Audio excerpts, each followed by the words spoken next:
Nova Scotia's EMO asked to use the hall as a registration centre for residents of Portapique who had fled their homes. An RCMP officer was posted here in a cruiser. By this time, police were on the hunt for the shooter, who they knew was impersonating a police officer. At 10:30 a.m., 2 RCMP officers fired multiple shots outside the hall. Sources have told CTV News the officers thought they were firing at the suspect, when it was in fact a fellow Mountie. This program is brought to you in part by...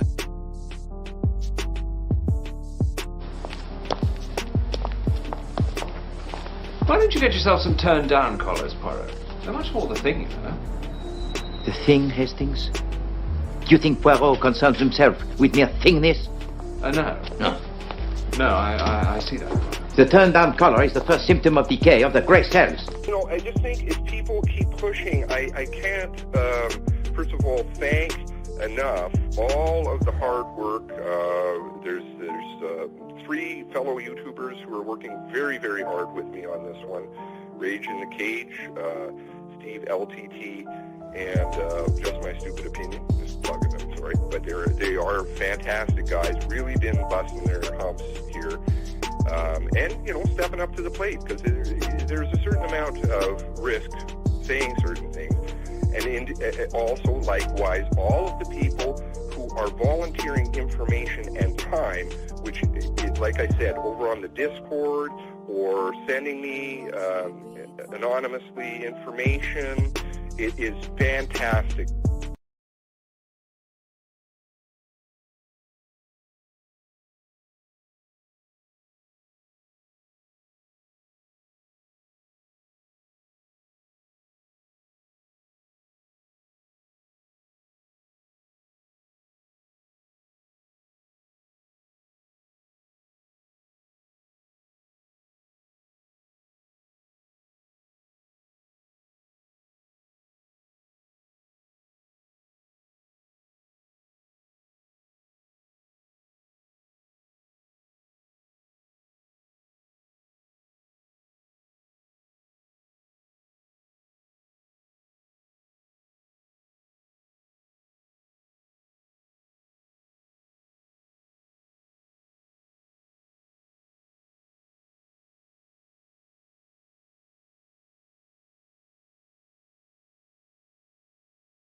Balls. Okay, so now I've been sitting around for talking to myself again. I hate it when that happens. Brickleberry. Okay, I don't know.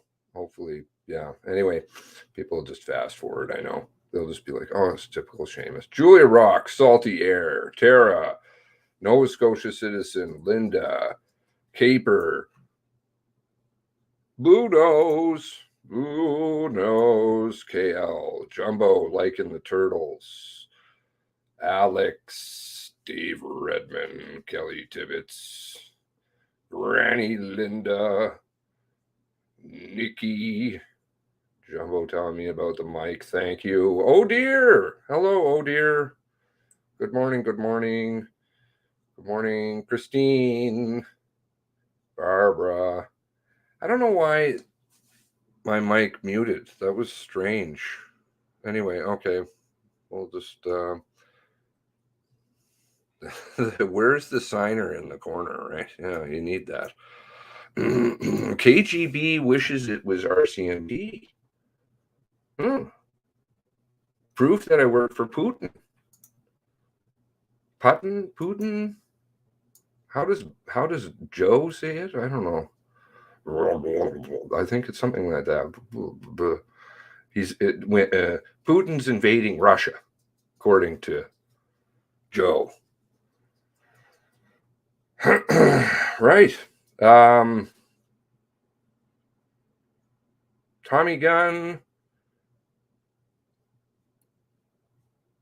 Okay, everybody's having a laugh at me. Balls are good. Kids love them.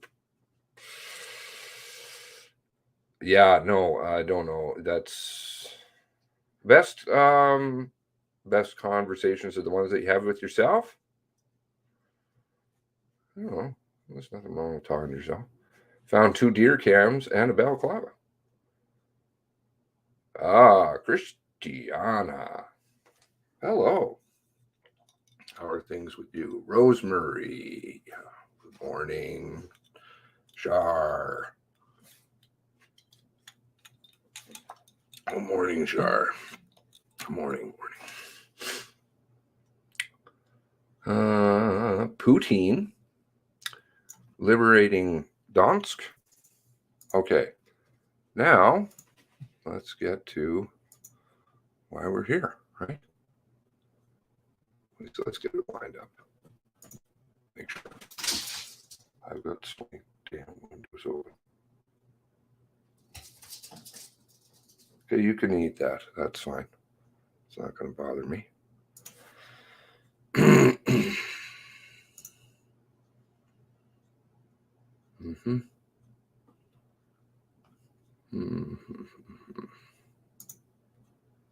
Watch the proceedings. Participant submission. So I think it's going to be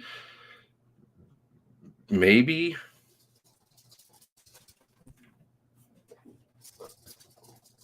Have you guys seen that run in? Or are you missing that? Nova runs in periodically with her coat, one of her coats. She's very excited about something or other. You do that. Oh.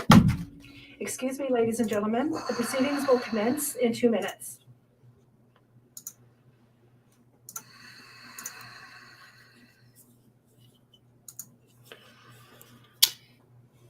Nosy Scotian.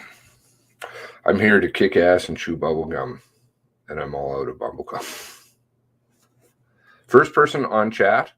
Okay, so this is like people claim to be the first people in chat sometimes. First person to, well, you know, you're with the Seamus show then. The shit show. Becca. Good morning. How's everybody's weekend? 2 minutes equals 7 minutes. Okay, have we got end time today? Oh, we got an honoring screen today. Thank you. Oh, that's nice. Even though it's hard to look at with their Ripley water thing going on. Does anybody else find that hard on the eyes? I think they picked that intentionally.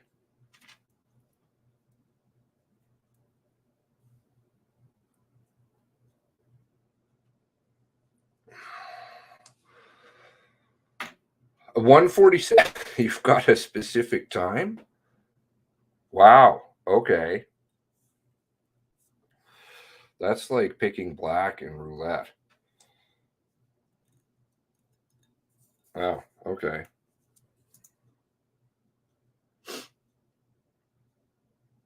2-minute warning. So the document list was down one document yesterday. May have been removed for a reason. Not sure. I'm a family thing. I don't know. Watermark. Oh, that quite literally is a watermark. 125. Oh, you caught the interview on American Luck? Do you guys like that? I don't know. How do you sum up something in half an hour? You can't. That's just bonkers. Mike's like, so you could just tell us what happened in half an hour. Like, just start and then we'll go from there. I'm like, yeah. Yeah, it's only really consumed a whole bunch of people's lives almost entirely. I got to see my girlfriend once last week. Okay. I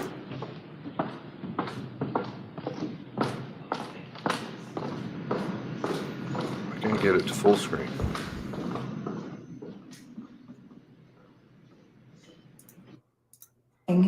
The proceedings of the Mass Casualty Commission are now in session with Chief Commissioner Michael McDonald, Commissioner Leanne Fitch, and Commissioner Kim Stanton presiding. Why is there no full screen option? Why is there no full screen option? Good morning, everyone. Hello and welcome. Bonjour et bienvenue. We join you from Mi'kmaq, the ancestral and unceded territory of the Mi'kmaq. And today, like every day of this inquiry, we begin by remembering those whose lives were taken or were harmed, their families, and all those affected by the April 2020 mass casualty in Nova Scotia. Where we left off on Friday, we were continuing to hear submissions from participants. Hearing submissions from participants is an integral part of our work. It helps identify material gaps and points of difference and shapes which witnesses we will call and the questions we will ask. The participants are a broad, diverse group with different positions and perspectives. A reminder that the participants include the families, first responders, government institutions, and various advocacy groups, all represented by their own legal counsel. Our role is to hear these different perspectives and consider their submissions in the context of our mandate. As we have said, it is the intent of the Commission to call witnesses to testify as deemed necessary. This includes RCMP officers. 5 of the 6 witnesses being discussed today are RCMP officers we expect to hear from in the proceedings. The question to be determined is when it makes most sense to do so. We emphasize again the submissions for witnesses that we will continue to hear today are based on just the first 3 foundational documents, and that's 3 out of more than 30 we will work through during the public proceedings. There is much more to come with the foundational documents about what happened and why, including information about the RCMP command and decisions. So thank you again, and we will hear from Commission Counsel.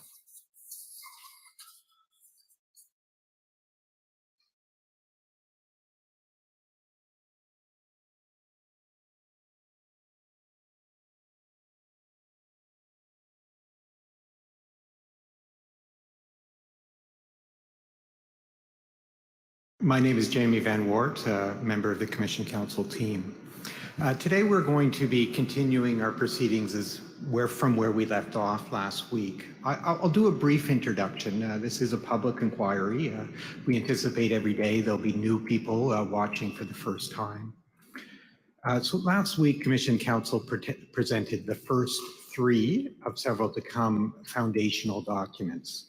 Those documents were Portapic, April 18 to 19, 2020, first responders actions in Portapic, containment points in and around Portapic. Each of the foundational documents included source material. All of this source material were tendered as exhibits. The Commission also heard from a witness, Daryl McDonald.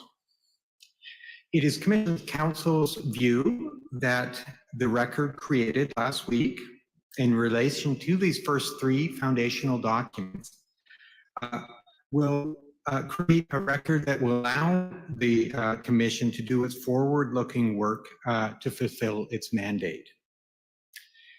The Mass Commission has procedural rules, and those rules are called the Rules of Practice and Procedure of the Mass Casualty Commission. And these rules are available for anyone to access through the Mass Casualty Commission website. And in those rules, and specifically Rule 28 and Rule 37, a process is set out by which participants, after the presentation of a foundational document, may make representations to the Commission that there were gaps left in the record that should be filled by hearing witnesses. And this is the process that we are in at this point of the proceedings. And it began on Wednesday last week, continued on Thursday, and will continue this morning. So we will be continuing to hear from participant counsel. We have structured these proceedings to hear from participant counsel on an individual by individual basis. And as Commission counsel, we do not intend to speak to the participant counsel's application, except to the extent that if we have information that the Commission may find helpful, we will add comments at the end of their representations today. So for example, on Wednesday and Thursday last week, on a number of occasions, we indicated that there'll be a foundational document in the future that may be a better time to address whether or not to hear from this witness. So, before we begin, I would add there are a few housekeeping matters from last week. First, on Thursday, so March 3rd, Commission Counsel indicated in these proceedings that we had sent written questions to a Constable Vicky Colford, but had not heard back from Constable Colford. And I just want to clarify that those questions were actually only just sent on Thursday, March 3rd, 2022, the same day we made those representations. So in all likelihood, Constable Colford hadn't heard or seen those questions at the time we made those submissions. Also on Thursday, March 3rd, in relation to Constable Nathan Forrest, Council referenced COM number 15506, which is Constable Forrest's interview to the Mass Casualty Commission. This interview has not yet been entered as an exhibit, and at this time we suggest it appropriate to do so. And I'll allow Madam Register to indicate what exhibit number that document will have. That's exhibit 213. So the first individual we'll hear about is a Constable Jeffrey McFarlane, and I believe counsel from Birchall McDougall will be speaking to this matter.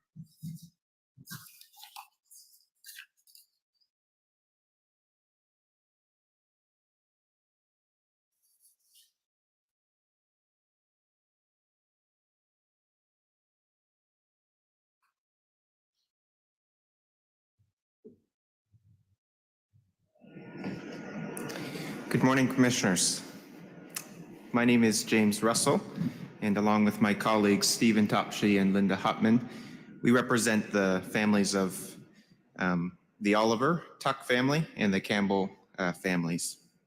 Thank you for allowing me the opportunity to address the Commission regarding Constable McFarlane. Just to remind you how Constable McFarlane relates to the Portapic foundational documents, it was Constable McFarlane, who took a statement from Andrew McDonald shortly after he was released from the hospital on Sunday morning, April 19th, 2020.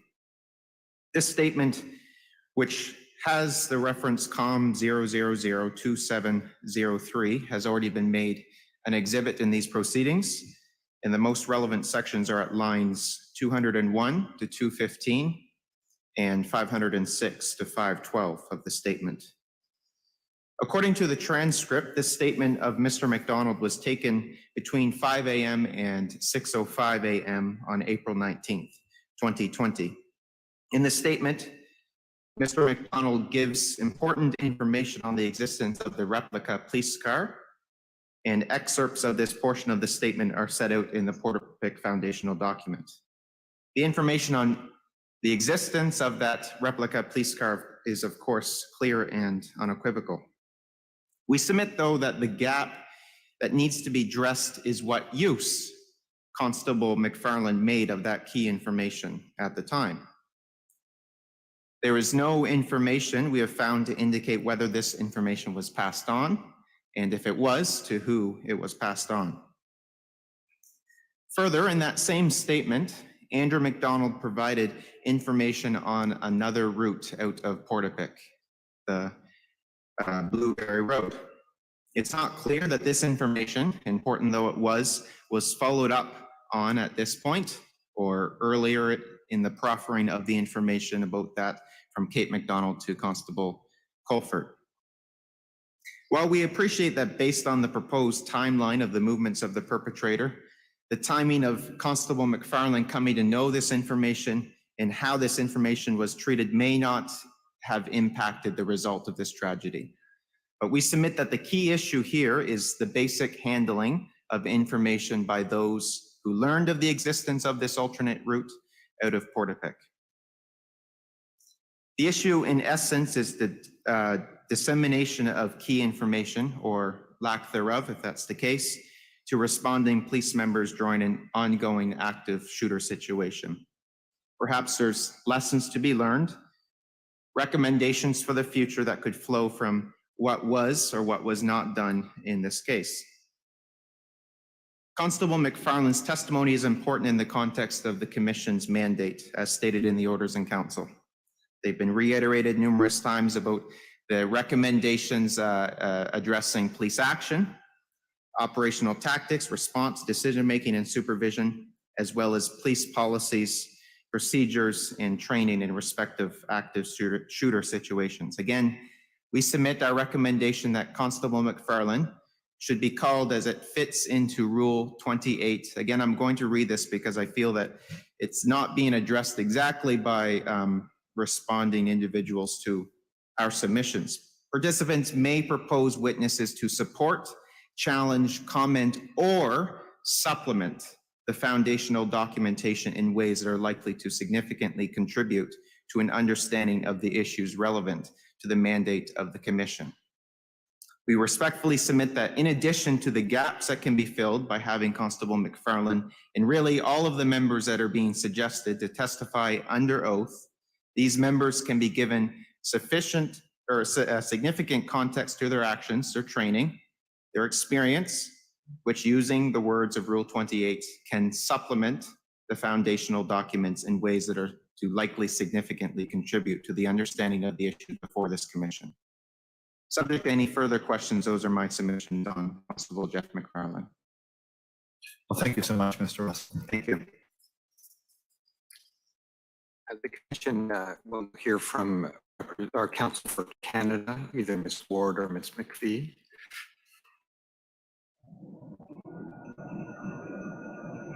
I believe it's Ms. McPhee.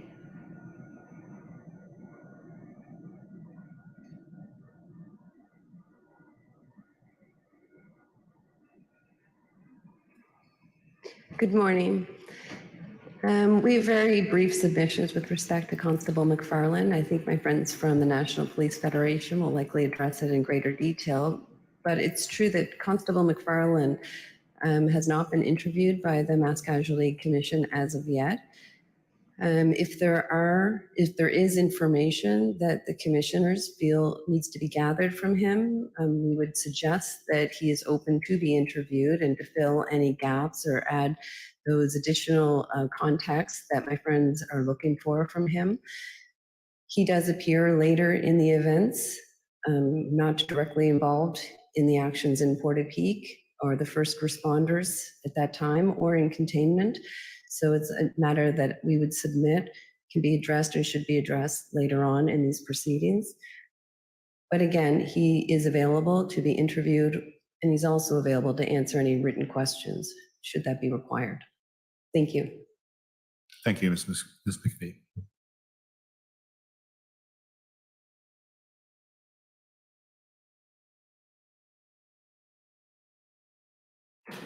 Next, Commission will hear from Ms. McGowan from the National Police Federation.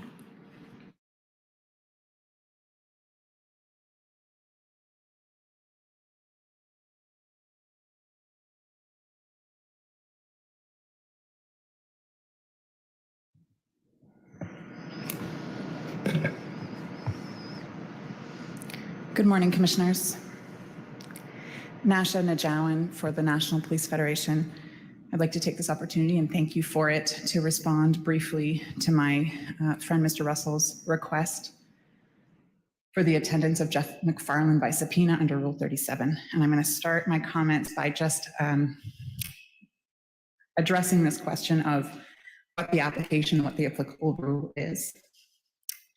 Mr. Russell has noted correctly that participants are free to suggest areas for which the Commission should conduct further exploration in order to supplement the foundational documents under Rule 28.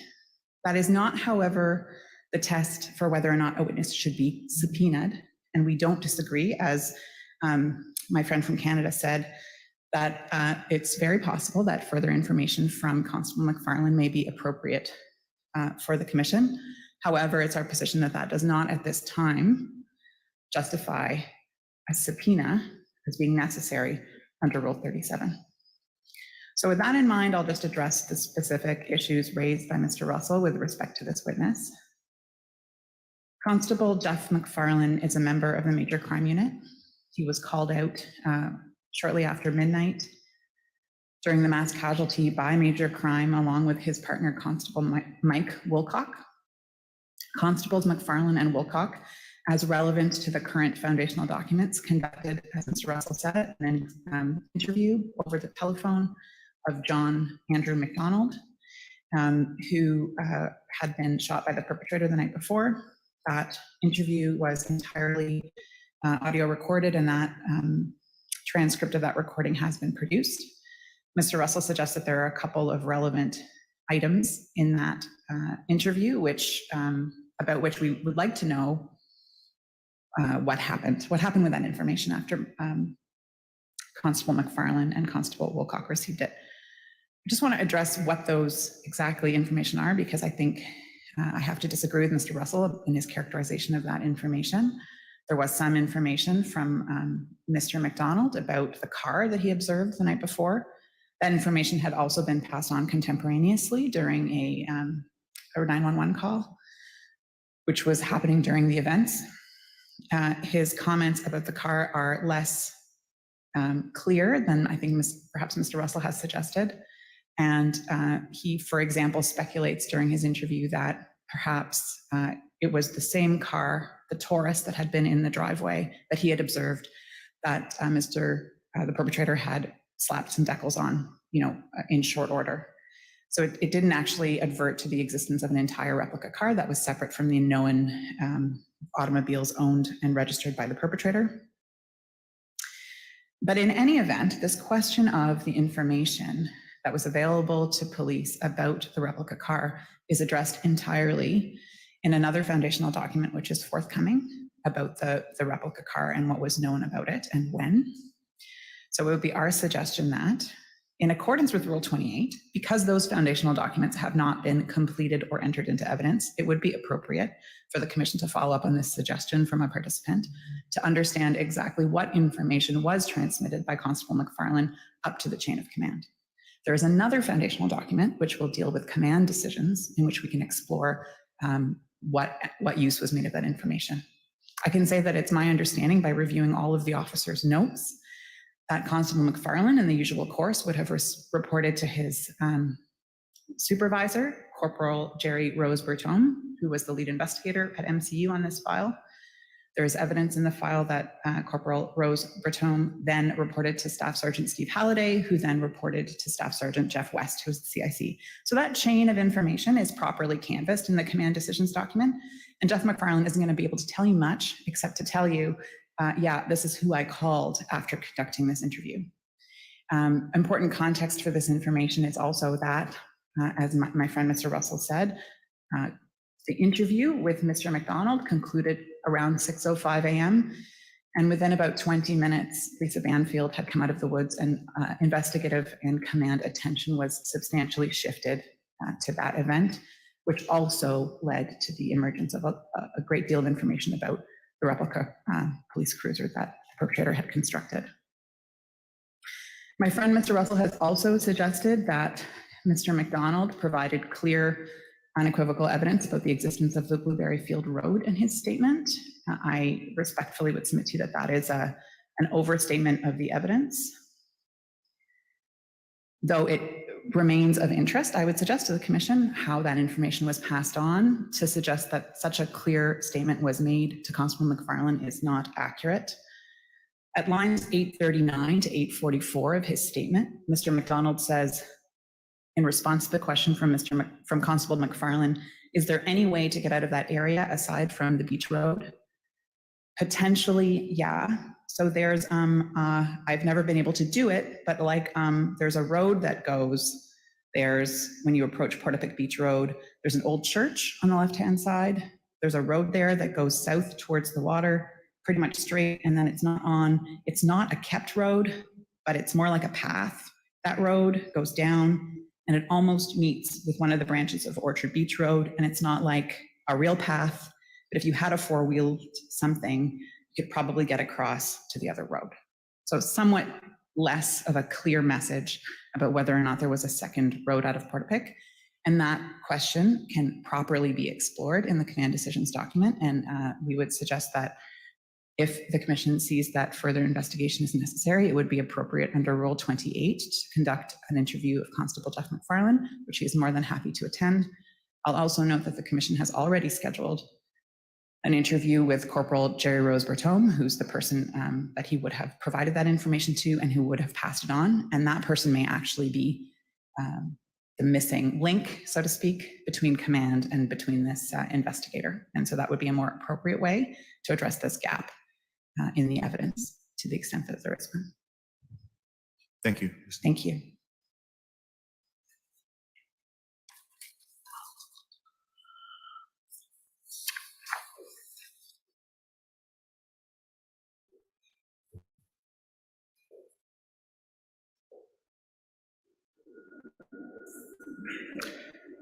Thank you, Commissioners. The only comment from Commission Counsel is that further down the road in the proceedings, there will be a foundational document entitled Confirmation of Decommissioned RCMP Vehicle.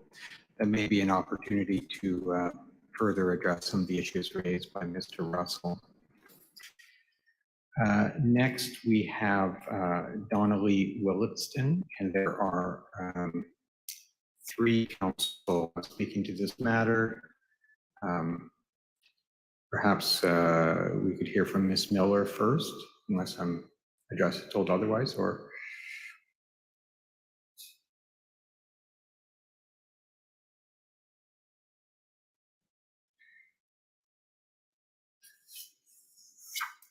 Mr. Bryson, did you want to proceed first? Thank you.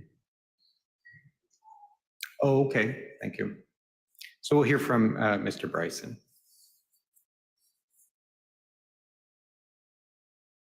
Thank you. Morning, Mr. Bryson. Good morning, Commission. Ms. Williston was the call taker that took Ms. Blair's call at 10:01 on April 18th. And Ms. Williston's evidence can confirm if she ever received follow-up questions about the call after she posted it at 10:04 p.m. We know there was at least one inquiry about the nature of the call from Ms. McCollum on the dispatch side, but it's apparent from our review of the disclosure that no one actually listened to that very integral and important 911 call. There was key information in that call that was not conveyed to anyone. It's our belief based on the disclosure, and Ms. Williston can inform us if this is in fact the case, that the risk management side or the dispatch side did not listen to that call, where not only was the content disclosed, but also the fact that there were gunshots heard, that there were screaming, so actual gunshots, not just as the what's noted in the Colchester call logs, that there was a report of gunshots, but the call taker could actually hear gunshots, and that's confirmed by the commission in their presentation on the Portapic documents. So it's important to see how that information flowed, and Ms. Williston can confirm if anyone besides Ms. McCollum made inquiries about that information. Did she make observations of anyone else listening to that very integral and important 911 call? So that's one issue. And the relevance to the commission's mandate is the flow of information. The participants have significant issues with how the information flowed. So we can see in the Colchester call logs that there were inquiries made at roughly 10:19. Did the caller sound MHA? There was a reply at roughly 10:22 that it doesn't say that here, or that the caller's not MHA, words to that effect. So when the IR team is driving out, formulating the response to this mass casualty, there's 22 minutes where they do not know the severity of the situation that they're about to encounter. And that's a serious issue from the participant's perspective. So that's one issue we're asking that Ms. Williston address. The second issue is in regards to the CAD recorded calls, and that's document 36368. It includes Richard Ellison's call. He lost his son in this tragedy, Corey Ellison. He had called 911 at 10:59, and it tells us that call taker 8 had received the call. It does not appear that the call was actually created a file until 11:14 rather. That's 15 minutes later. And this information about the fact that Richard Ellison had called, reported that his son Clinton had called him to tell him that their other son, Corey, was shot. That information did not make its way into a file for roughly 15 minutes, 11:15. And that was not broadcast on the Colchester call logs until 11:15. The file was created at 11:14. It was not broadcast until 11:15. That's my understanding of the disclosure. So there's 16 minutes there where Richard Ellison is calling, indicating the information he received from his surviving son. My other son is shot, and it's not actually broadcast for 16 minutes. The other concern I have is that when you look at this document 36368, it's coded as a priority 3. It's not coded as a priority 1. Why is it coded as a priority 3? We heard from the 911 presentation that priority 3 is the least serious priority. We also know from Ms. McCollum's statement to the commission that a priority 3 also means that not everyone gets that same information. And that could explain the delay in creating the file and posting this information to members. So these are some questions that we have for the call taker side of this flow of information. To address these gaps and to clarify the factual basis so that we can then make recommendations to the commission to help prevent these gaps and these issues from arising in the future. So subject to any questions you may have, they're my comments. Thank you so much, Mr. Bryce. Okay, thank you.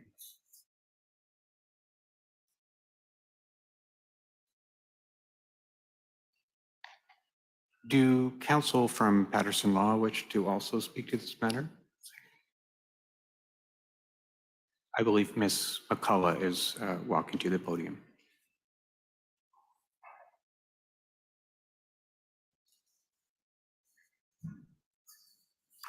Good morning, Ms. McCullough. Good morning, Commissioners. Again, my name is Sandra McCollum. I'm with the legal team from Patterson Law, who represents a number of the participants among those who are most affected by the mass casualty event. I want to speak about Ms. Williston, the request that we share with Mr. Bryson. I'll try not to cover any ground that Mr. Bryson already has, but do want to stress the importance of Ms. Williston and understanding everything that she can inform the Commission about in relation to both starting from being the one to receive the call from Jamie Blair, and further her presence in the OCC and having information about what happened in that environment after that information was received and all the information that flowed after that. Ms. Williston is an on the ground, so to speak, civilian member participating in and witnessing the RCMP's response during these critical hours. She's someone with crucial information relevant to this event that speaks to the Commission's ability to fully examine the mass casualty event and all of the causes, context, and circumstances giving rise to. Certainly aware that Ms. Williston has provided an interview, and that transcript is available. That's document com number 43476. In spite of that interview, we would submit that we actually don't have all that much information from Ms. Williston. The interview is largely technical in nature and by and large covers a lot of the information that we received from our witness, Mr. McDonald, last week, and doesn't actually dig very deep into the facts that are within Ms. Williston's knowledge about the mass casualty event itself. To highlight a couple of the pieces that we would submit would need further follow-up from Ms. Williston. This includes some curious information that she provides about the reverse 911 calling. This is described the attempts to do it within the OCC that night. She further discusses what appears to be either her or the OCC's assumptions about the ongoing utility of it, or reasons not to carry on with it. We see this around pages 38 and 39 of her interview. And we would submit that this warrants much more exploration so that we can fully understand what efforts were being undertaken within the OCC of this nature, and why. Ms. Williston also touches upon her frustrations with the extraction of the children, specifically in relation to children's services. The commissioners will appreciate that our clients who are invested in the children's experience have a need to understand everything that was done to protect those children and to bring those children out, ensure that they were cared for. It's deeply important to our clients to fully understand everything that can be known about the children's extraction. In her, to mention one more final point in relation to her statement, Ms. Williston references software she describes as pictometry, PICTOMETRY, which could have been a useful tool during the mass casualty event, but really doesn't say all that much about it and why it may not have been available at the time. And so this is something that we would submit needs to be better understood. If there was a tool available that simply wasn't in place or active at the time that may have informed the RCMP's response, then we would submit that that's something that we need to better understand as well. And we certainly acknowledge and expect that we will hear comments from either the Attorney General of Canada or perhaps the National Police Federation in relation to the trauma-informed mandate and how that should impact your decision as to whether Ms. Williston ought to be called as a witness or not. And I won't repeat all of the comments that you would have heard last week in regards to this, including from my colleagues, Mr. Pinio and Mr. Scott.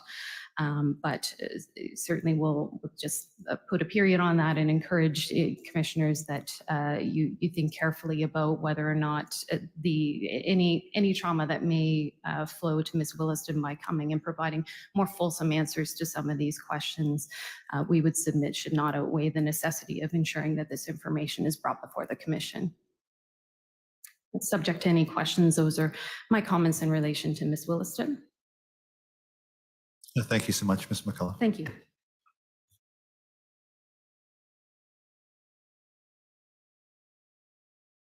Commissioners, we will next hear from Canada, and Ms. Ward will be speaking.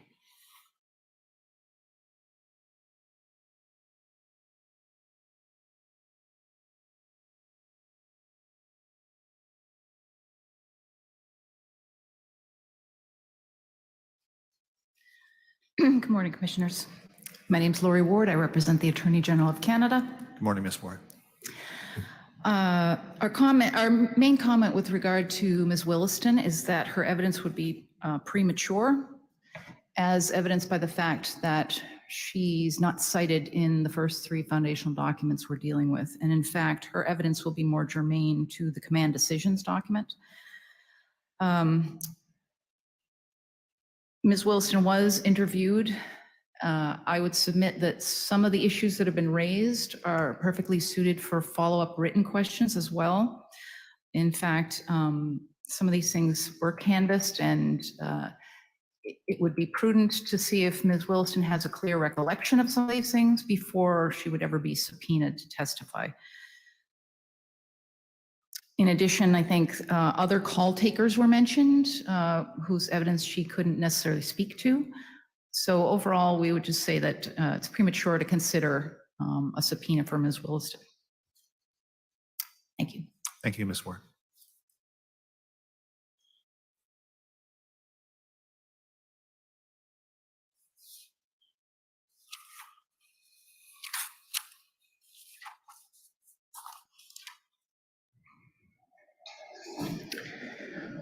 Thank you, Commissioners. Ms. Ward made reference to a foundational document, RCMP Command Decision Narrative.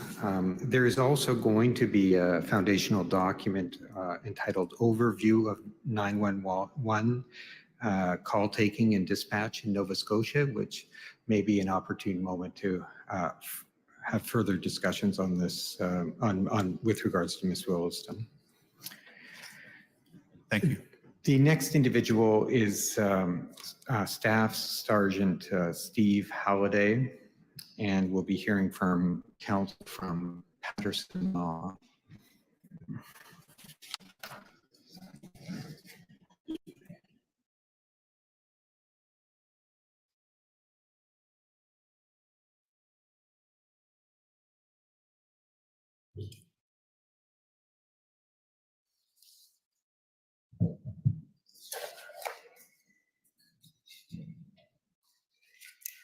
Good morning again, Commissioners. I had prepared comments in relation to a number of commanding officers, sort of as a group. So I will speak to Staff Sergeant Holliday specifically in a moment, but I wanted to make a few preliminary comments that would apply to all of these commanding officers that I'll be speaking about this morning. One thing I want to touch upon first is, we've heard a lot about the rules, and we've heard a lot of suggestion from, in particular, the National Police Federation, but also the Attorney General of Canada in relation to essentially urging, by my interpretation, is urging the commissioners you to consider all of the other alternatives to calling these witnesses by subpoena.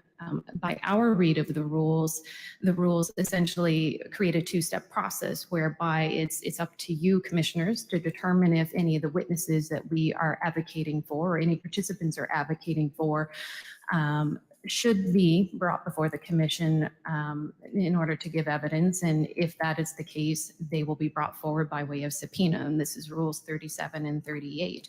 The rules go on, in particular, rule number 43, to speak to if there are accommodations or other considerations to be made in relation to a particular witness, then it is incumbent upon us to, at that second stage, consider whether maybe some other means of gathering their evidence is to be brought forward. So I guess I just raise this to the extent that there is some sort of suggestion that we need to canvass and consider all other options by which we might gather evidence from witnesses does not seem entirely consistent with the way that the rules are laid out.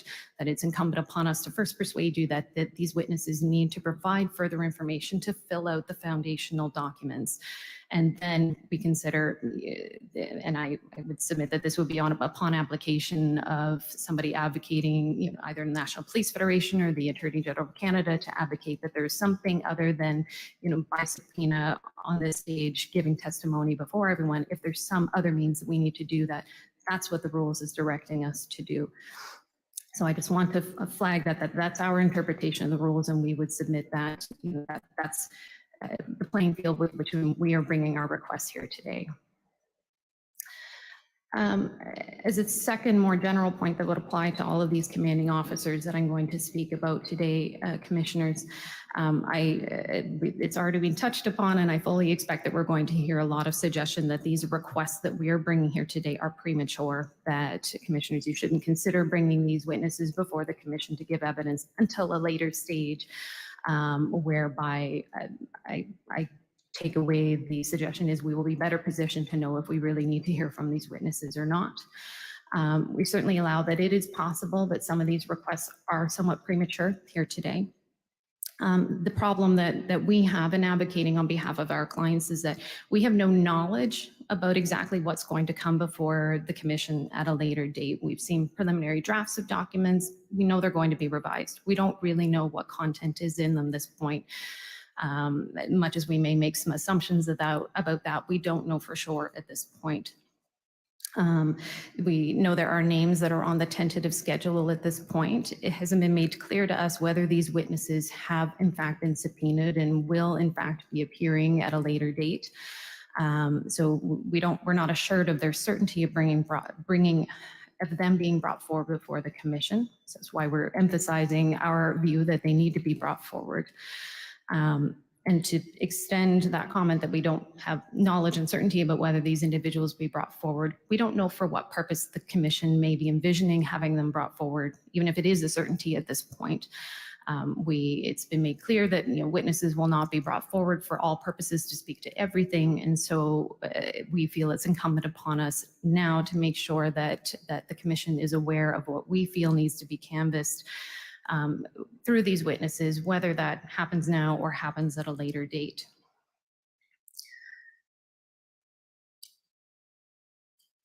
And just as a final point on that, before I move on to speak to Staff Sergeant Holliday, we do have some concern that if we don't raise these concerns with you now, that we may miss the boat, so to speak. And if we talk about these witnesses at a later date in the context of, for example, the command decisions foundational document, we do have some concern that if we wish to speak to any of these witnesses for some purpose that falls outside of the four corners of that particular foundational document and maybe bears more relevance on these Portapic foundational documents that we're dealing with right now, we don't want to lose that opportunity and somehow feel stifled at a later date that the questions we're asking really don't fall within or fall neatly within that command decisions narrative, for example, or the ERT narrative at a later date. So we feel it's incumbent upon us to highlight things that issues that come out of these documents now, so that commissioners, you are aware of our concerns, whether you feel that these witnesses need to be brought forward right now or if that's something that needs to happen at a later date.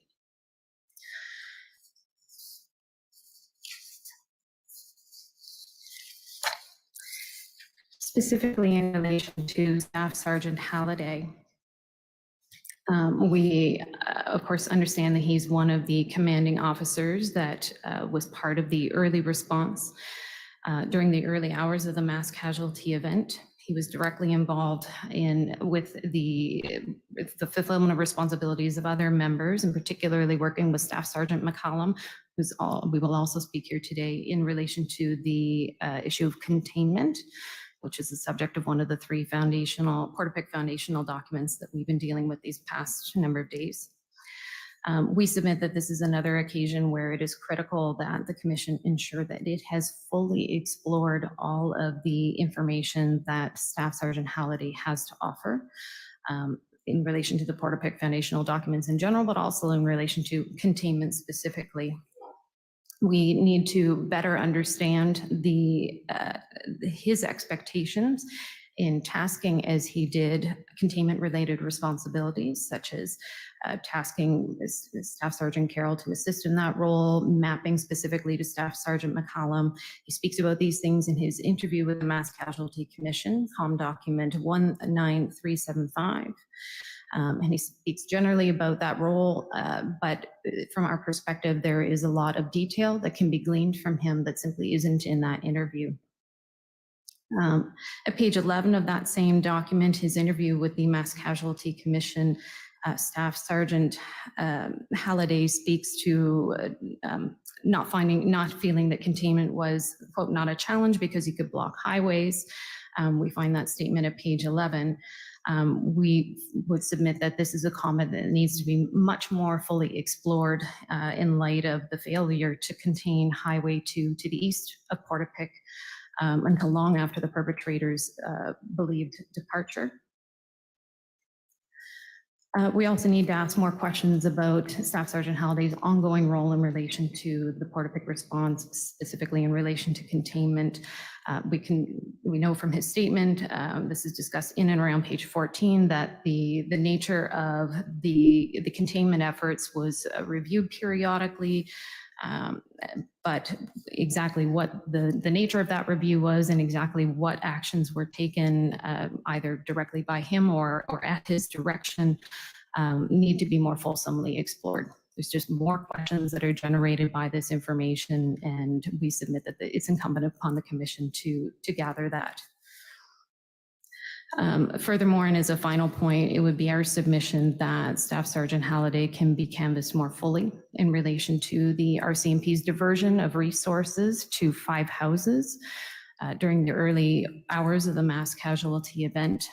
Thus far, this is a point or a topic area that's been touched upon somewhat in these materials and certainly in the supporting documents it's in there. But that is a significant concern of ours and our clients, and so we should be speaking to Staff Sergeant Holliday in relation to that as well. Thank you so much. Thank you.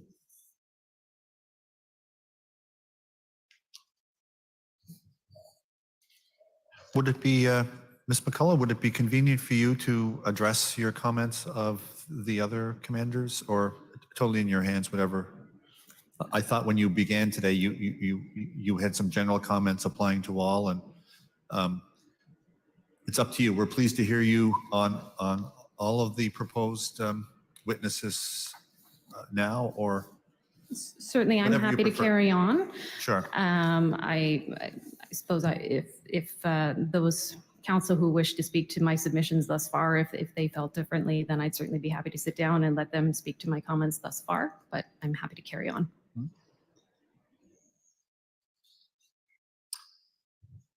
Sorry, one of the challenges we have is the room is so big, and you're not mic'd, but Ms. P? Sure. So they're fine with you carrying on, Ms. McCullough, if you're comfortable. If not, we can one at a time. That's fine. Thank you, Commissioner. So I'll move on then, just in the order of the names that I have in my notes. So I would speak about Staff Sergeant Ray Hill, which is another commander that we have, or commanding officer that we have indicated we believe needs to be brought before the Commission to provide further evidence. Staff Sergeant Ray Hill was the commander the risk manager, excuse me, at the outset of the mass casualty event, situate within the OCC, recipient of crucial information, such as from the 911 calls of Jamie Blair, the children, the McDonalds, privy to the communications of the first responders and engaged in those communications. And Staff Sergeant Ray Hill was tasked with management of the RCMP's response during these early hours. We would submit, similar to what I've indicated in relation to Staff Sergeant Holliday, we do have information from him, but it is not without concerns and not without areas for further investigation and examination. We note that his handwritten notes, which is some sort of I would describe it as a journal or a log that is maintained in handwriting, appears to have been largely after prepared, so not contemporaneous with the event, but after prepared. That's COM number 13953. We submit that those handwritten notes omit critical details, including information received by Staff Sergeant Ray Hill about, or instructions he gave about, the Zolf Thomas home, the Faulkner's family's presence, the movement of the first responders on Portapique Beach Road. There are, these things are touched upon, but in his handwritten notes, they're considerably lacking, if they're at all.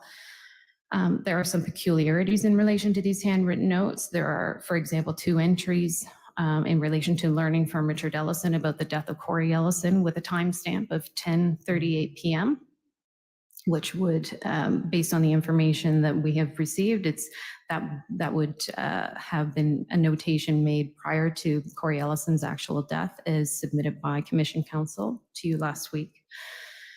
And so we clearly have information that's in these notes that requires some questioning and examination.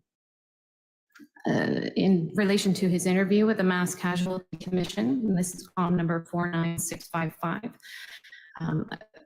further questioning arise there as well. He states that he didn't have knowledge of the fully marked replica cruiser until the morning of April 19th. Is there age 19 of that statement, which warrants further understanding as to exactly what he means by that statement, based on everything else that we know thus far.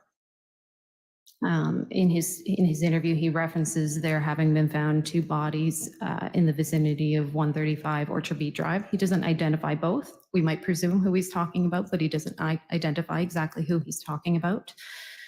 Given the proximity of the Blair home, it warrants clarification.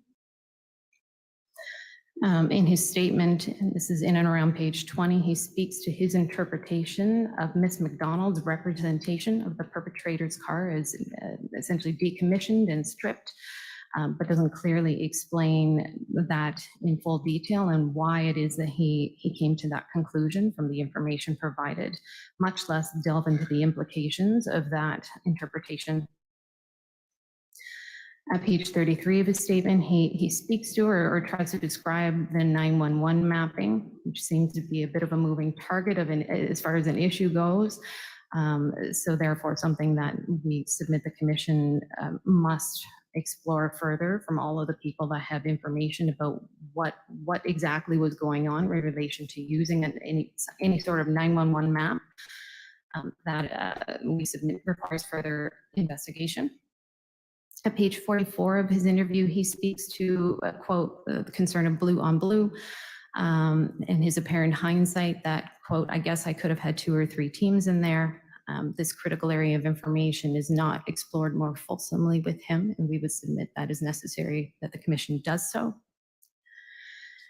In relation to containment, and this is beginning in and around line 364 of the Colchester radio records, COM 3806.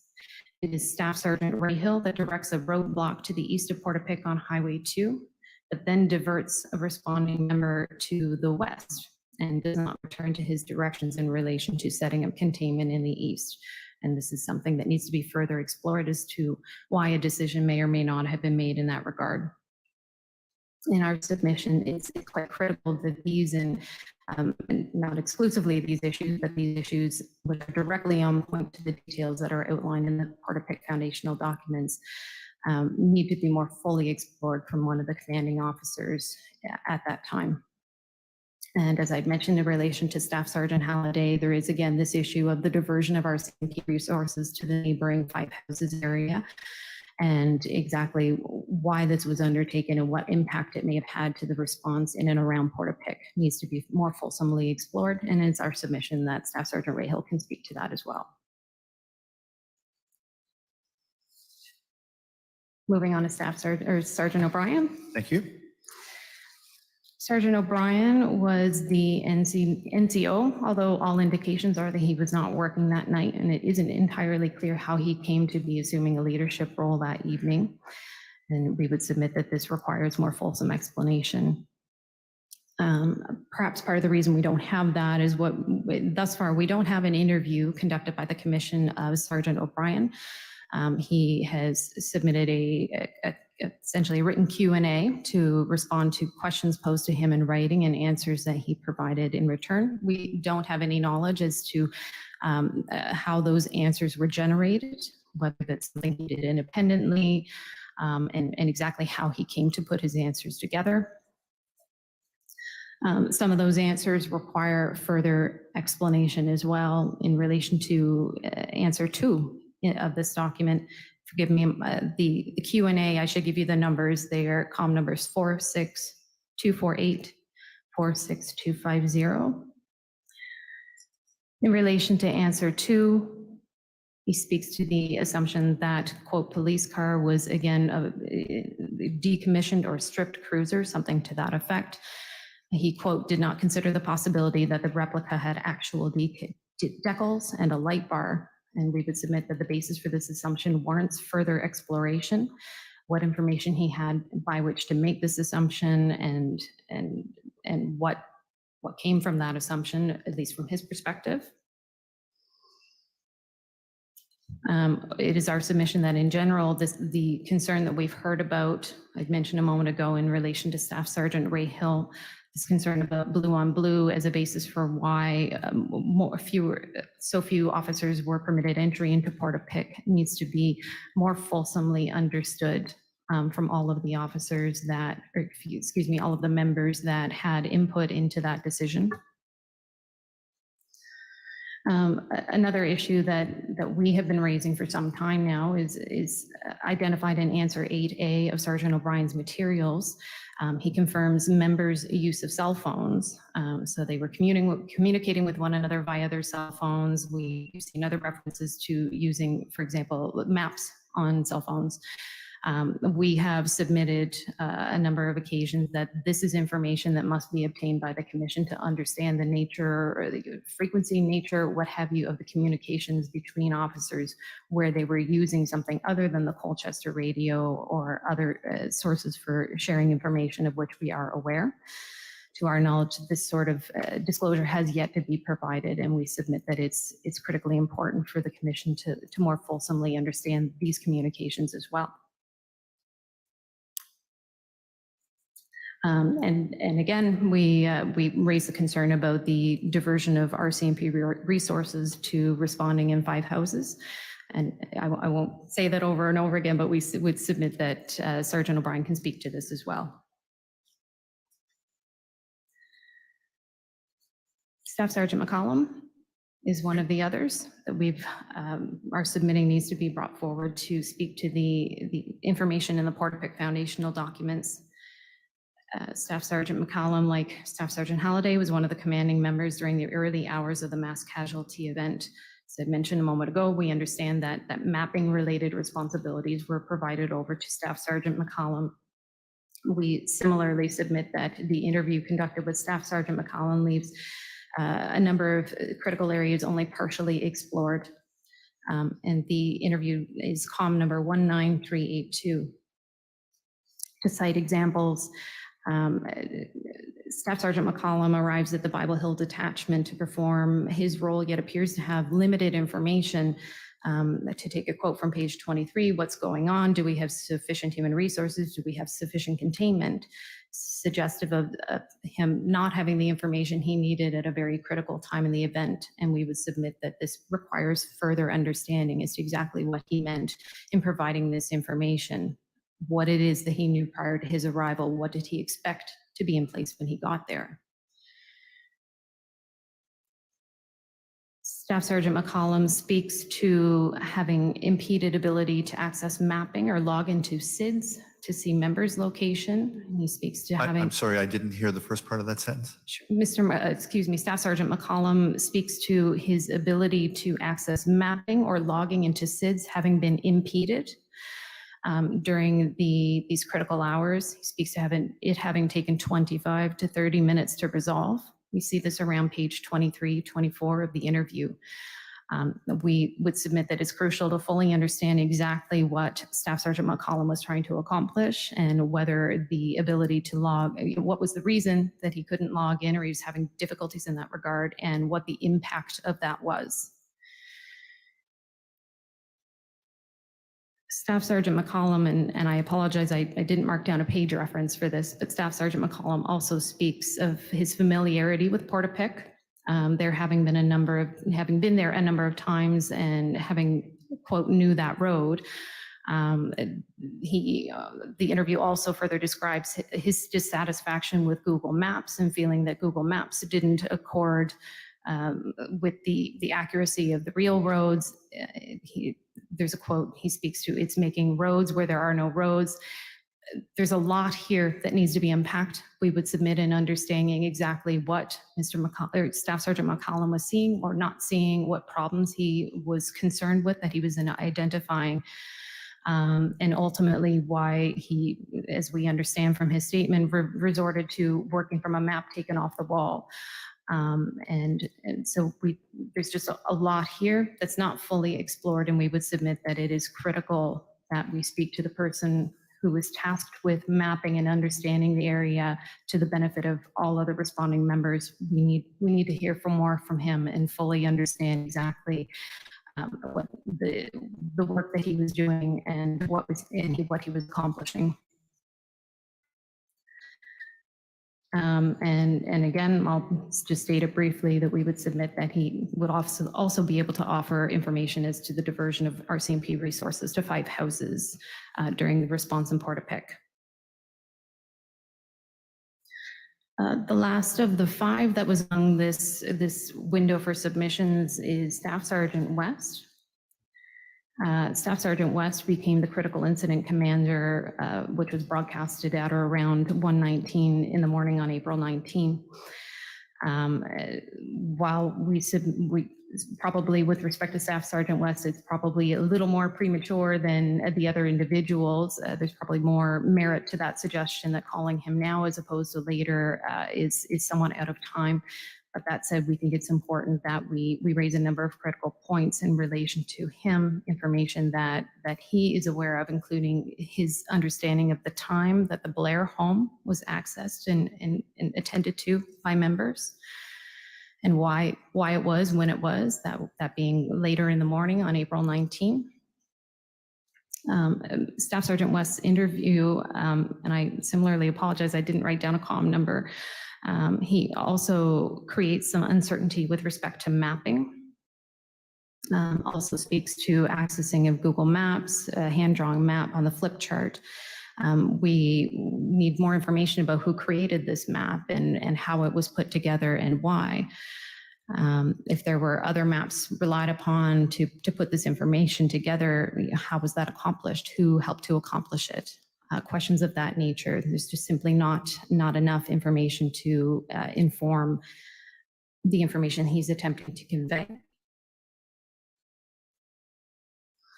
And we submit that there are other areas that in Staff Sergeant West's interview, in the realm of decision making, public alerting, for example, his comment that the alert ready wasn't a tool in their toolbox, which is around page 50 of his statement. So again, as I've said, we appreciate that Staff Sergeant West, it may be premature to call him at this point and that it should be deferred until a later point. But again, to circle back to my initial comments, we do have some concern about making sure that things that we believe are relevant to the Portapique foundational documents are at least flagged for you commissioners at this time. Do want to stress is a final comment that this response that these individuals have been interviewed and they've answered questions in these areas, we would submit that that's simply not an answer for not calling these individuals. In the case of all of them, more questions arise and none of them are immaterial to the Commission's work. You will have heard from Mr. Russell this morning identifying that supplementing information we already have is certainly within the realm of why evidence is collected in this fact-finding process. In regards to what I expect we may hear, this being reminding your commissioners of the trauma-informed mandate and the concern about potentially creating trauma or aggravating trauma by calling these individuals as witnesses. The ones that we're discussing here today, you may look at them from a different lens in that they are not first responders heeding commands on the ground, but rather these are individuals providing commands in some respects from afar. But nevertheless, we expect that there will be a suggestion that we must continue to have concern about trauma being occasioned to these individuals by having them come and speak to these matters. But we would submit that the importance of creating a fulsome factual record absolutely has to be front and foremost to your commissioners' minds when it comes to determining whether or not any of these individuals will be called as witnesses. And I would stress, it's just I think I said final point already, but I mean it this time. And I would just stress that, there's other trauma that we have to balance here as well. Trauma to the victims, potentially trauma to the members of the public by not creating a fulsome factual record. We would submit that it's also worth considering whether or not whether it's the commanding officers or other first responders, not giving them an opportunity to answer questions, reasonable questions, and providing fulsome information and answers may actually be trauma-inducing as well. Ms. Najawan has spoken to that the first responders, they want to help, they want to provide information to the commission, and I trust that she would say the same of the commanding officers as well. And so I would submit that it is worth considering whether not having those individuals come forward and saying what they feel needs to be said can be trauma-inducing as well. So just an additional thought I wanted to leave commissioners you with, subject to any questions you have and follow up to my lengthy submissions, which I thank you for listening to. Those are my comments. Yeah, thank you. The only question I have is just a practical one. Were you planning on giving these submissions on behalf of Patterson Law for Corporal Mills? Yes, yes, sir. We could do that now, and then if we did that, we could break, and that would give Ms. Najawan and Ms. Ward or McPhee an opportunity to collect their thoughts during the break. Sounds fine. Thank you. That appears fine to counsel from the Government of Canada and for the Federation. So if you don't mind. Sure, very good. I will keep my comments fairly brief in relation to Corporal Mills. You have heard all of my general comments already, and I would extend them in relation to Corporal Mills as well. For context, Corporal Mills was in command by way of the ERT team. And we appreciate that it may be somewhat early days to hear from Corporal Mills. We know that an ERT related document is coming, and certainly his information will be relevant to other documents such as command decisions as well. But we respectfully submit that it is critical that the Commission appreciate those areas which bear upon the narrative that we've already been discussing, the Portapic foundational documents, and that there be a fulsome opportunity to explore the parts of that narrative that Corporal Mills has involvement in, particularly containment, particularly the timing of the access of the Blair home, which I've already mentioned a moment ago, the extraction of civilians, including Clinton Ellison and Miss Banfield, the direction of police dog services within the community, and of Corporal Sutton specifically, of whom we discussed last week. These are all points of interest to the Commission's mandate, which warrant precise attention to ensure that none of the knowledge that can be gleaned from Corporal Mills is overlooked in any way. I would similarly footnote Corporal Mills with respect to the RCMP's diversion of resources to 5 houses, given that the ERT team was similarly tasked in that respect. And those are my submissions in regards to Corporal Mills. Well, thank you so much. Thank you as well. So we'll take a 15-minute break, and after that break, we can hear from counsel for the Federation and/or the Government of Canada. Thank you. Thank you. The proceedings are on break and will resume in 15 minutes.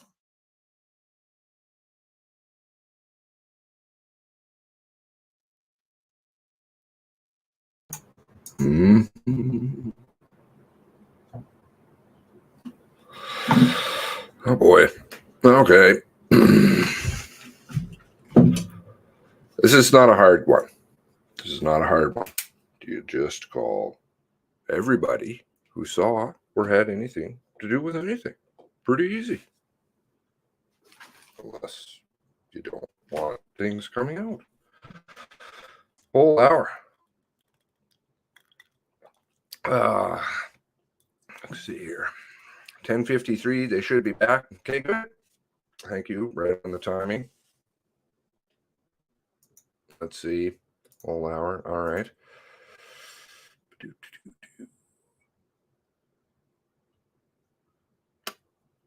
Is anybody noticing how difficult those documents are to read? Or am I just being a little picky with my English? Very picky with my English. Even though I make mistakes. I love when people correct my tenses.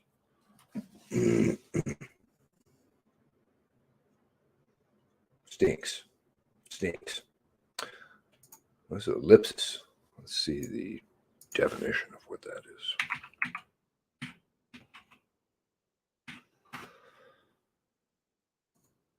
is. Ellipsis. Punctuation mark consisting of 3 dots. You notice I use that sometimes? Ever see me use it? Use of an ellipsis when omitting a word, phrase, line, paragraph, or more from a quoted passage. You see a lot of those around? I do.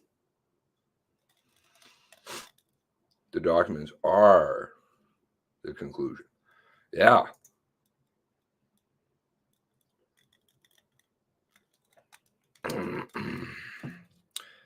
That's how an author starts a book. I believe you start with the ending kind of in mind, usually. I already have the ending in mind.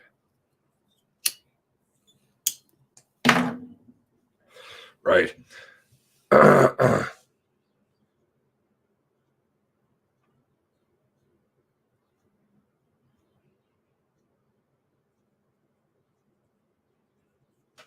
Key members who were sent home, sent to sleep. I can't get into too much heavy because of the time. Last night when I was going into, but you never know, they may take like an hour and a half.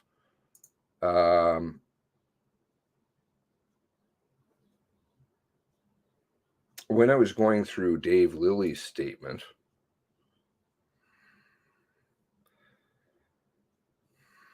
which I haven't finished yet, but I did notice that Sergeant Vardy equally bussed him down in rank.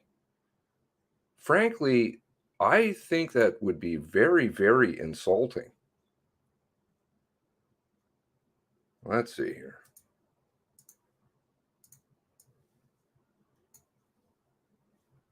One moment.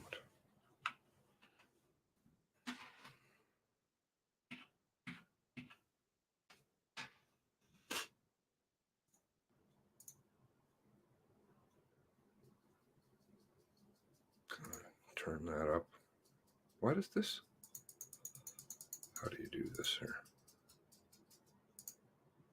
Okay. Yeah. Yeah.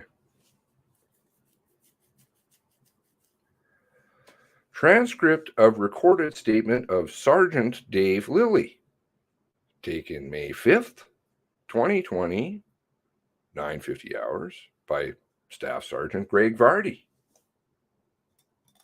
Seen Greg Vardy before. Today is the 5th day of May, says Staff Sergeant Vardy. The time is now 9:50, 100 hours. I'm presently at blank with Constable Dave or Corporal Dave Lilly of the RCMP. Sergeant Lilly. Let's go with Sergeant. Staff Sergeant Vardy. What's that? Sergeant Lilly. Let's go with Sergeant. Staff Sergeant Vardy. Sergeant? Sergeant Lilly. Yeah.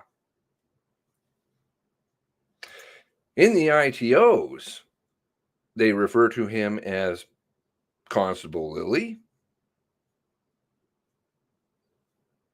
That's a lot of busting down in rank. Problematic to me. I don't know why they're being so disrespectful. In fact, if you go further in the statement, Lily refers to Vardy by first name, Greg. I don't know if they know each other, but why would he not call him by his proper rank? He's in the same organization Greg Vardy is as Sergeant Lilly. Wouldn't you call him by his appropriate rank? I don't know. Anyway, I just look at kind of dumb little details sometimes. Devil in the details. Somebody said the other day they like that. They're into that now. You can get truth out of things, but I don't, is it because they're trying to say something between the lines by calling him the incorrect rank all the time? It seems very odd because it's not just like Vardy.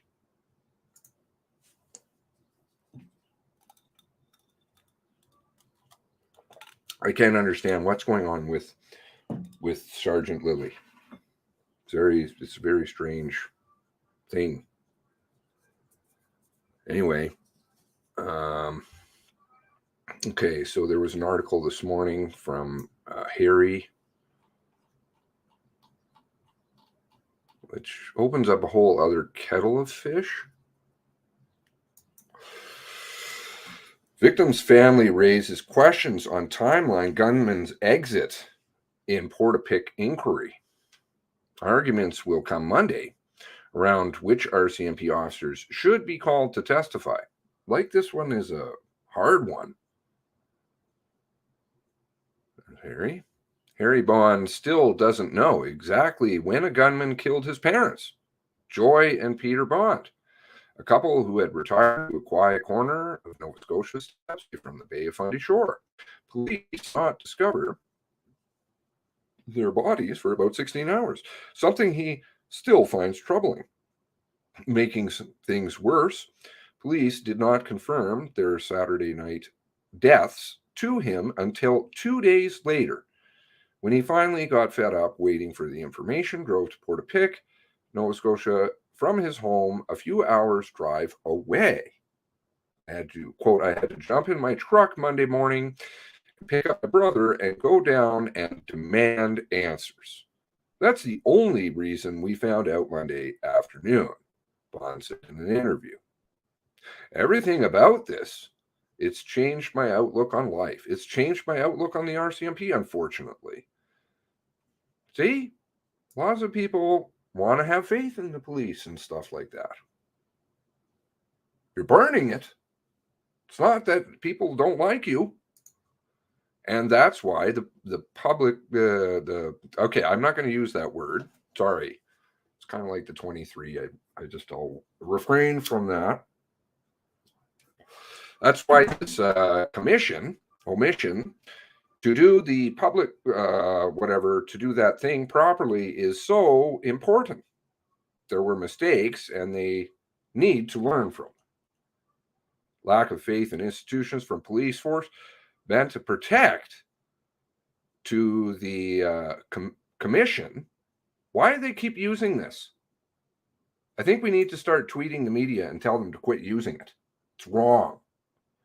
Tasked with examining whether it failed to do so, they're intentionally sowing it, though. That's why. Has been a common thread for nearly 2 years since a man disguised as a Mountie killed 22 people in April 2020. You know what I'm waiting for? One of the things I'm waiting for, because I do a lot of things in the background. I'm waiting for a DNA report on the clothing sample. The clothing. You know, all the clothing, the RCMP clothing, which seems to be noticeably absent. Where is the uniform? You keep saying that there was the uniform. We seem to have lots of evidence of uniform. Or does this go back to memorandum of destruction of evidence? Where is the uniform? When did he change into it? Loved ones of the people killed demanded a full public inquiry to get answers about how the gunman managed to move freely between the communities in a replica cruiser. And I don't know as that's been disproven. Tuning forks, etc., you don't put that in a replica car. And this is a really good point somebody within the RCMP said to me. Very good point. We don't know what we get into. We have no idea. We just get in the car and we go. Only certain people know how to build those cars. That's not publicly available information, just like the laser stickers from the contractor who puts them on. Laser perfect. Where would he get such a list to put such a vehicle together? The little chips and little tiny doodads, you know, the ones that you don't see.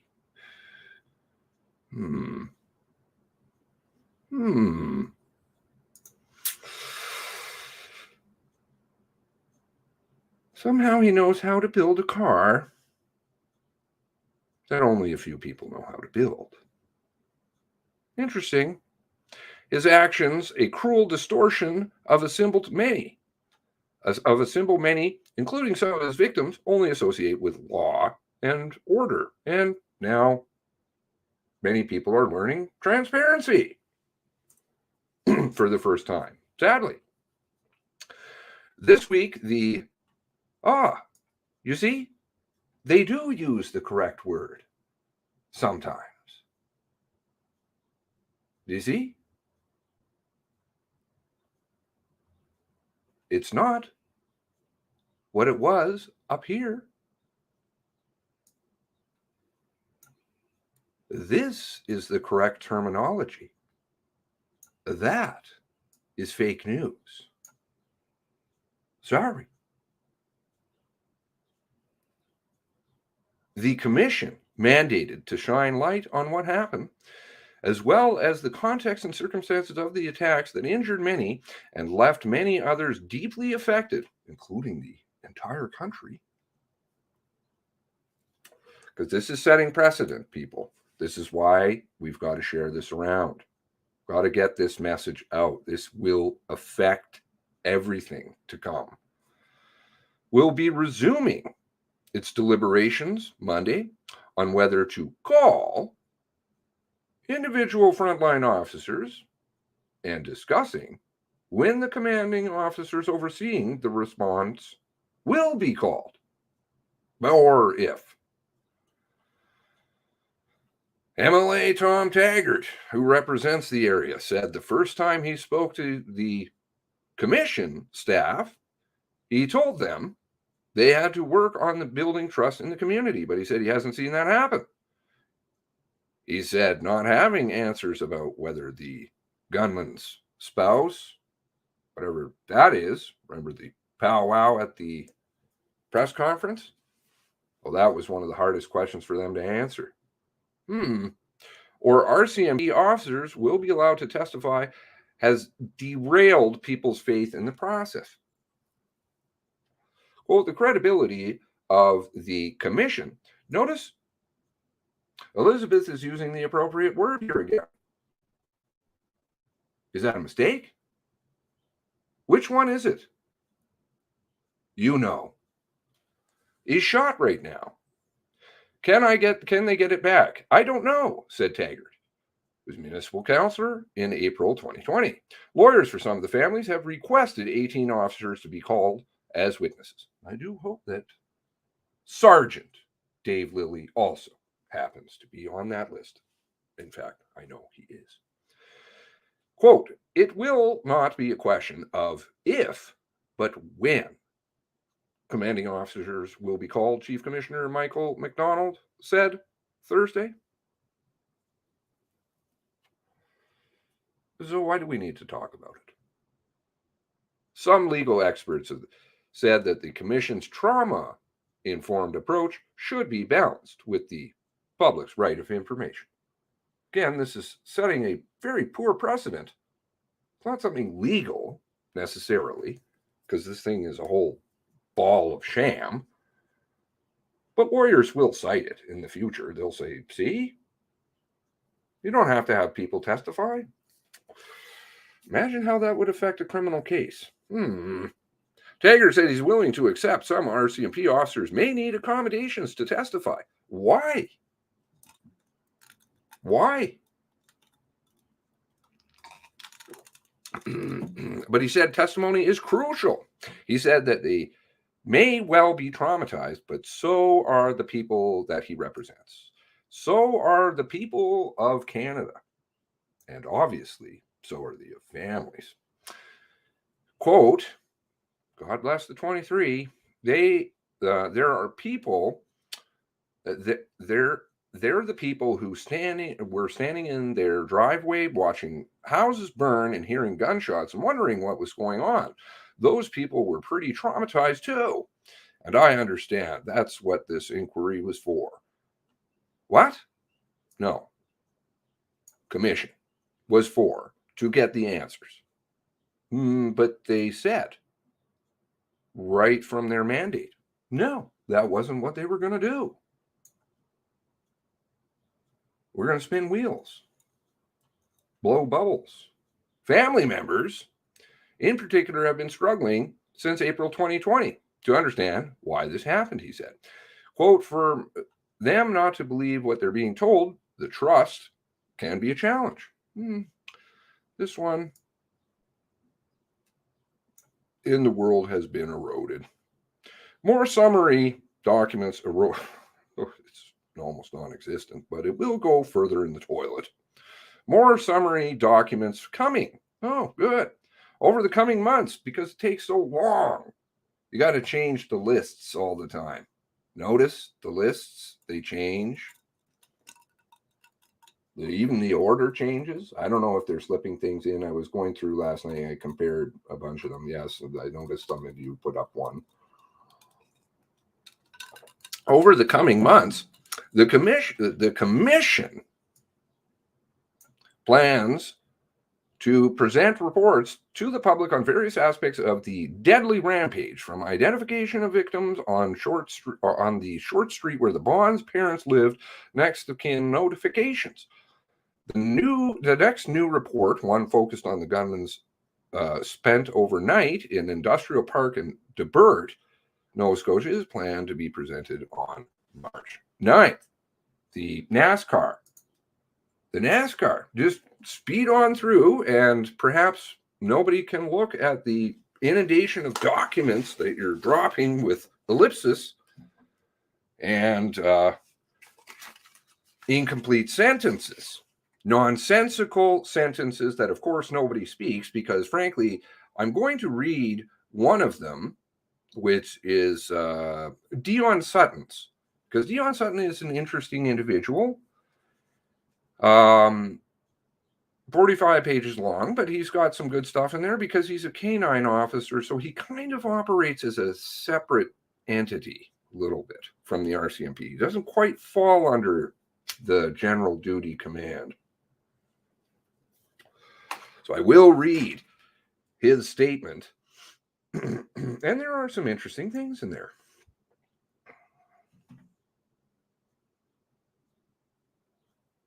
But let's get right through to speeding on through.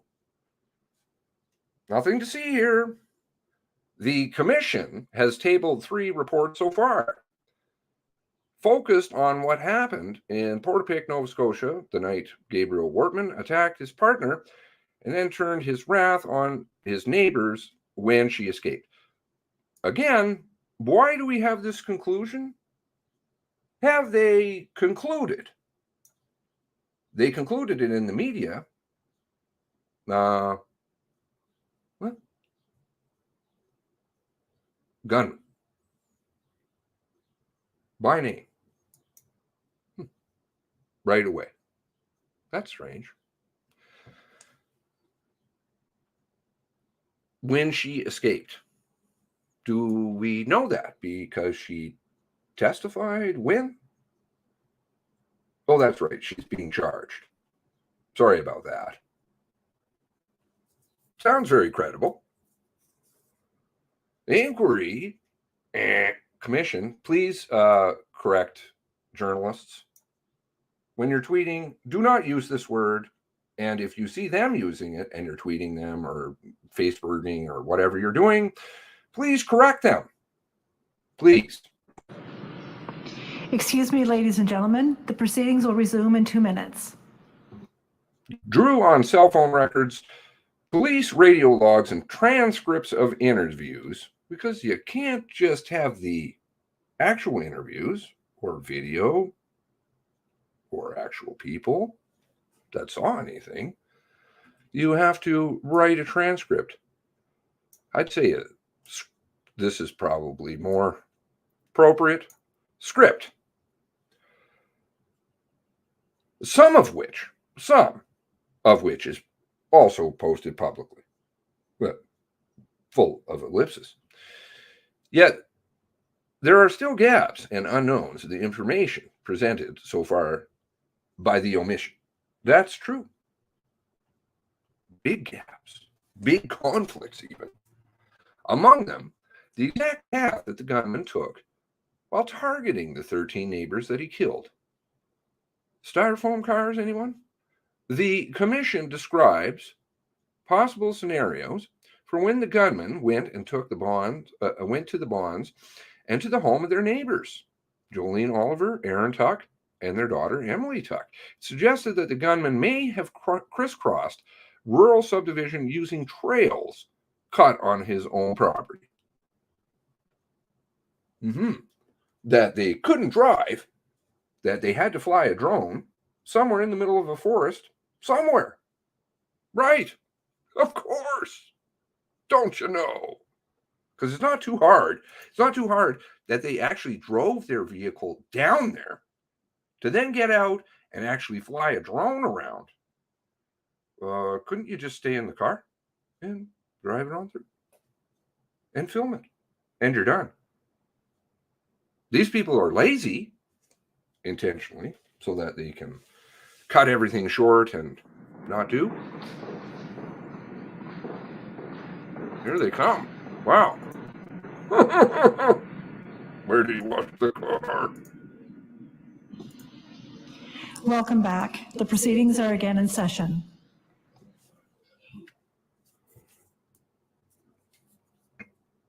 I believe we can begin by hearing from counsel from Canada. Thank you, Mr. Van Wart.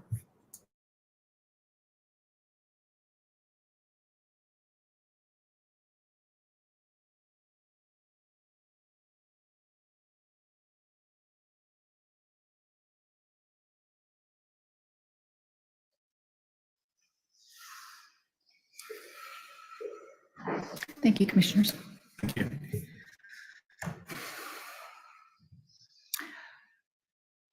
I hadn't planned to say anything about trauma or being trauma-informed today. But then Ms. McCullough, I believe, characterized those in supervisory positions as not first responders or something of the sort.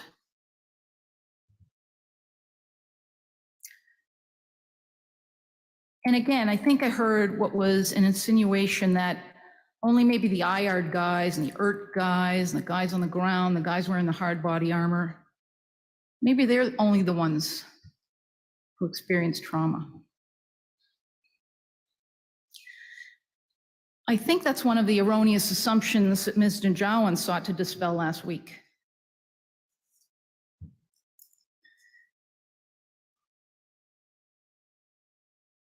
Some of these guys and these women with 20 and 25 and 30 years of service who saw 22 people killed that day, including one of their own, experienced trauma just as any other Nova Scotian, probably more so.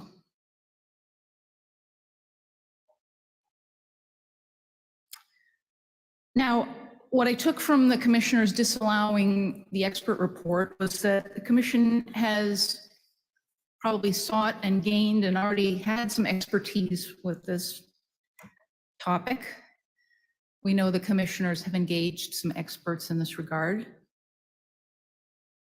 And we expect that the commissioners won't be making those sorts of assumptions that the participants seem to be making. Again, as I said last week, those RCMP members in supervisory roles and the other RCMP members want to assist this commission and provide information that you need. Again, we're surrounded by trauma, and there needs to be a balancing of trauma. And how those traumas are balanced, it's a tall order. And that's why you're sitting up there. Moving on to the information that's sought from these witnesses or proposed to be sought, I would simply say that saying that something wasn't fully canvassed does not make it so.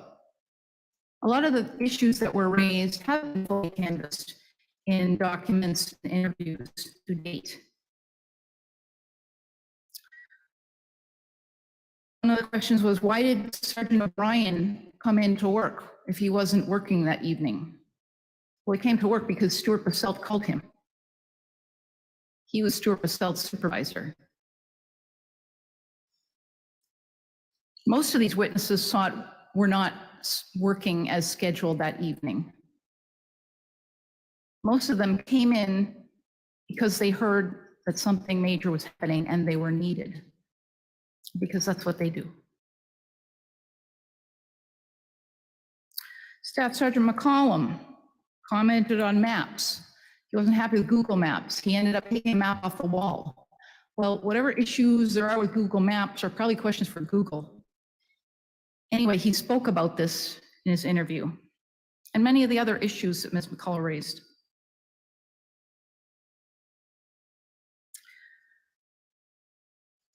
Finally, we'd suggest that most, if not all, of this information sought, if it's not already on the record, is to be addressed in subsequent command decisions. And I take Ms. McCullough's point that I think she allowed that some of these witnesses might be premature, but they wanted to put their marker down, which is fair enough. But we have the command decisions document yet to come, 200+ pages, sometime in May. The decommissioned vehicle document, as well as the ERT document and a document specifically on public alerting. So with respect to these witnesses, we would just submit that they are all premature at this point and could be reassessed somewhere down the road. Thank you, Commissioners. Thank you, Ms. Ward.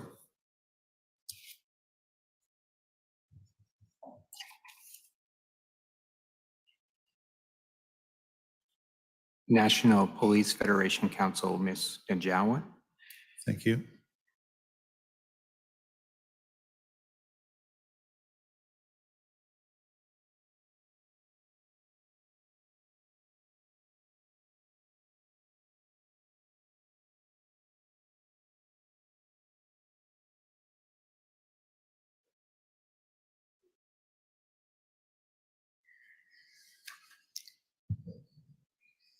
Thank you, Commissioners.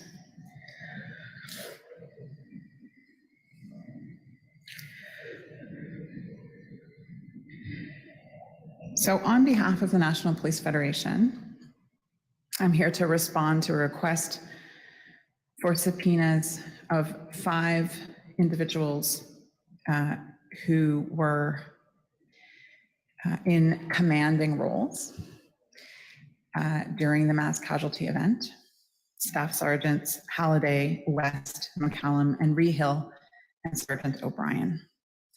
I'm also going to speak to you about the necessity of, at this stage, issuing a subpoena for Corporal Tim Mills, who was the individual who was in charge of the ERT at that time, so in another type of commanding role.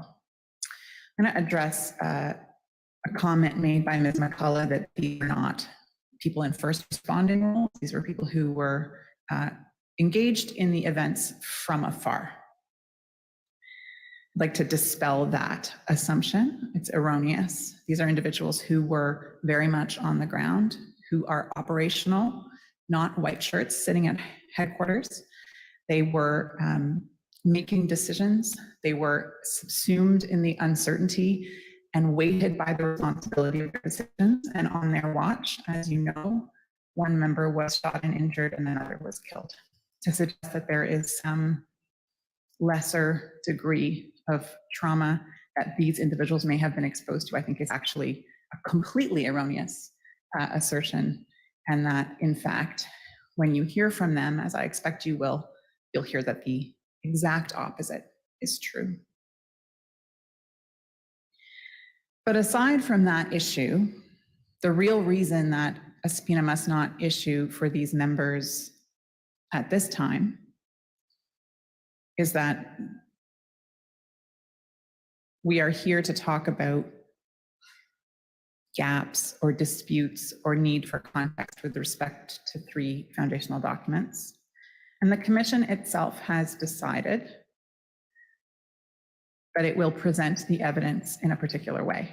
And that is to offer first a community perspective on the events in Portapique, and then a response, a perspective of the response of the IARD team in that first responding group. And then on top of that basic factual information, layer on several other types of analysis. So as we move through the proceedings, as the commissioners well know, we will receive a document about the emergency response team, which can be layered on top of these documents. It covers the same time frame, but details the involvement of other officers. We're going to lay on top of that a chronology from the perspective of the command team, these officers that these members that we just spoke about. And that is also going to lay on top of the existing documents. We are also going to look topically at some of the important questions that participants have raised. This question of RCMP public communications, alerting. We're going to look at the question of the use of air support over the same time frame by the same members. And we're going to look at information that the RCMP may have received about the existence of a replica police cruiser created by the perpetrator. So all of these documents are going to answer some of the questions that were raised by Ms. McCullough today, and many other questions that could be asked of the members that have been identified.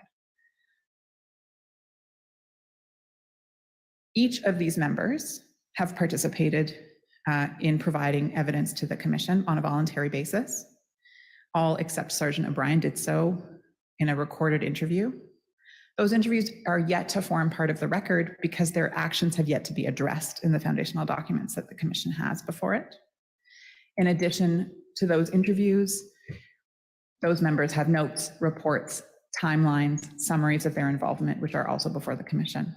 This question of whether or not each and every one of the questions raised by Ms. McCullough have been answered, I can't tell you that because I've heard those questions for the first time just now. But I can tell you that the question for the Commission is, have they been answered? And that question cannot be addressed until we see what is in fact presented in these future foundational documents.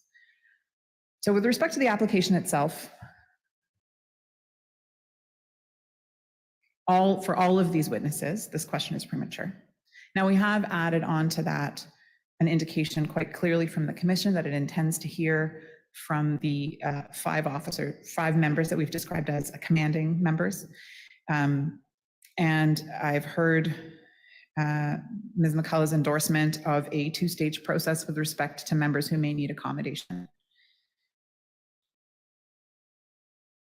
I think it would be extremely problematic for the Commission to at this stage consider that maybe it would be good for these members to testify for their own trauma. I think it would be problematic for the Commission to assume that what we're really doing here is balancing in some way actual trauma for one person with the potential trauma of not knowing to another person. But more specifically, I'd like to remind the Commission what a trauma-informed mandate is, as defined by the Commission and as accepted by the Government of Canada. A trauma-informed approach is meant to minimize harm, minimize the chances of re-traumatization, and enhance safety, control, and resilience. So it's for this reason that I look forward to the opportunity to present information from each of these members about what they in fact have experienced and what in fact they need from the Commission in order to achieve this objective. And that's not for today, that's for another day. And so I'll just put a pin in that issue and say, let's not make assumptions, but let's ensure that our process provides these individuals the opportunity for safety and control and to speak to their own experiences for themselves. Subject to any questions that you have, those are my comments on these witnesses. Thank you so much. Thank you. Sorry, were you going to address Corporal Mills separately, or did I misunderstand? Perhaps I didn't address him directly enough, except to say that his involvement is covered not in these documents, but in the emergency response team document, which is to come. And so my submission about him is that his evidence would also be premature. Oh, thank you. Thank you.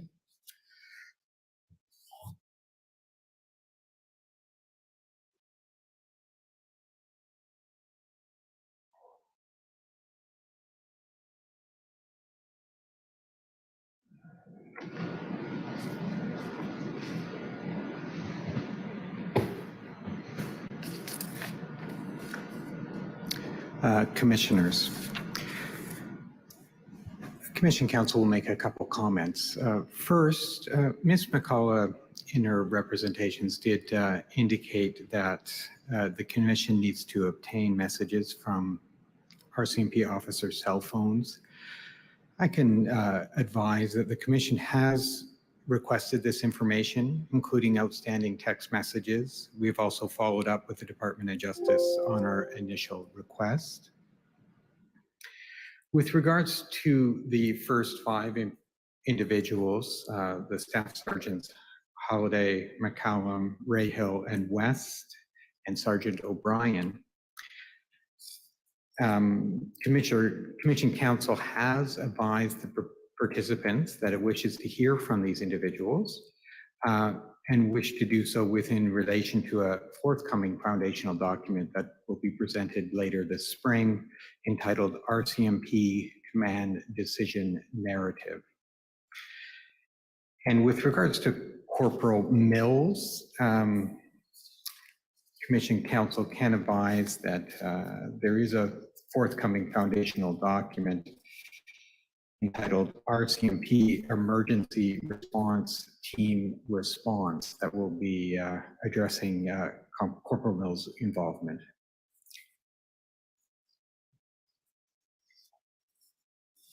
There is another bit of housekeeping today, Commissioners. On Wednesday, we heard from Council with regards to a number of individuals, including a Sean Conlog. Subsequent to Wednesday, the Commission disclosed some further information. So Ms. Miller would like to address the Commission and make some further comments in light of that. Absolutely.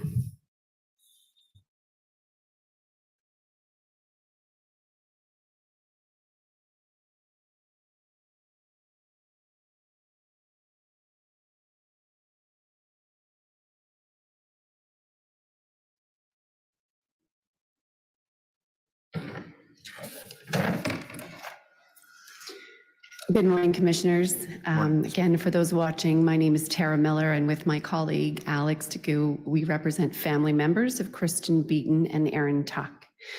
I appreciate the opportunity to speak again with respect to this witness, Mr. Conlog, who I addressed last week in terms of gaps in evidence relating to him. As Commission Counsel indicated, we did receive additional disclosure on Friday relevant to this witness, and that disclosure was a further FBI statement, audio and video. We've listened to the audio. The video is still in production, but it is, we assume, matches with the video.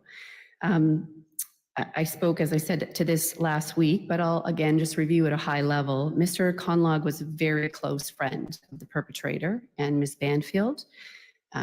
They visited him frequently in Maine. He was scheduled to come to Nova Scotia to visit them prior to COVID closing the borders. The relationship was described as family. When the perpetrator last visited Mr. Conlog in the States in late February or March, he told him that he had put him in his will and he loved him. But it's more than this. The reason for my comments about this witness is more than this close relationship. It's specifically with respect to ensuring that the commissioners and that the families and that Canada have a fulsome timeline of what happened on April the 18th, prior to 10:01 when the first 911 call was received. And the reason for this is because Mr. Conlog was one of the last two people, other than Ms. Banfield, to speak to the perpetrator on Saturday, April the 18th. And he did so not once, but twice. He spoke with him mid-afternoon when he would have been present with a call that took place with Angel Patterson. I spoke to her last week. And then he had a solo call on FaceTime with the perpetrator, Ms. Banfield, at 5:30, which would have been 6:30 Nova Scotia time. This is less than 4 hours as the clock is ticking down to when the carnage starts. And this was a 24-minute FaceTime call. That's a significant period of time. So when we received this new disclosure on Friday, I listened to it and thought, well, perhaps there's detail about the details of this contact in those additional information. And to my dismay, there was not. But that just affirms and highlights concerns that we have with respect to these reliance on prior statements as filling in these gaps and building this timeline. We know there are now 2 FBI statements, 1 ATF statement, 1 statement with the RCMP, and 1 statement with Commission Counsel. None of these statements, including the recent disclosure, spend any amount of time reviewing what exactly took place and what was said in those 2 contacts that day. The commission interview, certainly reviews certain things, but it spends some time reviewing mental health resources for Mr. Conlog, who's lost a friend. We have no issue when it comes to trauma-informed mandate to share mental health resources and support. But let me be clear, it is not at the sacrifice of getting relevant facts. And we do not have any detail about these 2 contacts that Mr. Conlog had in the critical hours leading to the tragedy which unfolded several hours later. We submit detail of these 2 contacts is particularly relevant for the commission's work. And I'm echoing my comments last week, but I wanted to reinforce that even with this additional conlog, it did nothing to allay my concerns with respect to detail that might exist in the record already. Subject to any questions, those are my submissions. Thank you. Thank you, Ms. Miller.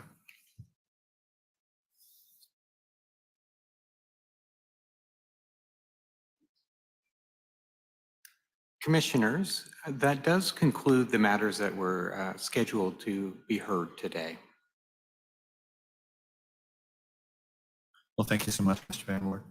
And thank everyone, thank you participants, and thank all members of the public who are engaged, and of course participants, council as well.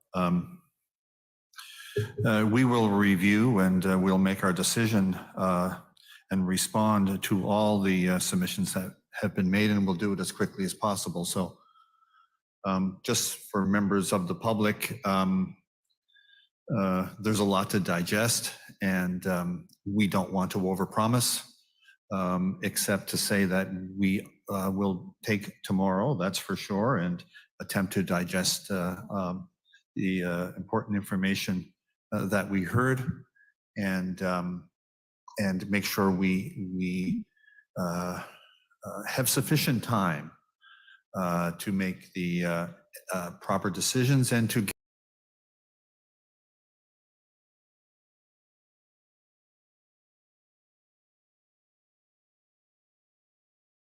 has been mentioned, and again, I'll speak for members of the or participant council are fully aware of the rules and the purpose of the rules, but it's just speaking for the public.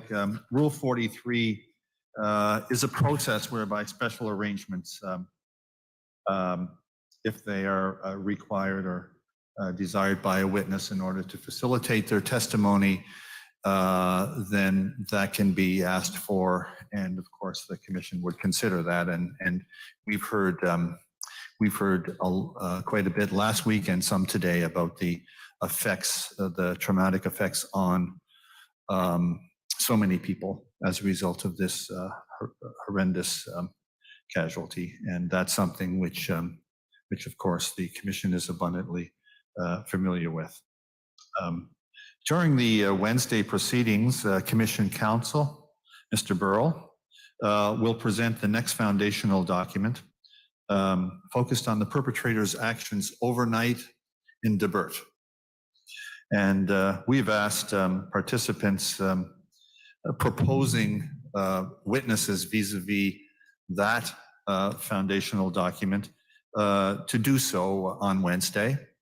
And any participants who oppose that, we would handle it by way of written submission. So we're trying to be agile and flexible, and rather than we think that we expect that the presentation of that foundational document will not take a long time, so it would be time well spent to hear from those who wish to propose other witnesses, but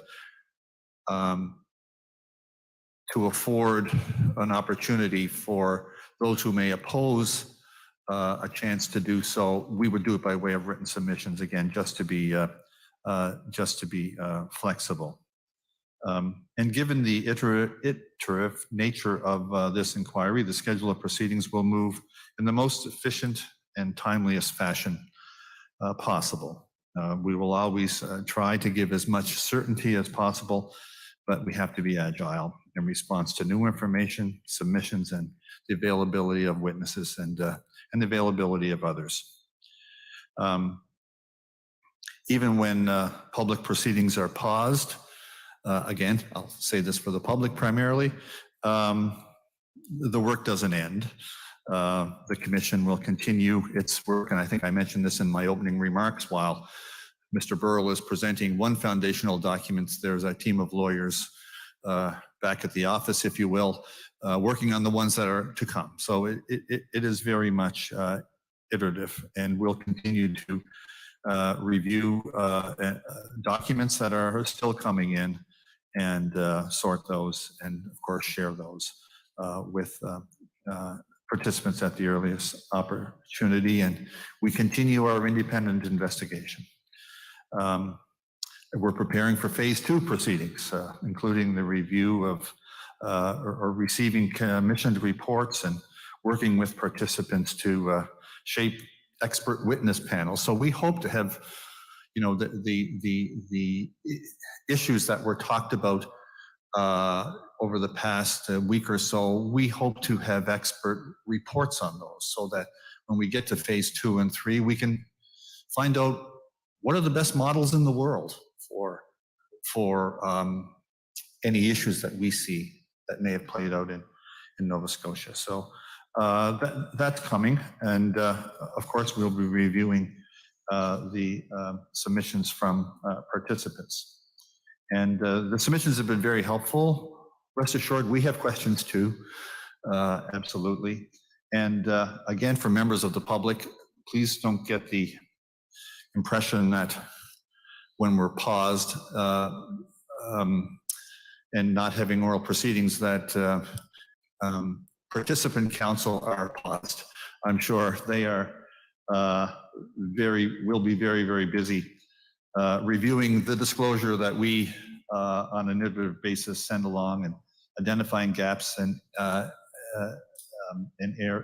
errors in upcoming foundational documents, as well as preparing their clients with regards to the materials that will be ahead. So everybody will be busy, I would think.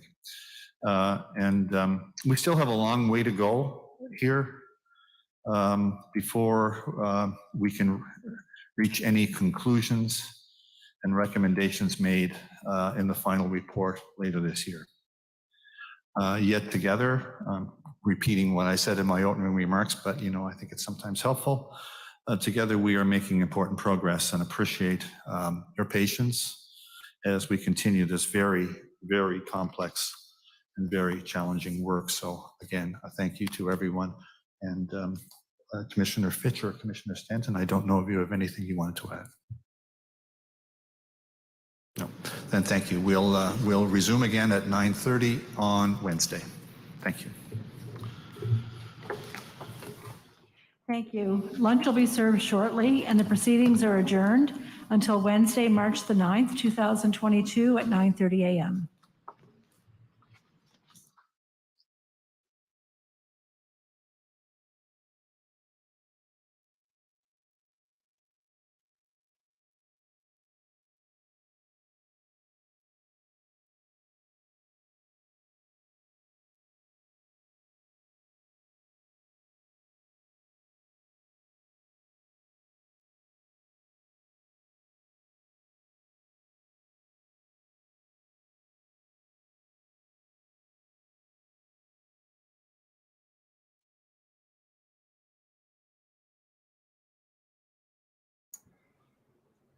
Don't worry about that circle thing that we're going to do. On to Debert. Don't worry about it.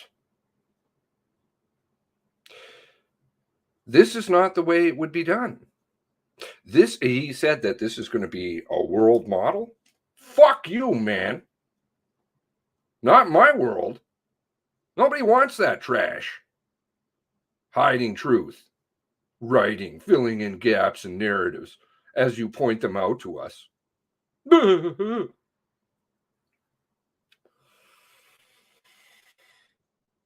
Oh, boy. Seriously, I went in the other room.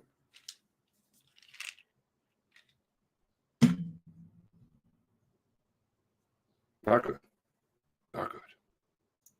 No question and answer period today? Sounds so. Am I still muted? I'm not still muted. How can I be muted?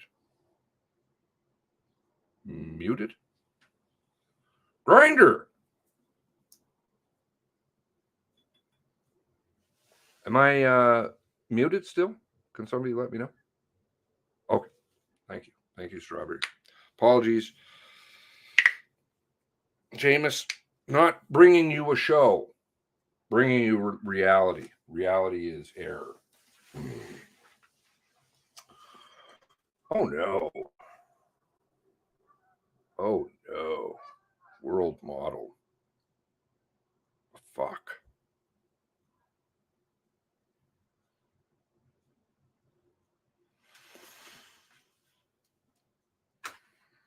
Please bring attention to this one.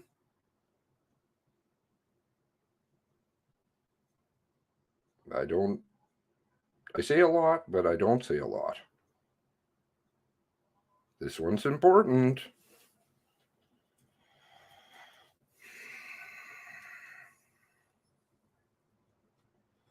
I need to hit live. Fuck. Let's update it live. Let's update the thumbnail.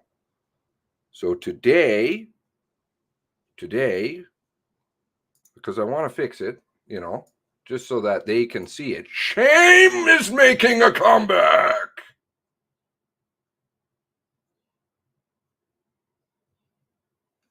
I don't want to see this thing implode because they're trying on that front too. Fuck you. Don't do it.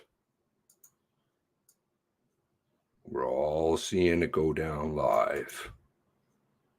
Uh-oh. Problematic.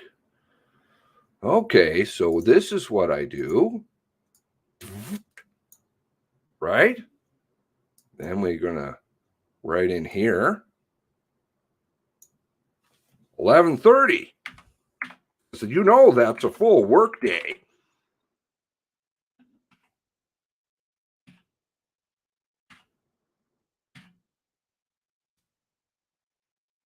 Uh-oh. This is Seamus's high-tech skills. Not very high-tech. I know CSE is just sitting there laughing. You go laugh. Mm-hmm. Oh, Jesus.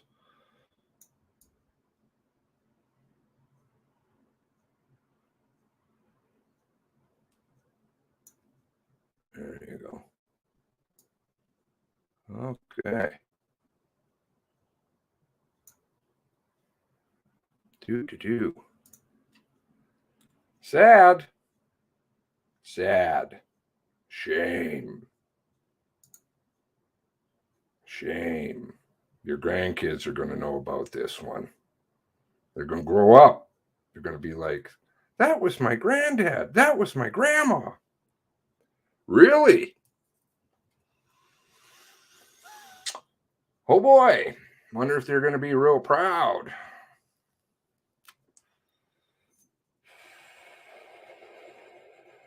Shame.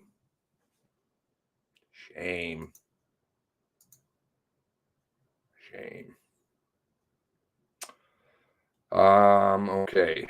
If the family lawyers push too much, Trudeau will reinstate Emergency Measure Act. Well, yeah, they do want to stop it. They want people to get angry about it. And then they can say, oh, well, see, nobody wants it anyway. And we'll form a commission about the commission and we'll do some consulting and we'll get back to you on that one. No, you do it now.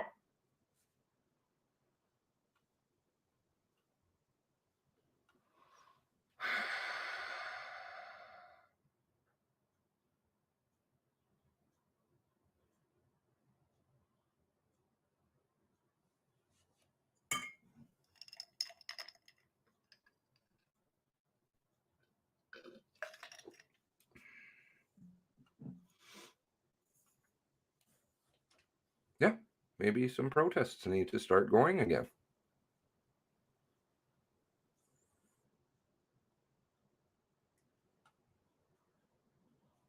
Yeah, I think so.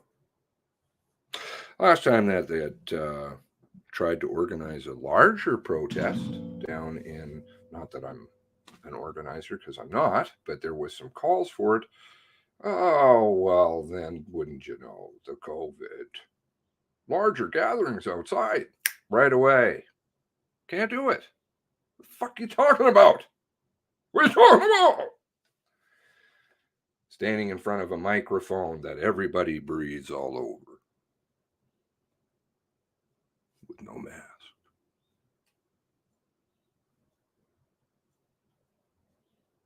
Oops, my microphone has COVID on it.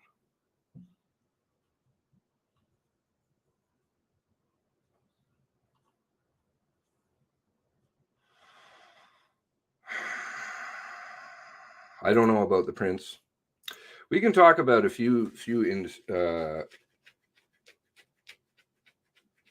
discrepancies. But you see, they should have all of the people testifying right now. But you see, they move on to divert.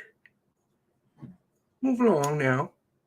After they already canceled 3 sessions this week. Or is it 2? Sorry, 3 sessions this week. And then redid it so that you have divert right away. I don't think the families, funnily enough, want this sped through, the majority of them, right?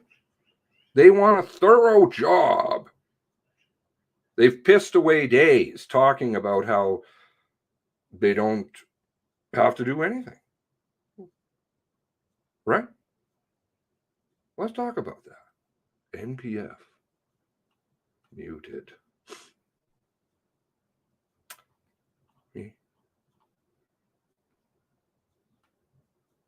Oh, people are getting angry. But you see, we need to not. We're going to take the higher road on this one. We're intellectual. We use our brains. We don't fuck around. Who is that somebody said? It's not very hard to tell the truth, is it? You learn that as a child. I guess people aren't growing up these days. buffering. Yeah. AI tech. There's AI tech running in the background. You think I'm shitting you? I'm not. I'm not shitting you. I know. I know. Lots of things I know that I can't say, but oh, they're putting all of every point that you make, and they're putting it in their story. I wonder how the disinfo will fold into there. I don't think it'll go well, frankly. Lying is hard. Yeah, thank you. It was Johnson Green who said that. Welcome aboard. Project Wide Awake. Yeah, there's something going on. I'm telling you, the silence. It's just deafening. Last summer, or summer 2020, I was like, what in the fuck is going on? Everybody just, Mom, I can see some, but everybody? Conscience. These people are going to get serious cases of PTSD, too.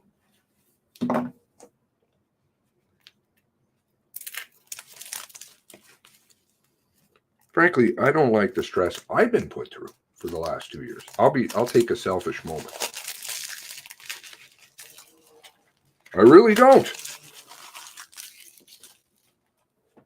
I hope you don't either. Lots of people working hard. Julie, tons of yous. I can't even name them.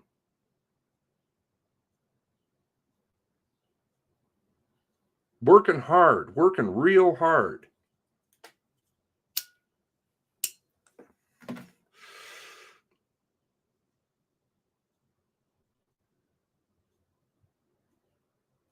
Oh, it certainly can. Certainly can, Chiang. They're working hard. I think, frankly, I don't think I'll be able to scroll far enough back to get to comments other than people pissed off.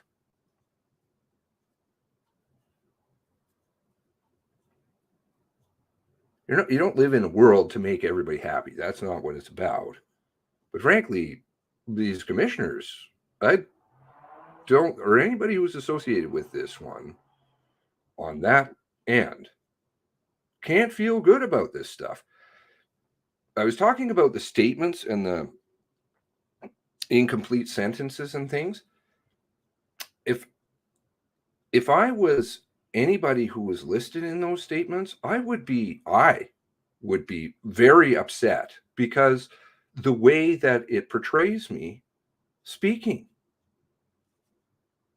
I look like a fool. I can't even form a sentence. I'm like skipping words, and they're not sentences. They're not sentences because things are missing. Why is there no MP3 of all of the full interviews? The video file of the full interviews, time and date stamped. They're probably sitting there farming them now.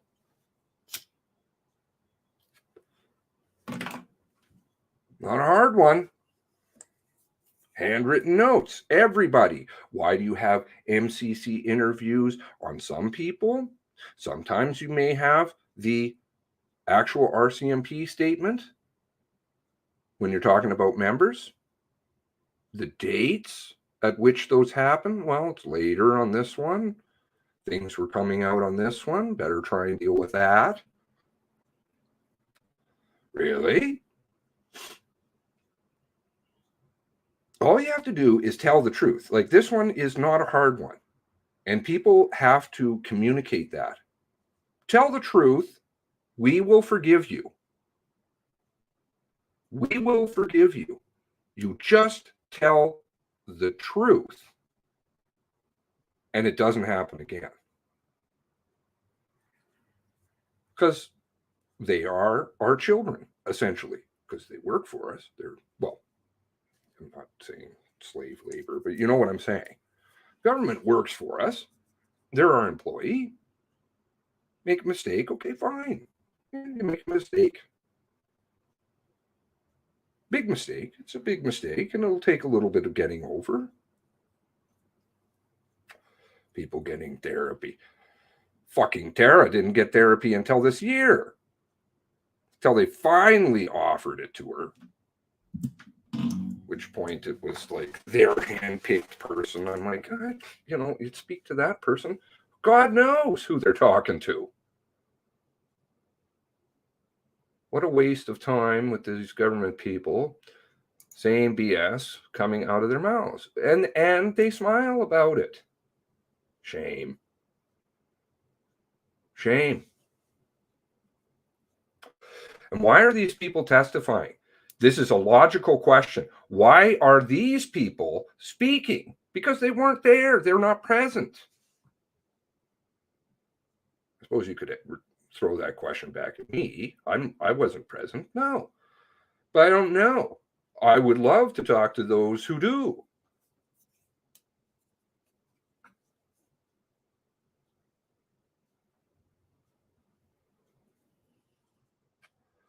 First account. When? Simple. Self-respect.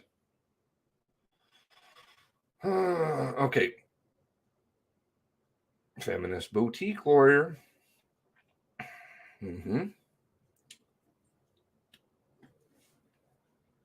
Couldn't pay me enough to sell my soul. You really could not. I don't think. I mean, you never know until you're put in a situation, but I really don't think, and I don't think you could blackmail me enough. I don't care. Because I would do the same thing. I'd be like, well, I fucked up. I made mistakes. Yeah, and trauma. Trauma is a shield. Trauma is a shield. Shields up.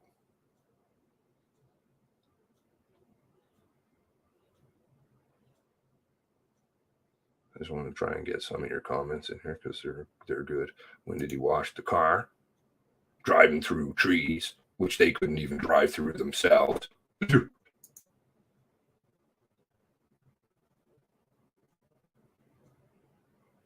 Reminds me of that video. Do I have that video up? No. Fuck. Yeah, I'm going to play it. They deleted it off my channel. Fuck you. And whoever made the video, I don't know what to say about it. I think I have an idea. But very helpful. So I don't like to be deprecating upon anybody. I try very hard to be careful and not point fingers and say bad things about people, because you can live to regret these things. And I want to have as few regrets in my life as possible, though I have many. Okay. This video was sent to me very early on. I'm going to point out a couple of things in it. Okay? Maybe it'll seem somewhat reminiscent of something that you've seen here. Eye of the mountain below. Keep careful watch of my brother's souls. And should the sky be filled with fire and smoke, keep watching over during sun.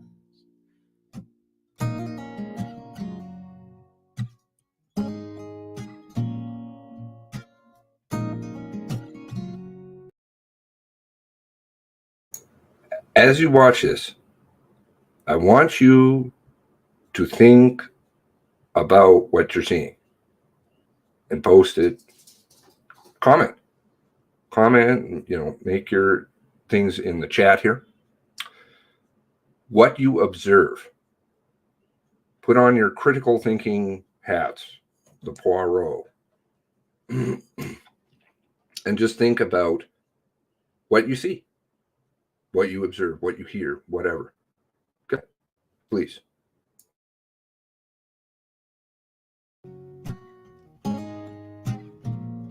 If this is to end in fire, then we shall all burn together.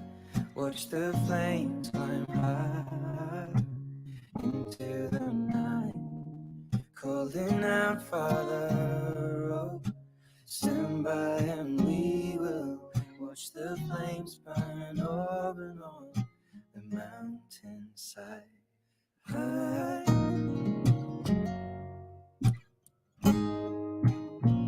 And if we should die tonight, we should all die together. Raise a glass of wine for the last time, calling out, Father, oh, prepare as we will watch the flames burn over and on the mountainside. Desolation comes upon the sky. Now I see fire inside the mountain. I see fire burning the trees, and I see fire hollow in soul. I see fire blood in the breeze, and I hope that you remember me.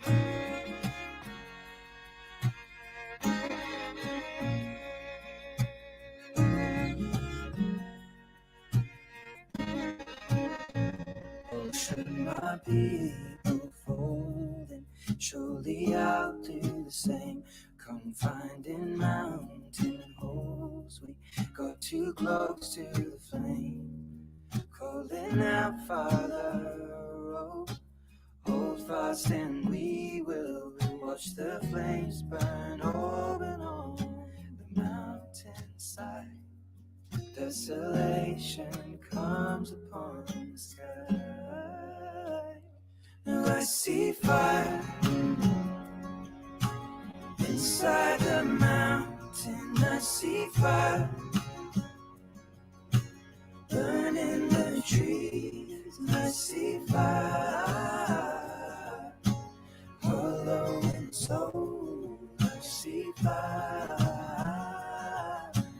blood in the breeze, and I hope that you remember me. And if the night is burning, I will cover my eyes. For if the dark returns, then my brothers will die. And as the sky is falling down, it crashed into this lonely town. And with that shadow upon the ground, I hear my people screaming out. And I see fire inside the mountains. I see fire burning the trees. I see fire hollow in souls. I see fire blood in the breeze. I see fire. Oh, you know it's our city burning out. And I see fire. Feel it here on my skin, and I see fire, and I see fire burn over and on the mountainside.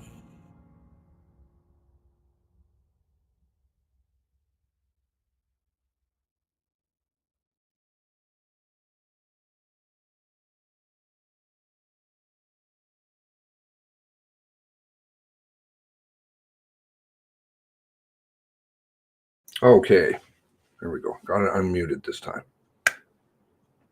So, you got some of the observations there. Good stuff. Let's have a look at it a little bit more critically now.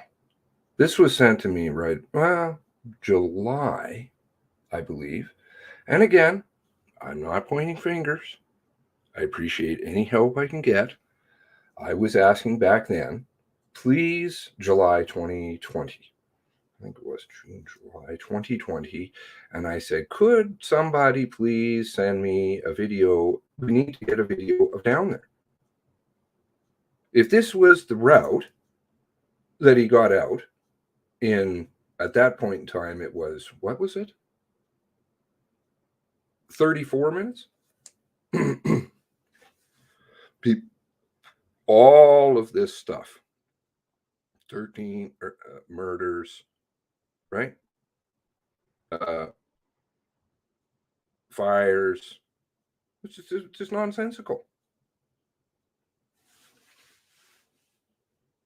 The amount of people, Aaron's personality, from what I understand, and his background, multiple people driving up and down. Come on. Just have to think about it, right? Okay, so you guys picked up on a lot of them. Let's have a look.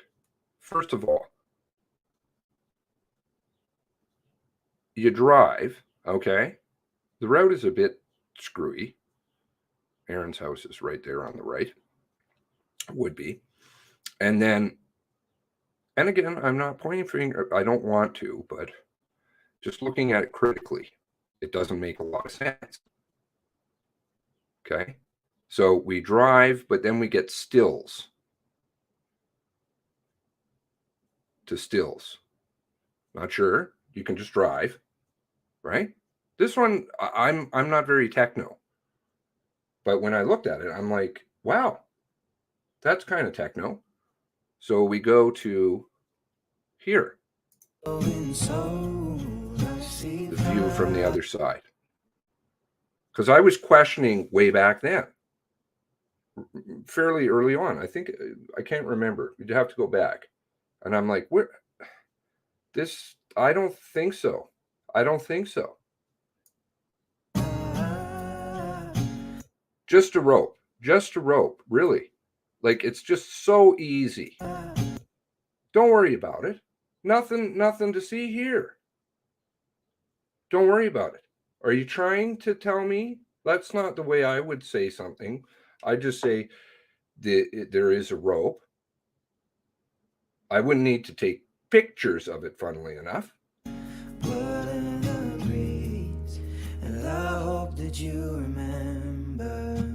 Okay, a lot of video editing. Very good with that. Okay, so now we're on the other side with a still. So we drove, had a few stills, stopped. Now we're on the other side. Another still. Okay, to this bumpy stuff in going backwards. So, okay. It's going backwards and it's bumping all over the place. First of all, note the right-hand corner here, ice cream software, which actually can be used to speed up stuff. I've been through this video a long time ago, but I want to go through it again. And that's what I saw. It was being sped up. It was pretty quick. I noticed what the fuck was going on. Because who has a reverse camera, dash cam mounted? Oh, now we're at the sky. We're looking up at the sky. Because you know it's stationary, don't you?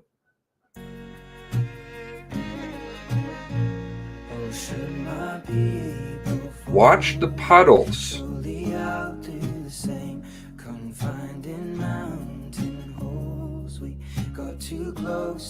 So you know the car, think about it. Your car is driving through puddles. What do puddles do? The background, funnily enough, that they have. Ripple.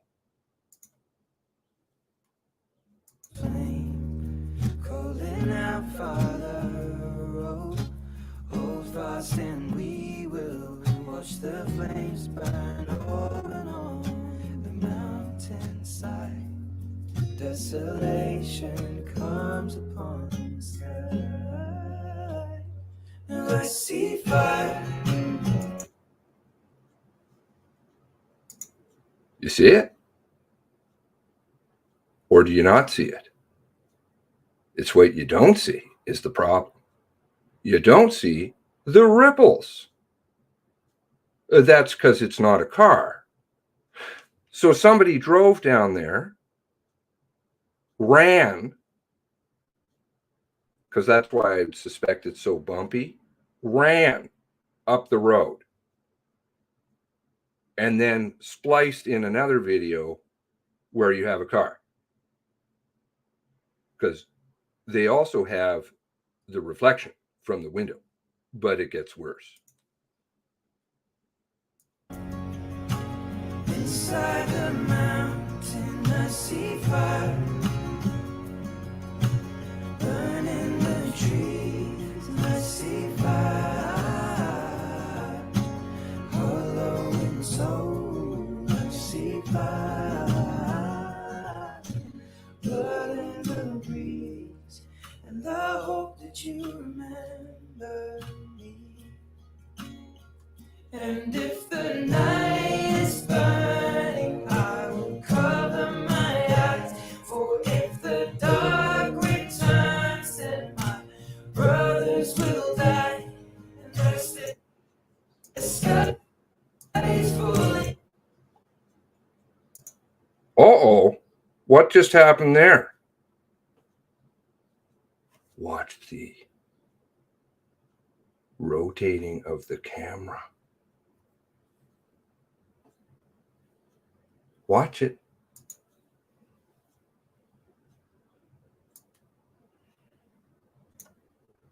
And as the sky is falling down, it crashed into this lonely town. And with that shadow upon the ground, I hear my people screaming out. And I see fire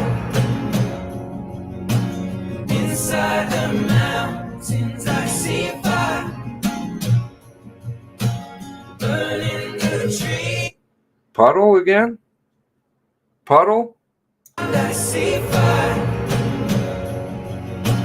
inside the mountains. I see fire. I live out, I have a ranch. I have lots of roads.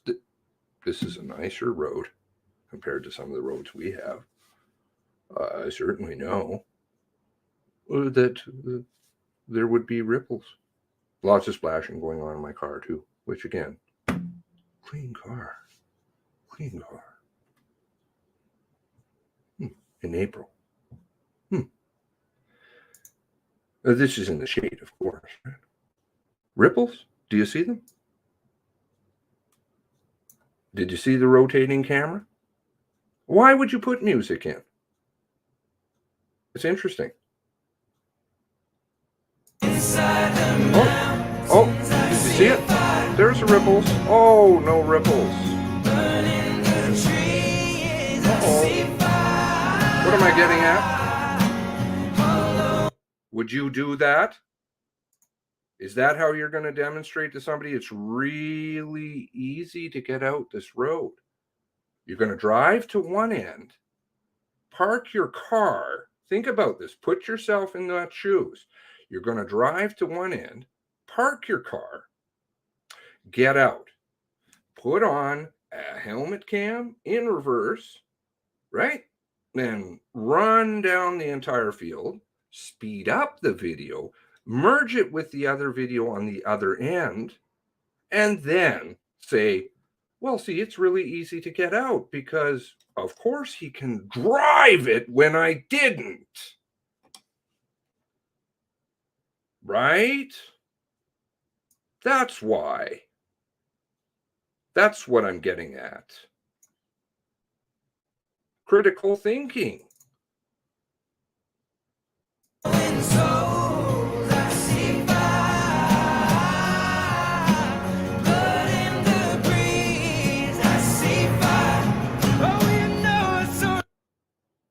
Okay, so now we're going to merge the video. Wait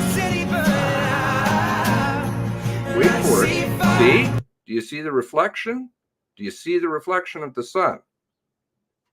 Maybe my shit can disappear off that. I don't know how to do that. See? You see the vent? The window. All right. One more to throw at you.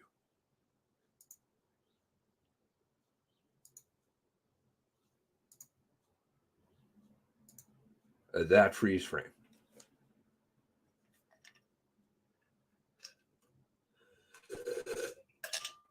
Somebody's arm and blue shirt.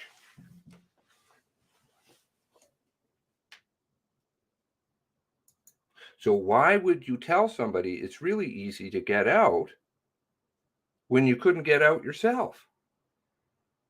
Or apparently not.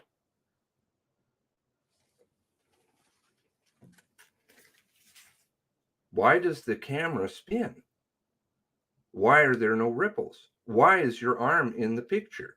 Why would you go to all of this trouble, then come home, edit the software, speed it up, blah, blah, blah, put in music, da-da-da-da-da-da-da.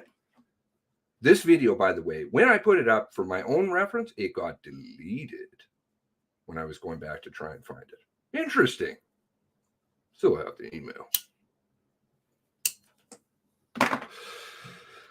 Oh, this is a complicated one, people. Does it remind you at all of trees, styrofoam cars? Really easy to get out. Well, we'll start at the other end. Here's a freeze frame. Oh, and we'll start at the other end, and it's actually in the middle of some woods somewhere. Don't worry about it. And we'll use a drone because it's very easy to get out, don't you know?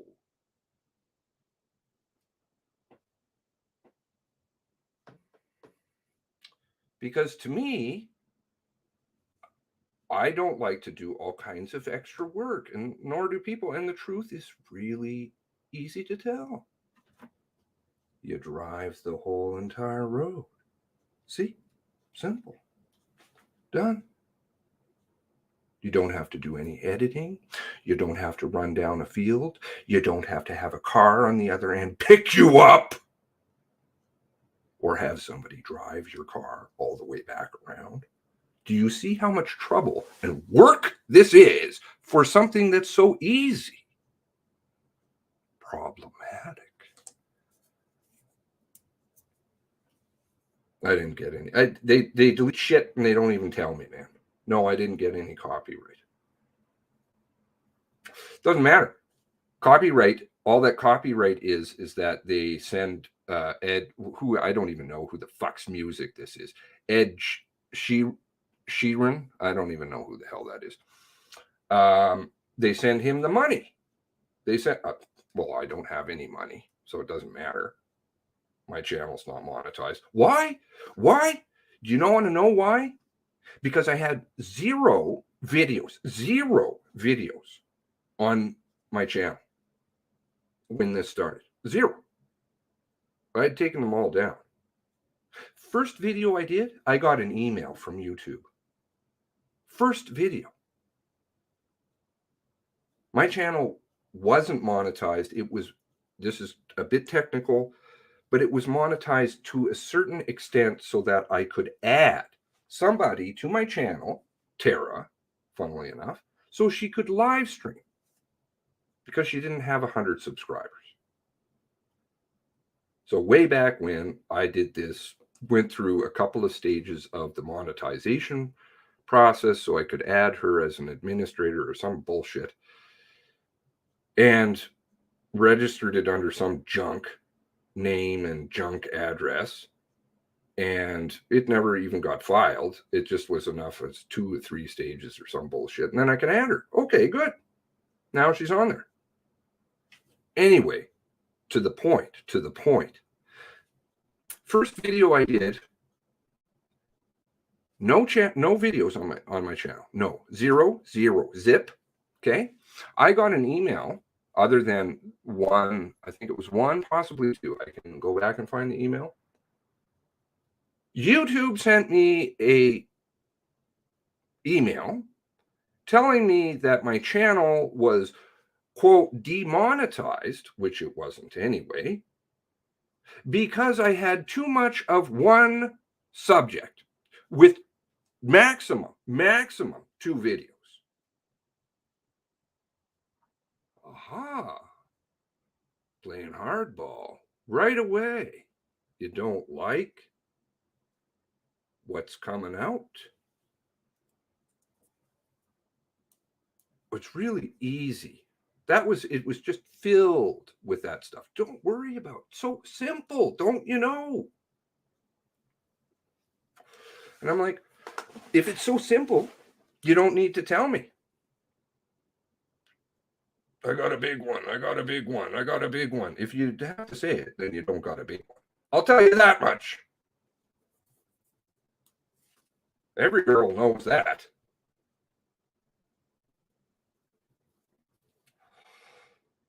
You made the video. I just don't understand why you would do that.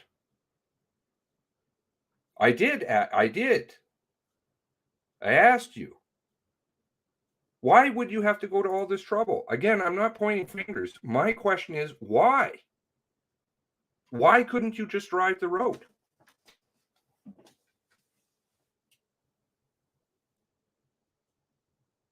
I'm not out here to acquire enemies. Everybody knows that. I'm out here to acquire the truth. I don't like the video that the fucking MCC floated as some kind of fucking bullshit. You can get through the fucking field from one road, which you don't show me, to another road, which you don't show me, driving through the warehouse, which you don't show me, using a drone. Huh?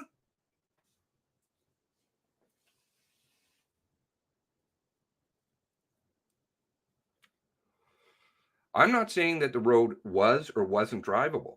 It does appear that it has definitely been upgraded, by the way.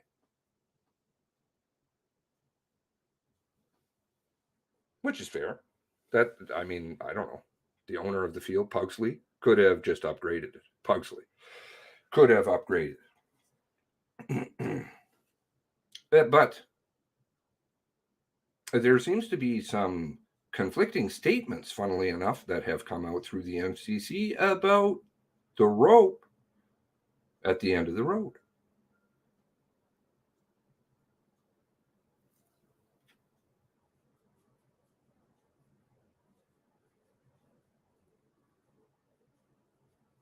So maybe Mirage, my apologies. It just seems awful strange.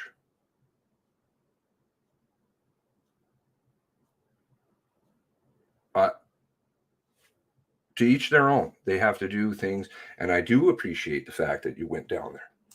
I do. I just don't know why, if it was so hard, just drive it. You went to a lot of work.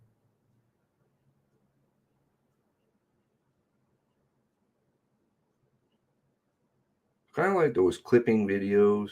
Do you remember two videos also clipped? Around where Morrison got shot. Kept trying to get answers on that. I couldn't ever get any answer from anybody. Okay. I'm not, and again, I'm not trying to rip into Mirage. I'm not. Just it's an interesting question. Actually, story, I went down to Portapique first, got that footage, then went to Browns Loop after that, walking the way down. Sorry. Walking the way down, my storage started to go wonky. Saw the rope, so we went back. So why did you have to speed it up? Why did you have to use ice cream? And if the storage was good at that point, redo the video? Some nice software, by the way. Not that, I mean, ice cream, I think, is free, but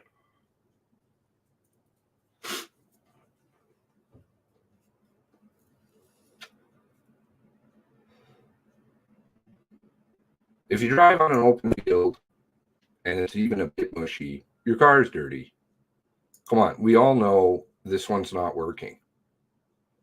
Even the family members are saying that now. I didn't finish that article. I don't even know what exactly it says, but I think people are starting to really question the Blueberry Field exit because, of course, there are two ways that they could get out. And it is not beyond the possibility that he drove past them, being that he was driving an RCMP car. And funnily enough, other RCMP members testify, well, we wouldn't even know. We did wave at him. He did drive by us. We wouldn't have known any different anyway.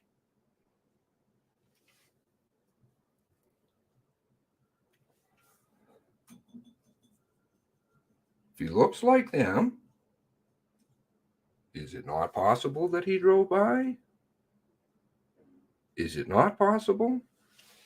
I'd say it's very possible. He did it at least 2 other times, and nobody seemed to notice that. Just saying. Okay. Where was Harry's article?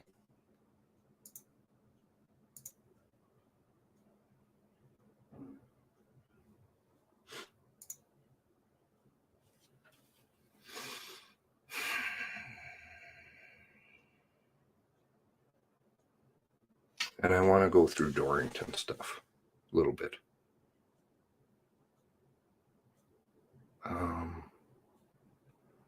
Harry's article. My goodness. Where did I put it? Too many tabs. Too many tabs.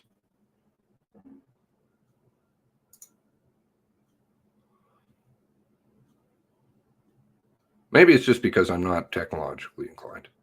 That's the problem. Very possible. I'm a complete tool.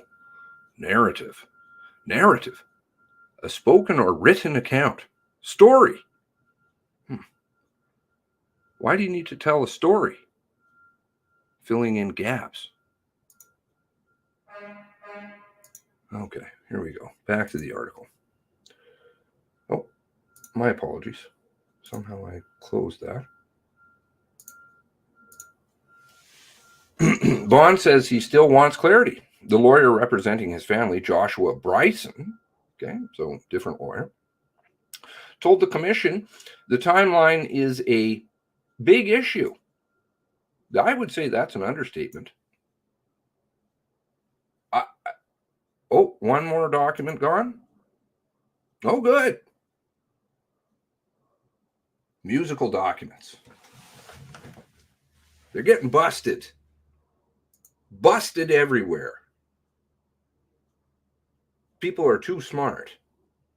They know what to look for. His clients, thank you, oh dear. She's pretty on top of things, I'll tell you.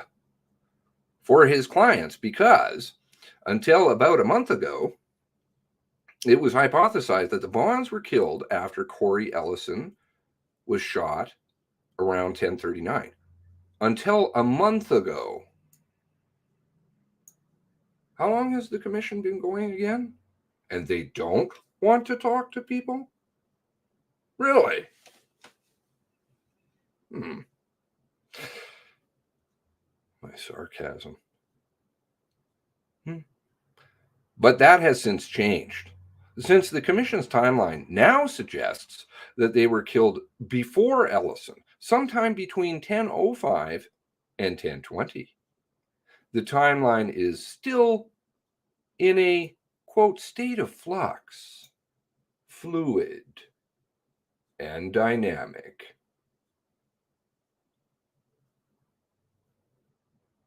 And evidence from Lisa Banfield, the gunman's spouse, can likely offer assistance in forming the timeline based on what she heard or saw.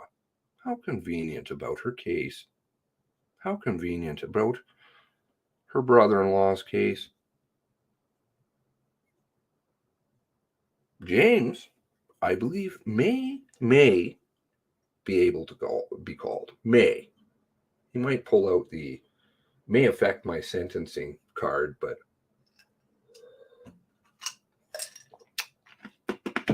he also said it's more important to hear, excuse me, I'm going to talk with my mouth full of ice. It's also important to hear more from the RCMP.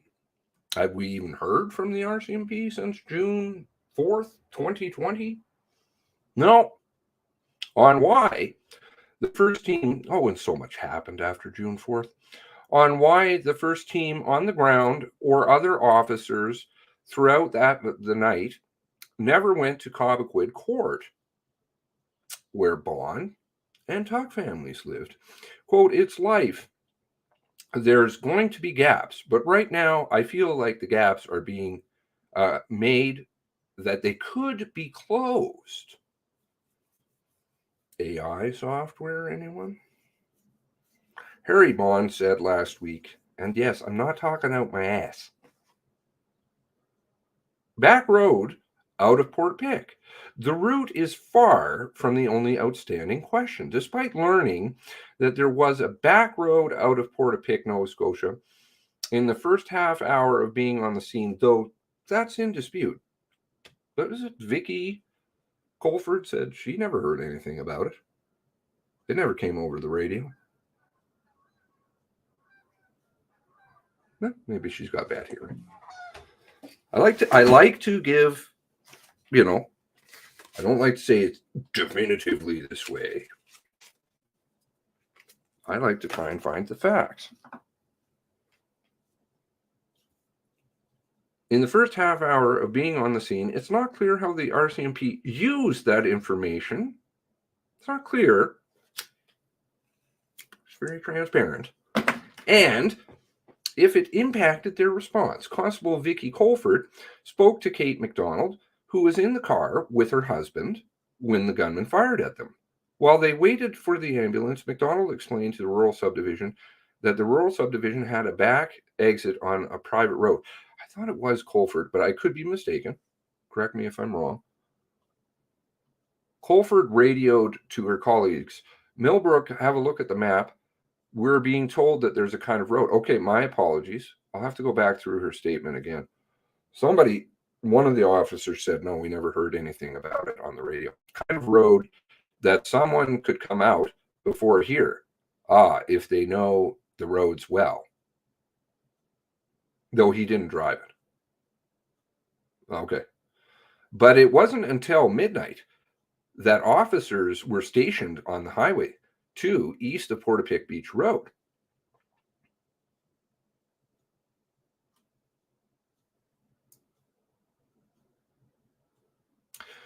Question for those of you in Nova Scotia,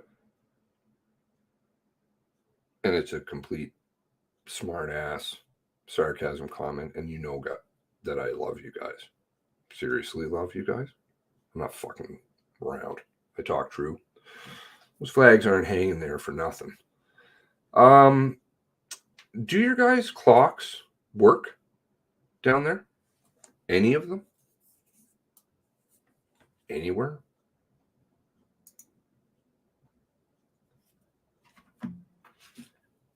RCMP is making it look awful bad. That officers were stationed on Highway 2 east of Portapique Beach Road in the first hour and a half of the police response. Police set up 2 containment points further west of Portapique Beach Road. A pair moved to Brown Loop, to which Blueberry Field connects at 5 a.m. Mr. Dorrington. One future document the commission is prepared will focus on decisions made by the RCMP that are overseeing the response. I don't understand how Dean Dillman is sitting there until 10:58 between the hours that they say he is escaping and yet phantom Wortman in the clean car drove up. Your clock seemed to work fine. Yeah. Yeah. It's interesting, too, if they're connected to the internet. You know?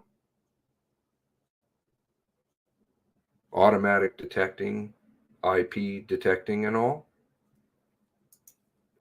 Security cameras, etc. And security cameras that are connected to the internet, the ones that you can view video from afar and such like that on apps, well, they're connected to the IP. Anyway, you'd have to go in, I believe, to change those things manually. Different carriers with different times on their phone. How different? How different are the times, Patrick?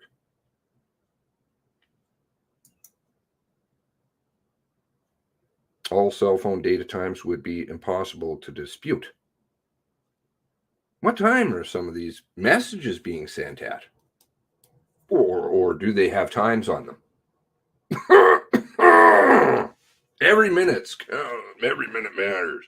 Lawyers have also questioned the accuracy of the timing suggested by the commission. Suggested. Interesting language. Regarding a family who saw vehicle headlights driving along the blueberry field Saturday night.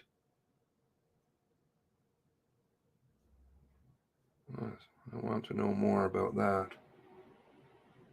Brown envelopes. It's also possible, based on GPS data from vehicles, that an officer racing to the scene drove by the gunman around past Great Village. Nova Scotia Constable Chris Grund, one of the two officers responding to from the Millbrook detachment, said he had no memory. Maybe there was a dip in the road. Dip.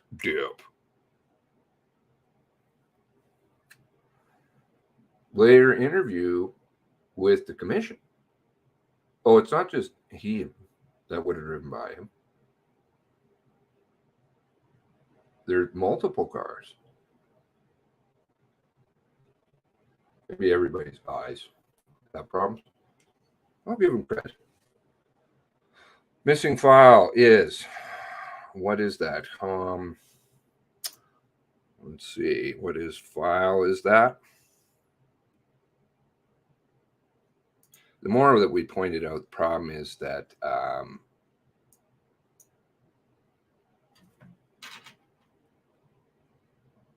they don't want to, maybe perhaps this may impact, oh, balls, I can't get access to it because that drive isn't connected right now. Anybody, oh, thank you. See how slow I am? I move very slowly, but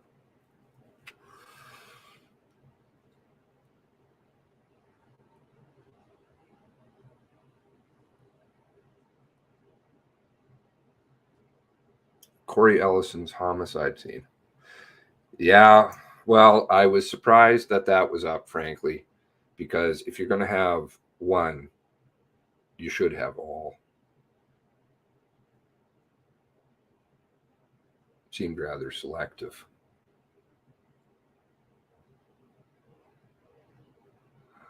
I don't even know how to touch that one, or if I should, because sensitive territory, have to tread carefully. Michael Scott, a lawyer from Patterson Law, who represents families of more than half of the people killed, said that's part of the reason his clients want Grund to answer further questions. Well, frankly, all of them. Let's get them all. Like, is this one a toughie? Durr! He said of the commission's belief that the gunman drove out for a pick around 10:45 is based on a blurry surveillance footage. Remember, I've been saying since the start, it's not a bragging thing because it's collective, right?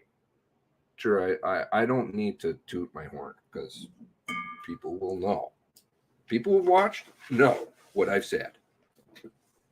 I've dissected videos, looked at them critically, just like I did today. Does it mean that means Mirage is a bad person? No. I'm just simply pointing out the video is odd. Or any of the videos are odd. Or the times are out. Or whatever, right? That's all I'm doing. Just pointing it out. Blurry surveillance video footage of the replica cruiser. Has this really been firmly established in people's heads yet? Maybe I'm barking up the wrong tree, but it just seems too good to be what they say it is. The parts in it, seriously, we're talking about really small, minuscule, specialized parts, which nobody should really know about, except for the people who build them for the RCMP. Not a member knows those things. Passing a gas station in Great Village shortly after. If Grund didn't see what appeared to be, if Grund didn't see what appeared to be a marked cruiser without its lights on, traveling more than 100 kilometers an hour in the opposite direction, well, if it's driving through Great Village, I don't think it's driving at 100 kilometers an hour. Or how do we know that? It's possible that the car wasn't there at that time, Scott said. Compare the GPS logs. 1045 GPS logs. Okay, it's not just Grund. In that part of the timeline, quote, in that part of the timeline, we suggest that every minute matters. It does. Devil in the details. Because every minute that containment point was not contained is another opportunity to stop the perpetrator. Stop the perpetrator before he moved into out into the community, Scott said during last week's hearings. In response, Patricia McPhee, a lawyer for the Department of Justice, said Grund did address this question already, adding, quote, there's no gap that would require his appearance here.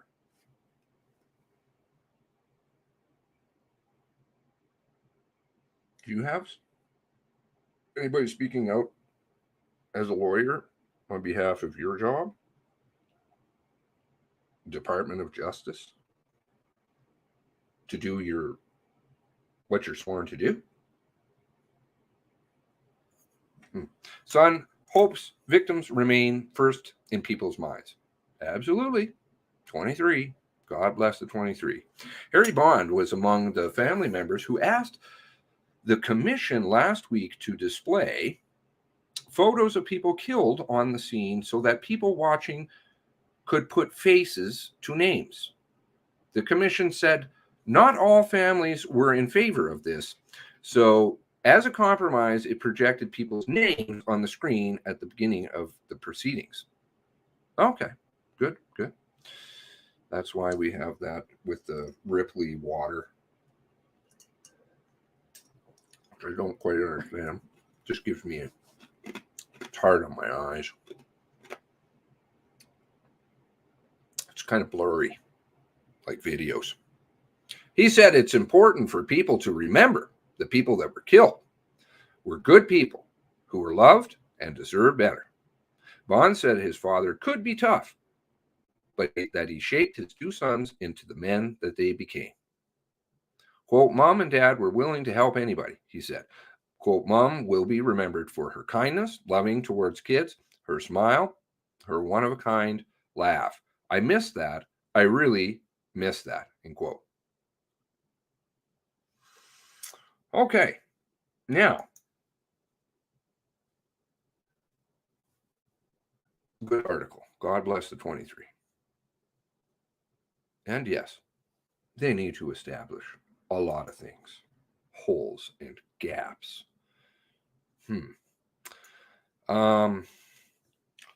Dorrington.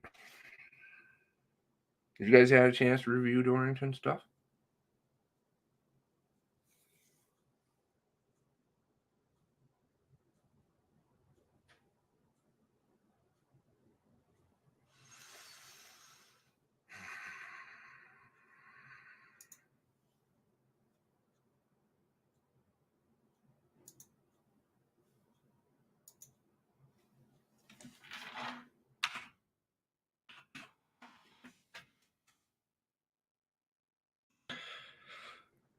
Flood you with paper so that you have to do a lot of homework and eventually you just give up. That's what the system does.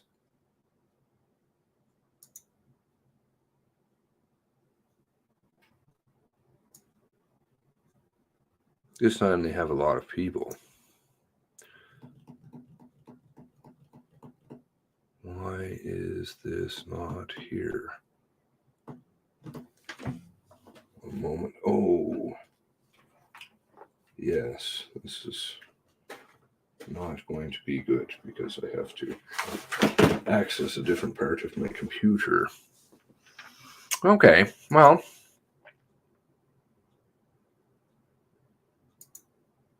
it is not connected.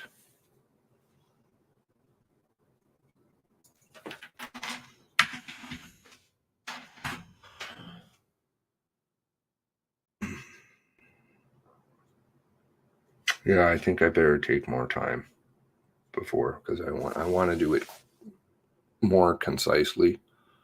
I know people. I know you guys hang tough with me, which is really awesome.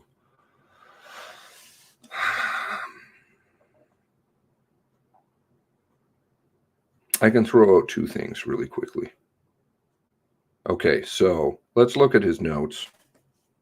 I'm not picking on him. I'm just asking questions.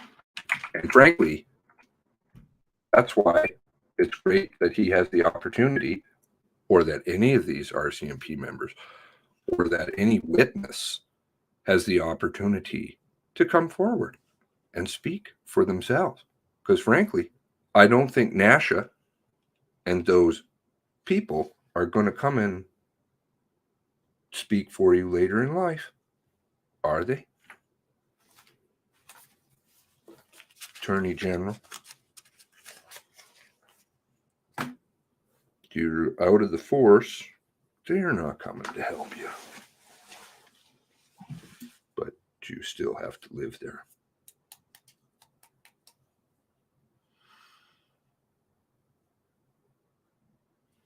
And go to the grocery store. It's not a threat. That's not a threat. It's, again, I never advocate violence. It's just shame. Shame and PTSD. Real PTSD. Okay. Let's go to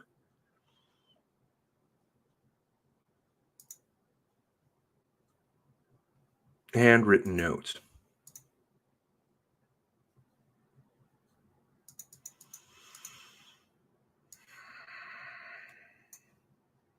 This one disturbs me because, yes, we get the gun. We get a few things in here that are interesting. I'll link the, sorry. Let me do this. Select all. Copy. Paste. Best to go to the source documents.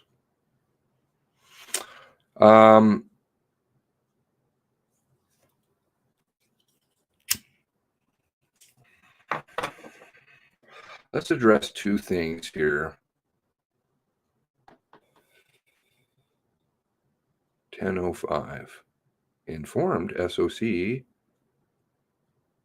at Adam and Carol Fisher's residence. Okay.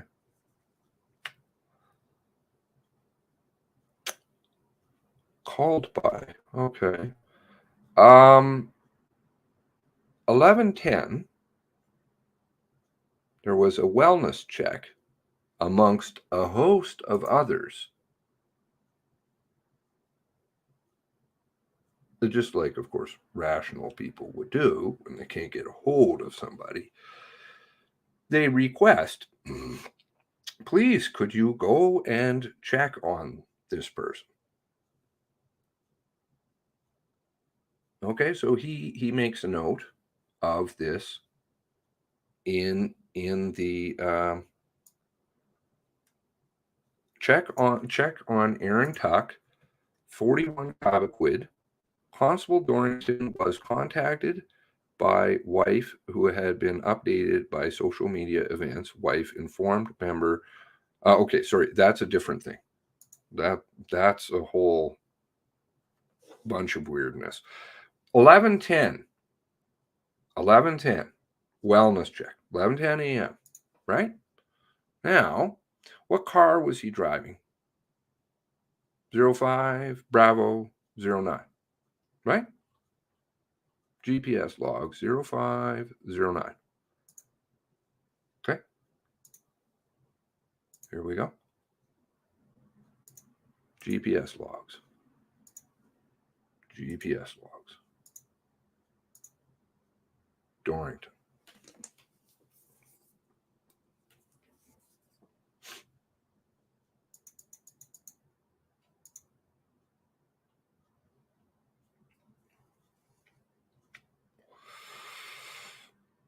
Dorrington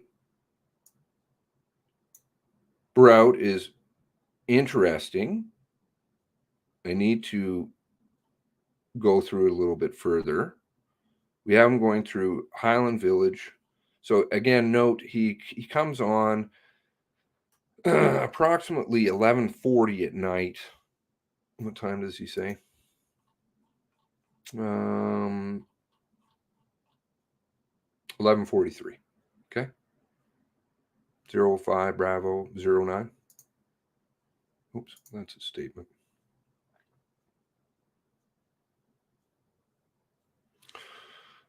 So you can note the speed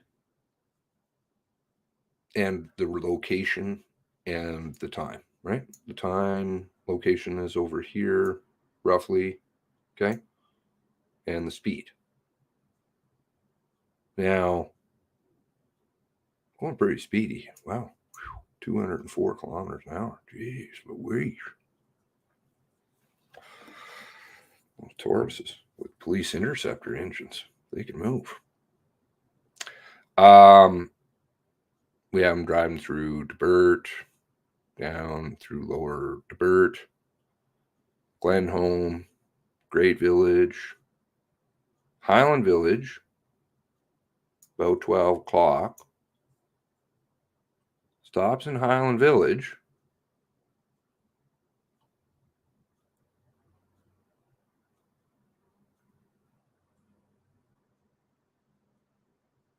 For about an hour. Oops, sorry. About an hour. 12:58. Okay. Continues on Highland Village into Great Village. Stops in Great Village. I'm presuming at the command center for a few minutes. Continues on from Great Village. Highland Village. Highland Village. And then he goes to Highland Village 109 and he stops. Okay. Back to Highland Village. You can use the GPS. I need to plug these in and stuff like that to pinpoint exactly kind of roughly where he's going. I don't, and it's not to dox people. So he goes there for about another hour. Back to Highland Village. Okay, so he continues then from Highland Village, Portapique. So now we're at 2 o'clock, right? Highland Village, and he's going to Portapique. He stops there for a little bit. He's kind of going around. Then he goes back to Highland Village, it appears. And I have to check these records and see exactly kind of roughly where he's going. So we got 2:18 thereabouts. right? So he's already been to Highland Village for a couple hours. He's going back to Highland Village. He stopped there.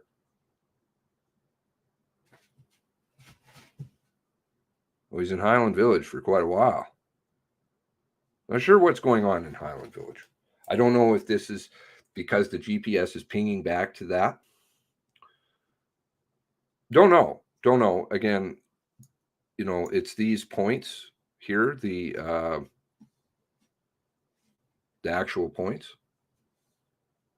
They don't share any location data for calls and texts that I can see. Even your phone bills tells you where you were and when you start the call. Absolutely. Celebrate. Tons of Celebrate records out there. Okay, so he goes to Highland Village for a long time. And or at least it's in the vicinity, west on 2. I don't know if these are checkpoints or what, but it's coming down as Highland Village. Then he's over to Portapique. I'm presuming that this is the end stage point. I think it's a bit more specific in the other ones, because there's kind of a secondary set of records, which is kind of interesting. Okay, so he to Portapique. Sorry if I'm scrolling too fast. 635, Portapique.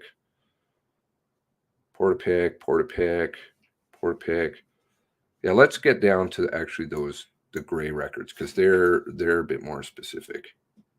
So sorry, I'm just fast forwarding. Where are we at here?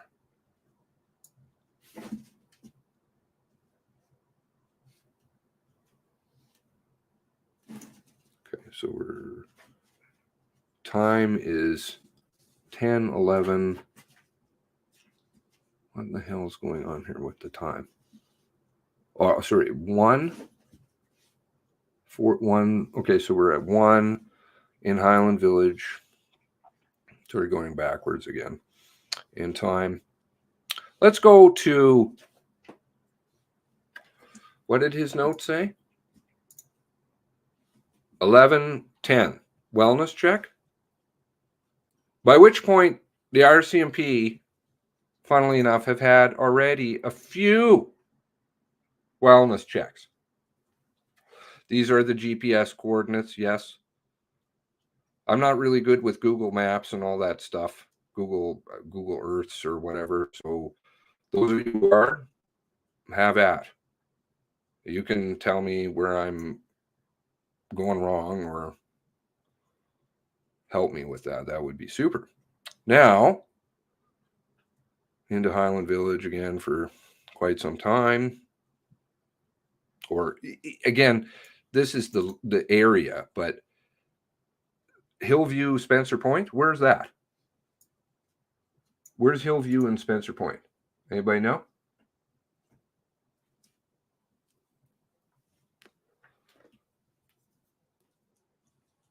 Anybody can help me? That's roughly where he is. Okay, fast forwarding. We'll just fast forward. Sorry if I'm making people ill.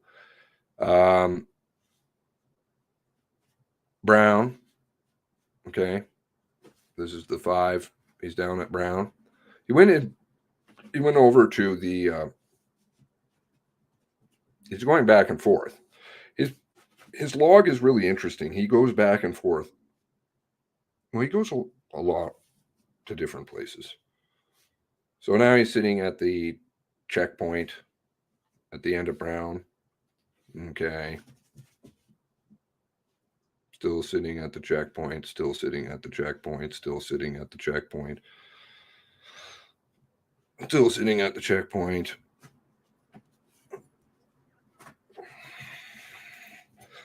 Now it's East Montrose, but I presume that's very close by because it doesn't look like it moved. It maybe just clicked to a different tower. I'm not exactly sure. Now it's back to the other tower. Okay, still there, still there, still there, still there, still there, still there. 9 o'clock, he's still there. Okay, now he's starting up again. Now he's going to an Orchard Beach. Okay, so now he's going to start driving around in Portapique. And this would be a really interesting to kind of map out, like draw a map. I know it would be time consuming to watch the route because it is quite interesting. So he's going 25 kilometers an hour, 24 kilometers, Orchard Beach. Okay. Orchard Beach, Ferris. Okay. So I'm not sure why it reads quite like that, but interesting. And the slow driving. Now he's stopped at Orchard Beach and 2. So he's back up at the top of the road, right? And he's going Orchard Beach and Ferris. Orchard Beach. We're at now about 10 o'clock in the morning. Now he stops down there. Goes again. Drives a little bit faster. Orchard Beach. Orchard Beach. He's on Orchard Beach proper, it sounds like now. Portapique Crescent. Now he's on Portapique Crescent. I'm sorry. Portapique Crescent. Okay, so he's driving around the loop. Looks like he stops a little bit.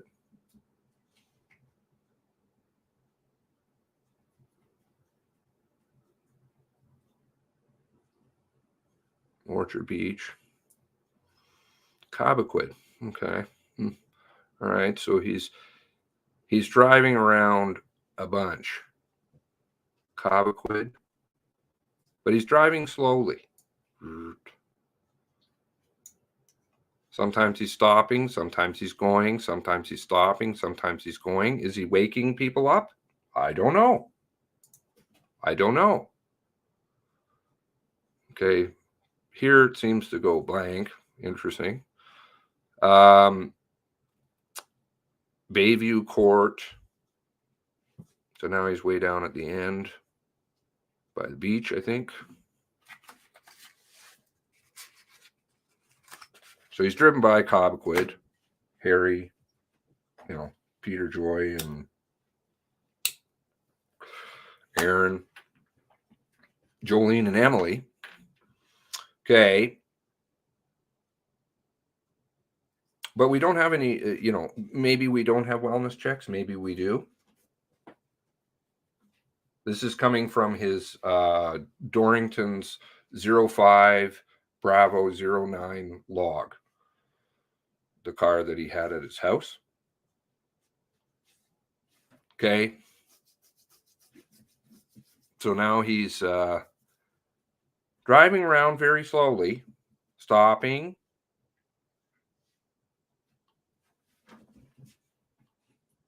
Going a little bit again, stopping, going a little bit, then stopping, going a little bit and stopping. He's on Orchard Beach. Stopping on Orchard Beach for quite a while.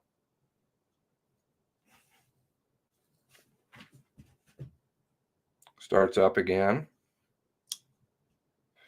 Northwest on Orchard Beach. Okay, he's going kind of slow. And then it's kind of stopping for a little while again. And he kind of picks up speed.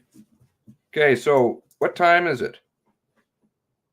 11:12.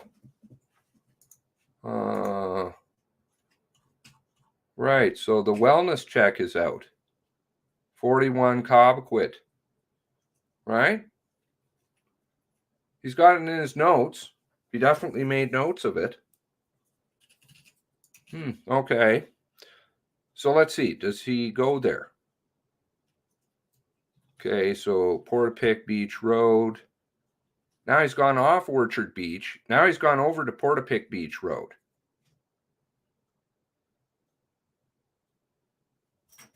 Kind of towards 2, it looks like. Then he goes south on Portapique Beach Road. Oh, now he's down at Ferris. So he's down on the other end on the wrong road. Okay. Driving around, kind of speedy, kind of slow. Now he's stopping down Ferris. Ferris, that's the Glenshans and, the Zalls and Griffin. Okay. 11:25. Stopping, starting.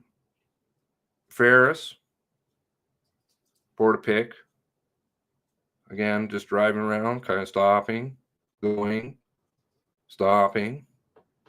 11:30. Just looking to see, because there seems to be a notation that he's the 41 Cobequid wellness check.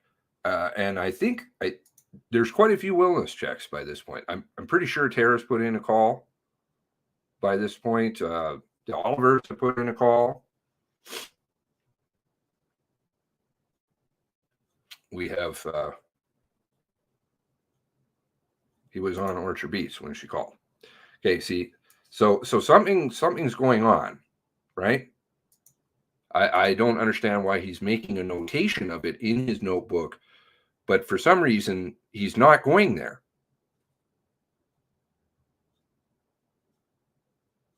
It appears as though he's in the wrong area.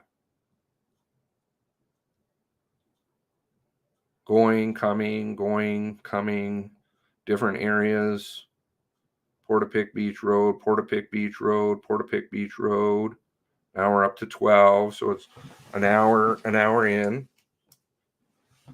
to the call, at least the one that he's even made note of himself.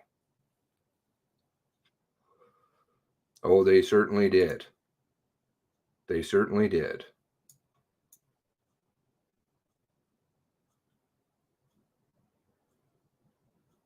Nearest to Orchard Beach Drive. Okay. He's stopping. Again, I encourage you just to plug some of these things in. You guys who are more techno savvy, maybe we'll just figure out that I don't know.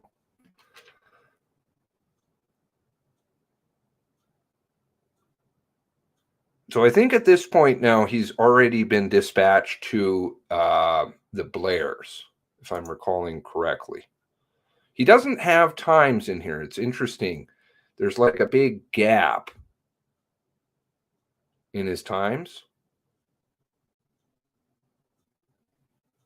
So is he going to go to Cobequid, where he was already before, and check? It could have been given to another member, but obviously we know that's not true because nobody was informed. Not for a long time. So he's just staying at the Blairs, as you can see. Sorry to make everybody ill. I'll save you the time. He stays there, and then he books off at after some ungodly period of time on shift. Sorry. There we go. He starts back up. About 5:36, he starts again. Okay. And in his notes, he indicates he goes off shift at 5:35. So did he go to check?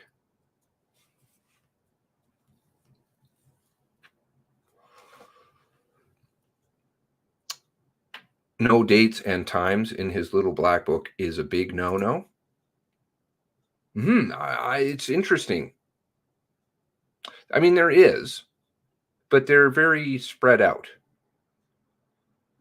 Additionally, let's look at a couple of other items. So I don't think it appears as though he went to check, and nobody was informed, yet he made a notation of it, but didn't go. Harry's kind of upset. And of course, they're just down the road. Not very far. couple houses over. The introduction of a black pistol, which is just generically referred to as a black pistol everywhere I can see, with the magazine removed. 40 caliber bullets on the outside, 223 caliber bullets inside predominantly. Where's the magazine? I mean, if this was, say, hypothetically, I tried to, look at it from different angles. It can't be the Blairs because obviously he wouldn't take the magazine out, right? He can't. So it's somebody's gun. But now we're up to 5 guns. And if you throw in the one over at, which again, they're very generic about, even though it would be stamped on the barrel.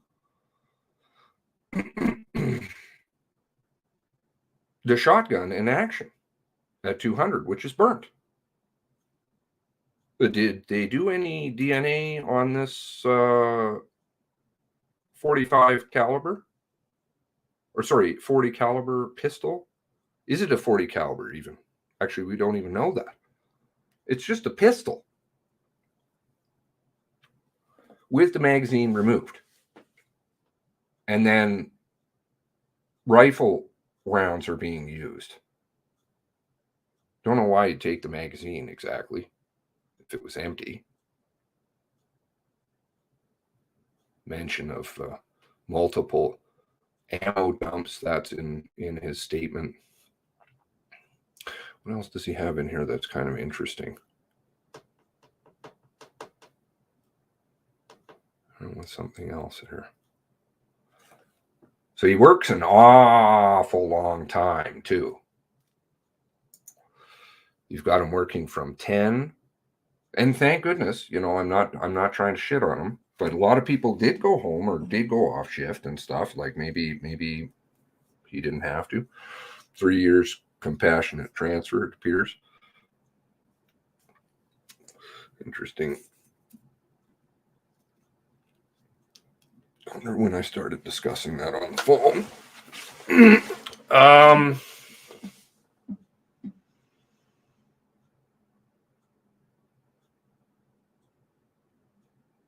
It could be due to the son. I'm not, or the stepson. I'm not sure, which would be understandable. Of course, would be terrible.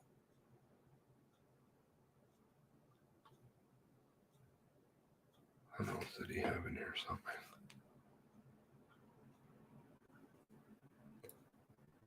It didn't, was the gun processed at all?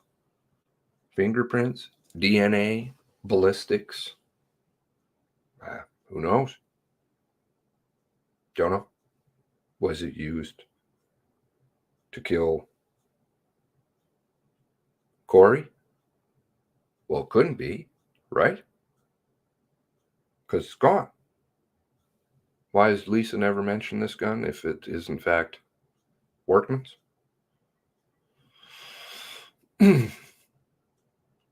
Do we even know what guns he had, according to Lisa?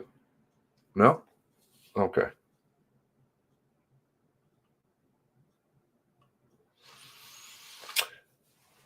The other thing that was interesting is the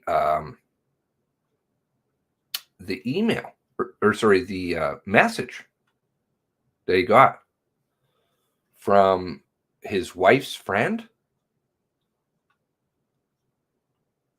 I believe he may make reference here to it in his notes. One moment, please. Justin Zoll has also put in a check. Call from Justin to confirm well-being of parents. Not sure if that means he personally got called by Justin Zoll. I don't know. But did he go? Was Justin Zoll informed? He was down that area. Is this business about the message? Where's that? which put this whole tweeters thing into, where is it here? The tweeters.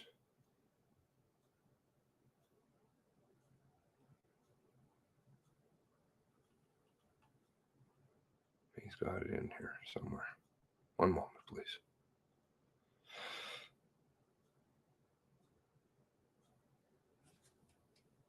So he sent a text message of the photo. I'm going to have to go into that. Vicky Colford's statement compared to Nick Dorrington's statement of the pullover in February for the speeding ticket. Oh, that's very strange. I wouldn't think if somebody gave me one and then, a while later, I didn't know any names or anything. They gave me another one, another statement, the other statement. I wouldn't think that it was the same event at all. There's lots of talk about conspiracy theories and Wortman exploding and getting out of his car and how they were going on both of them collectively going on a warrant call, sounds like.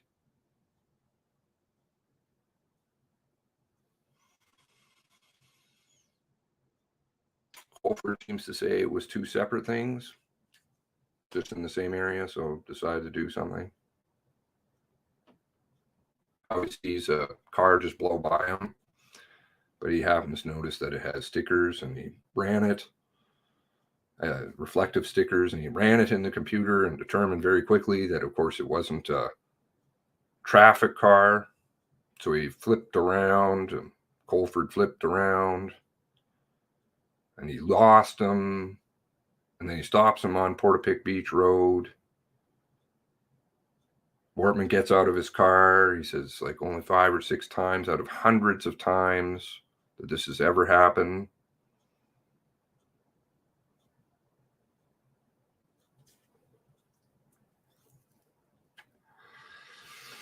Starts going on about the Car 54 story, basically.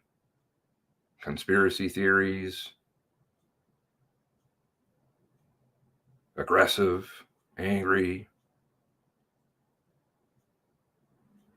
Then in his car, he gets back in his car, he gets him settled down, de-escalates it, gets it settled down after being on his mic and such. And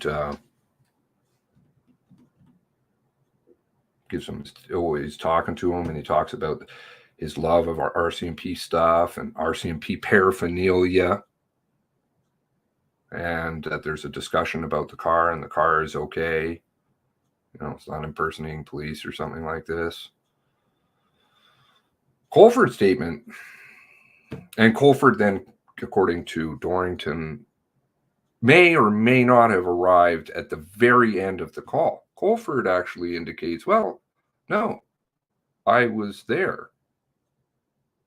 I remember the stickers. I remember the Canada flag on the bumper.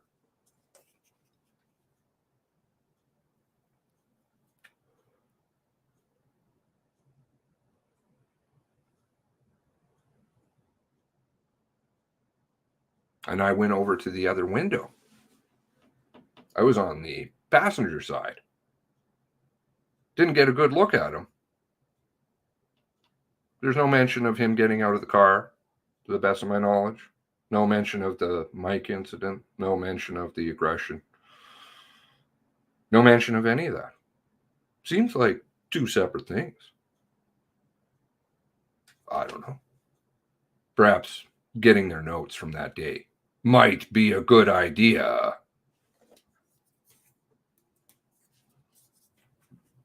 Because they would have to put it down.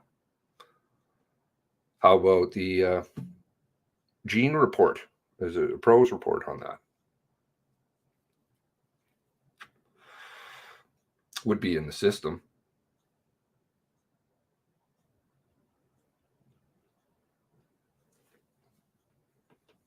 I think Mr. Dorrington's been down there a few times.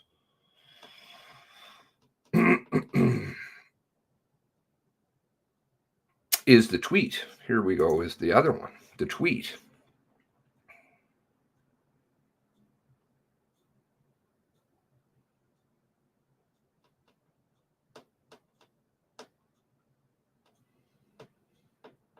Mm-hmm. 9:48. Constable Dorrington received an update that SOC spotted in Glenholm reflective rest pass on bumper.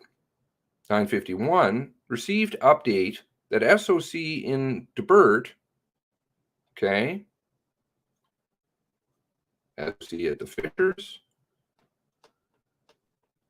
informed by Leona Allen, has a stockpile of unspent ammo and some things. I can't read that.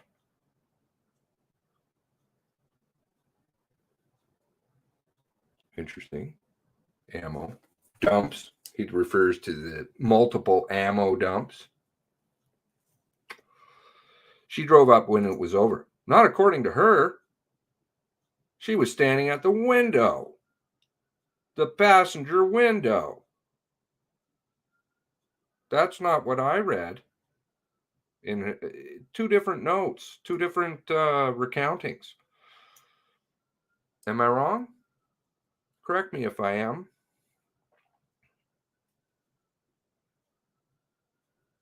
Dorrington's statement with the commission, according to Dorrington, I don't know what's going down there. Something. Great eyes. Tips. There's all kinds of them in the Discord. Here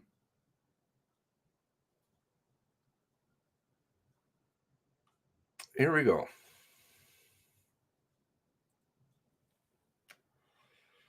Wife's best friend, wife's best friend, just witnessed male driving marked PC heading south, SOC, south of Brookfield, heading to Stuaki.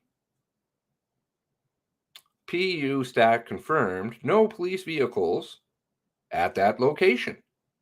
Dispatch advised sources I'm not sure what this word is. He's got actually fairly good writing. So then, as a result of that,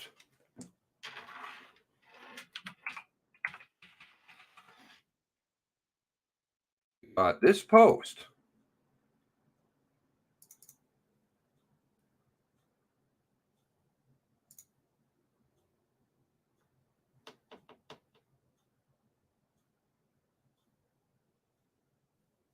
It appears. Now, I'm not sure.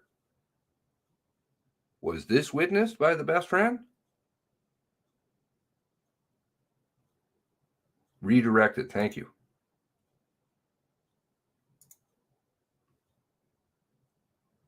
So the wife's best friend saw a police car on the highway.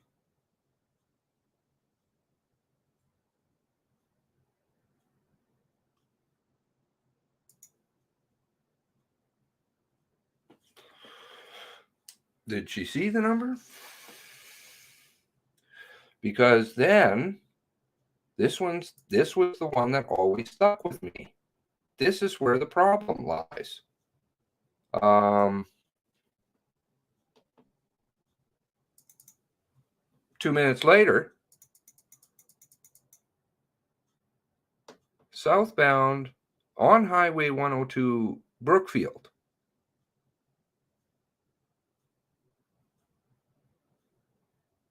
In a Chevrolet SUV.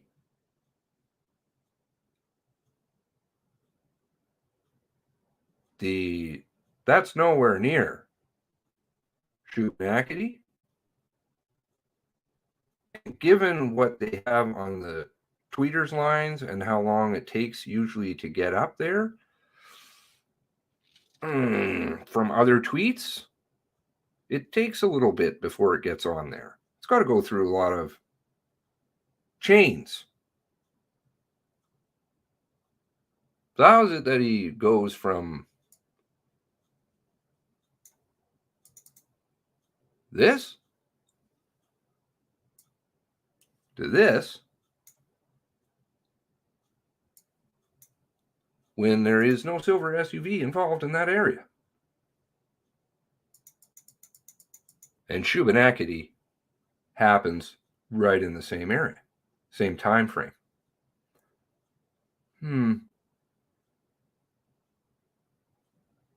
Strange.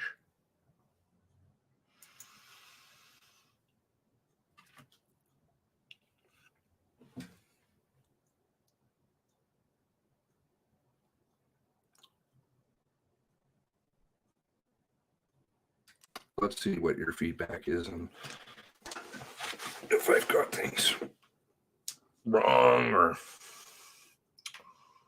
so. Wife's friend knew. He speaks about it in the interview, which I can likewise link. I believe I've linked both. And go and compare Dorrington's statement to Vicky Colford's. It's kind of a different. Seems different. Maybe it's just me. The car that they pulled over, which is kind of a, you can always just go off into different things. But the car that they pulled over, which I was going to do a video on that a long time ago. Well, not. I don't know when I was going to do that at some point. This car thing is rather confusing, right? Just because there's white Tauruses and there's a plethora of them. I don't know where the blue ones went, by the way. Who knows? Even though that's only how long? 3 weeks before this? 2 blue cars were at the warehouse. Those seem to disappear. Okay.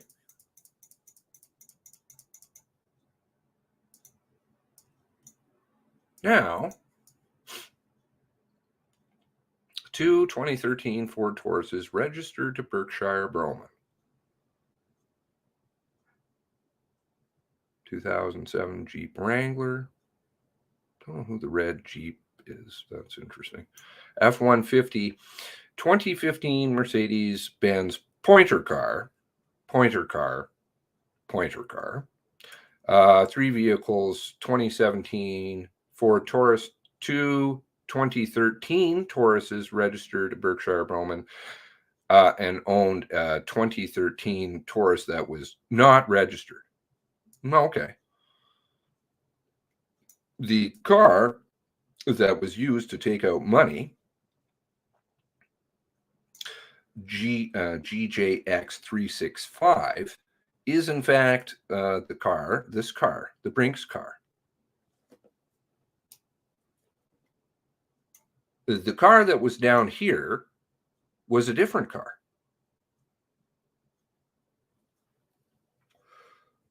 Though this may be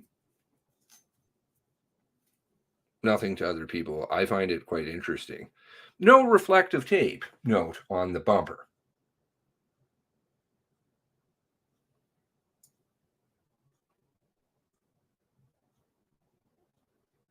I guess it got removed in a month.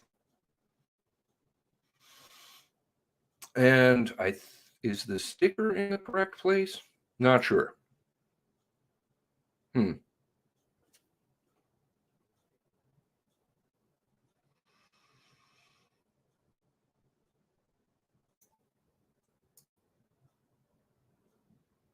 No people listed on file for Berkshire Broman. Okay. I think there were a couple points more on that. No stickers, no anything.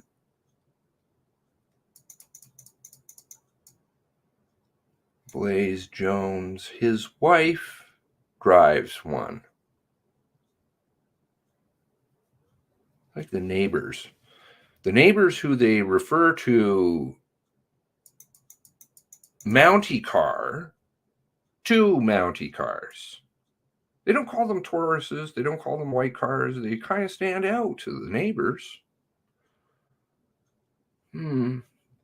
Now,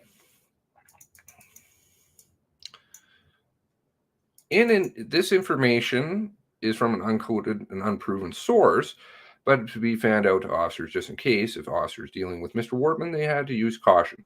Densmore wrote, Densmore, I think this is Toronto Police, right? May 3rd, 2011. So this is don't unproven source nonsense. Densmore, Truro Police, May 3rd, 2011. Email redacted to RCMP address, according to the documents obtained by CBC News. The email correspondence included discussion of the vehicles that Wortman drove between Dartmouth and Portapique. The records say Wortman had 6 plated vehicles and registered under his name and 1 unplated vehicle.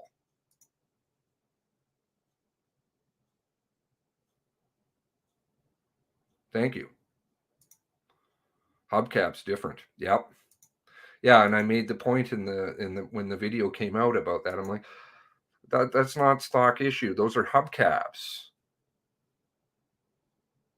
I guess he got hubcaps. I was confused at the time. So how many vehicles did he own? Fast forward 9 years. 1, 2, 3, 4. Sorry, 1, 2, 3, 4, 5, 6, and 1 referred to as not registered. Interesting. Even though in 2011, he would only have the Jeep Wrangler. Same amount of cars. I don't know, maybe he's just rotating plates. But interesting. Exactly the same. 6 and 1. 6 and 1. Lisa, of course, who is following behind this car, Densmore, I think he was with Truro Police. And it was all to do with the threatening incident, threatening all the police.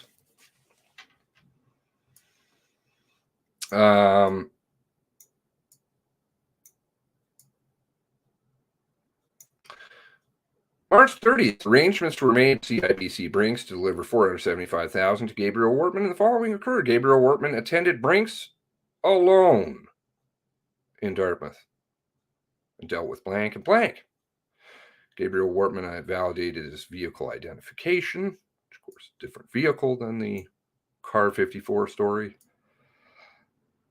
When asked about the $475,000 withdrawal from CIBC, Lisa Banfield said that it was done through Brinks. She said that Gabriel was paranoid and Justin Trudeau, blah, blah, blah. Gabriel Wortman took out the money and he drove to Brinks to get the money, and that Lisa followed behind him. But earlier in the warrant, you said that he went alone. Different warrant, maybe. But that's not true. Not according to Lisa. Lisa followed him so that if he stopped, she could call the police. Illegitimate money would be very difficult to explain, wouldn't it?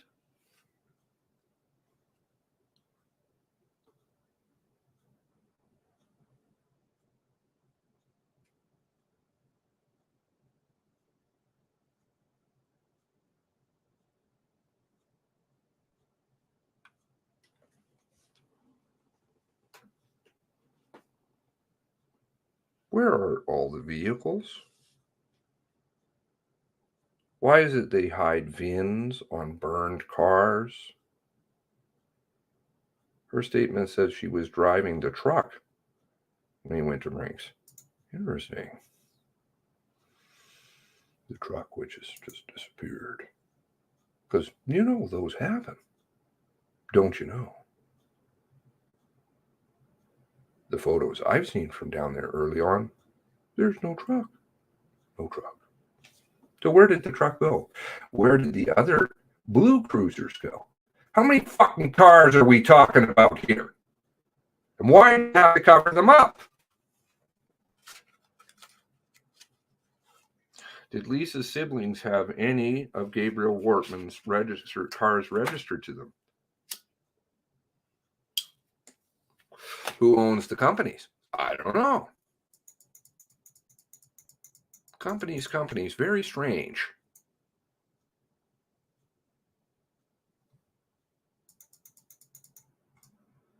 General duty, GD. I don't know. General duty? Special skills? PC transfer? Maybe. Just throwing it out there. Of course, because you also delay the hearing.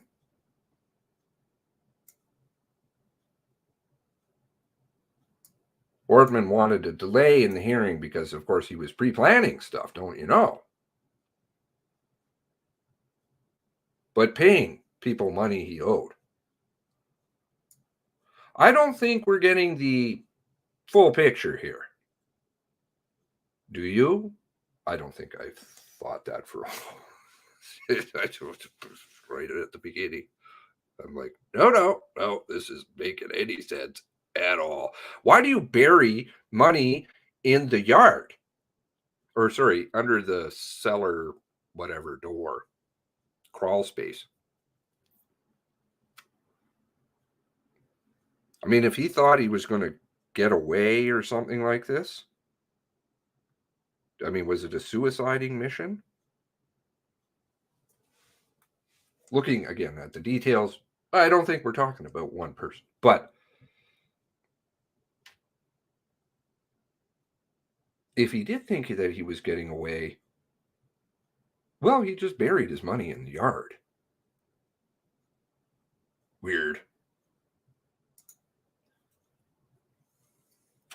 Lisa's physical security.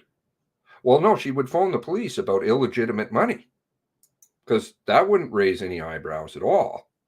Hi, there's $475,000 coming to a bank, to a Brinks facility, which, of course, civilians can't get access to. And he got robbed because it's drug money or whatever in the fuck kind of money it is. The next question from the RCMP would be, why does he have so much money and where is it coming from? Fintrack, Jessica. Oh, but we knew about it the whole time, but we didn't say anything. Really? Jessica.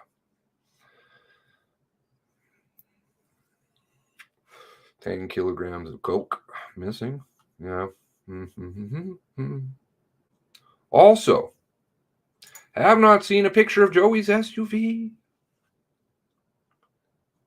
Well, children remember what is said.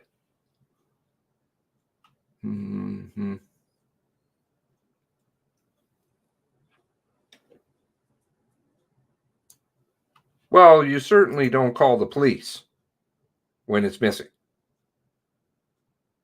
You don't do that. It's a cost of business. Somebody comes and steals your stuff. Yeah, you're not calling the police. Kind of brings heat down on you. Otherwise, we would have like no retaliatory crime ever, really. Well, I guess you would have some, but just call the police. They'll lock up other drug dealers that steal from drug dealers and gun dealers and things. You know about guns that are in locked rooms because you can see through doors in dusty boxes.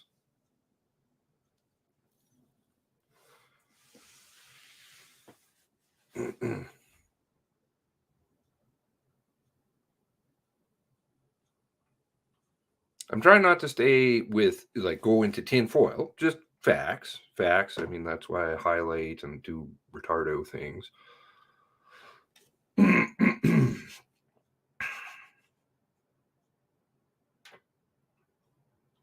Police have hubcaps too. Oh, okay. That's interesting. We don't out here. They just use stock black mags.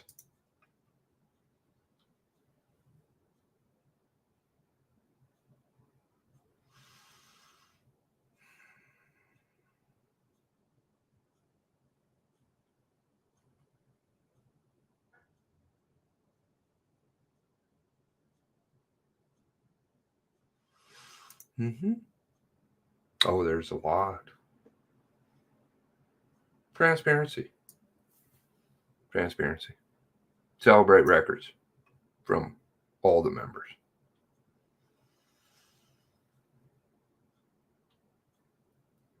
All members should testify. Anybody who had any dealings with it, any witness to anything. Because everybody wants this not to occur again. And if it goes away, A, sets a very terrible precedent in terms of, well, nobody needs to appear about anything. And B, it will happen again, and it will be worse next time. That's the way it goes. Haven't we noticed a pattern here in your life? Most of us are all older, strong military background. Yes, lots of military. Could throw in another one here. This is not to dox that person at all, because I don't want to. Let's have a look at the phone number that was in Lisa's phone, which of course got smashed and destroyed in the bedroom and burned. Don't you know? That she turned in June 15th.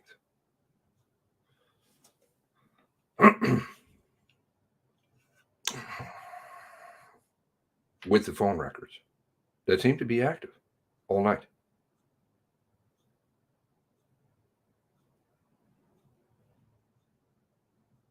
I guess the burn phone is dialing. Okay, now I hope people can read through my sarcasm. I don't think people understand what the hell I'm saying half the time. No, probably 90% of the time. But I kind of just say things that are worthy of looking at, or perhaps, maybe, some answers. Now, let's look at phone.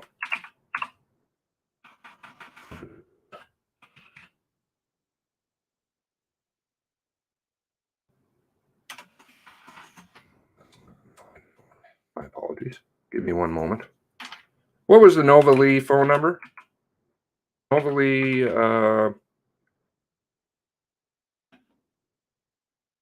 Atlantic Denture Clinic. Anybody have it offhand? I can go around and look for it. Anybody have it offhand? Will keep happening, sadly. Sending your underwear, back your underwear. I don't know.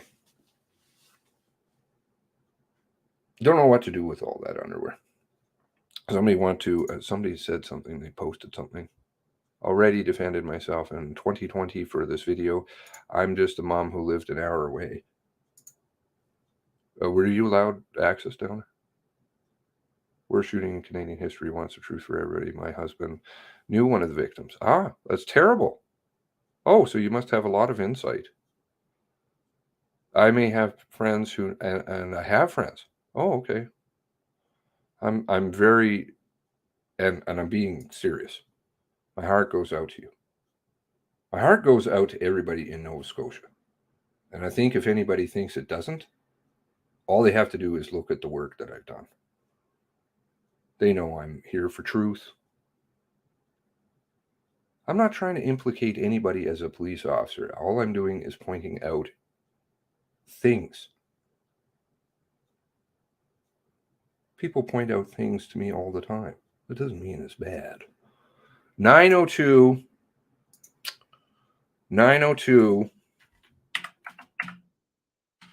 And I said, I apologize. It's not meant to offend. 464-0808. Okay.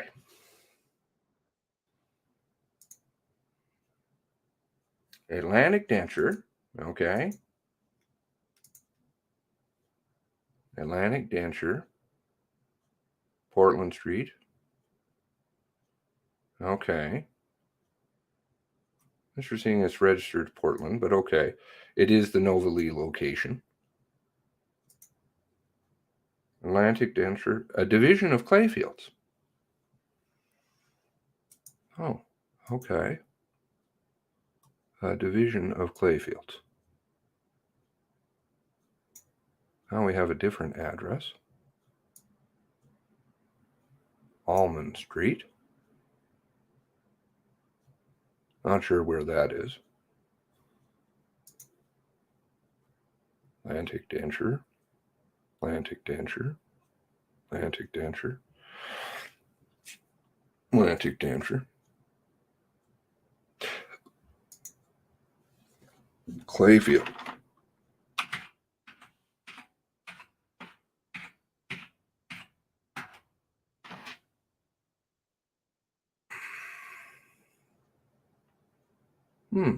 Interesting. Clayfield. I think I have to do it this way, probably.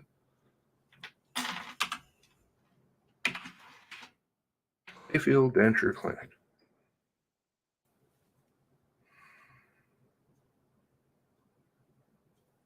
(902) 895-1026.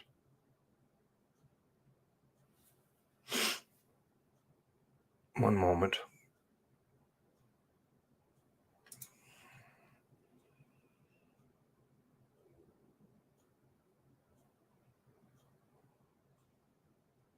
Yes, one moment.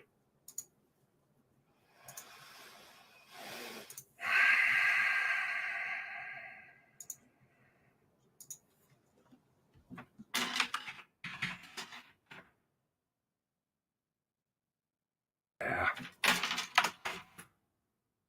I hate technology. Absolutely detest it. No.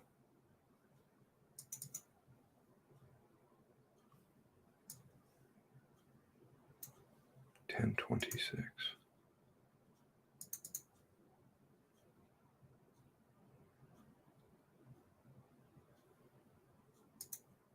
$10.26 is the phone number of.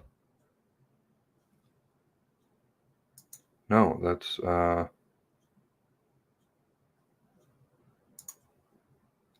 Denture Clinic, 3542 Nova Lee.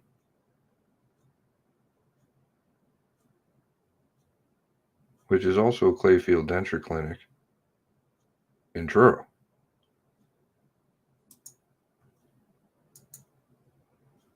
Clayfield Denture Clinic,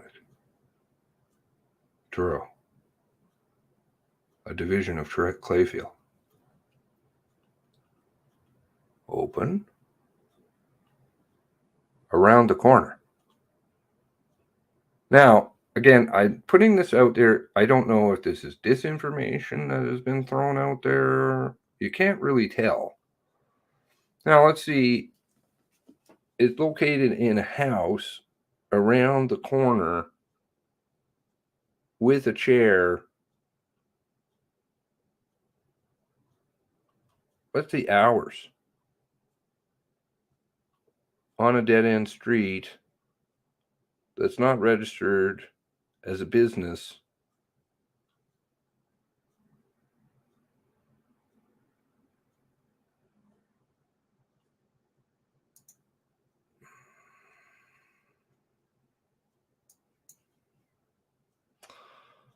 This looks almost about as friendly as Workman's website.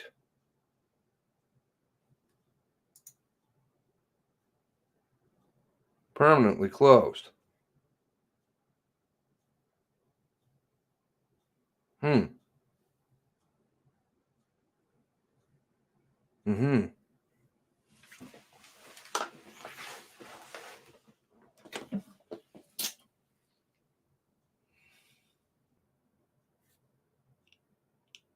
It's the same phone number.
Oh, where are you?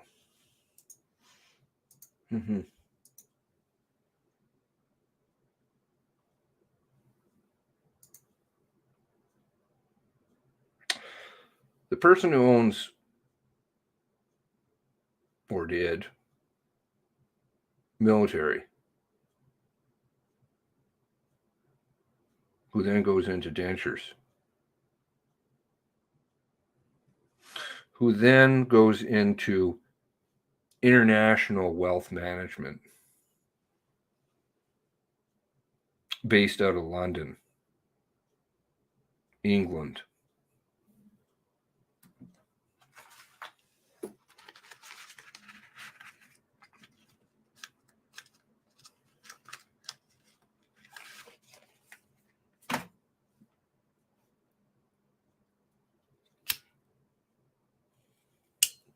I know who it is. Are they somehow involved? It's very strange that you would have the same phone number.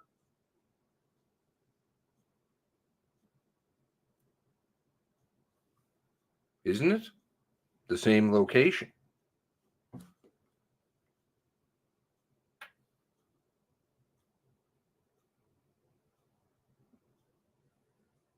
So is there 3 locations?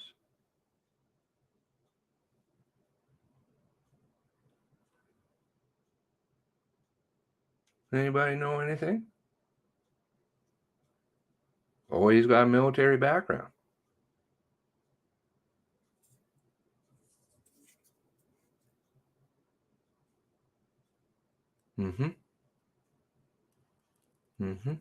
Dorrington has a military background.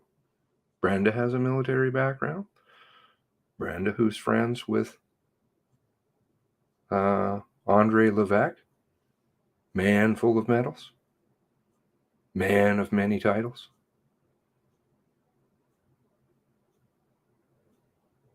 Who also just happens to be friends with, the Director General of Covert Ops for the RCMP for all of Canada. Nothing to see here. Nothing to see here.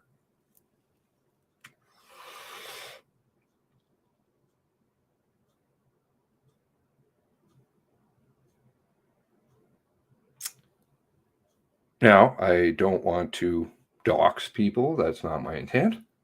It's never been my intent. It's not my intent to hurt anybody. I came to this table to help a friend. That's all. And get the truth. And she's been, as have other people I've met along the way, and even just average Canadians, have been just really devastated by this And for those families, 23, it'll never be the same. But the process that we're all having to endure, most of all them,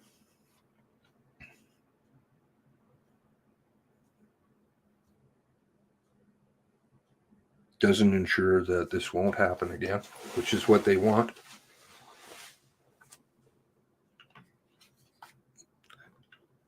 Of course you know, because you can see how badly they fight to keep people from saying anything. If you only could live a day in my shoes, you would understand very quickly. What do we have here? I don't know. Just putting out a little something.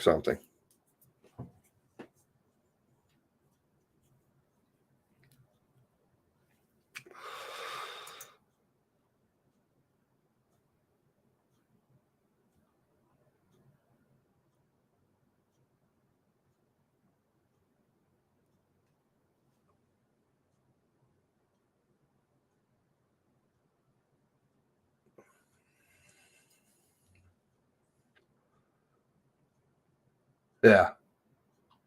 That's good to keep brown envelopes. Just keep, floating them out. People will do the right thing eventually.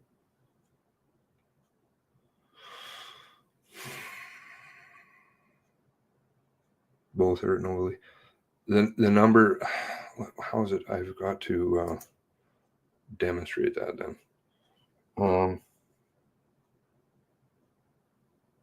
3542 overly. The numbers. Is it in Lisa's phone book? Is that why?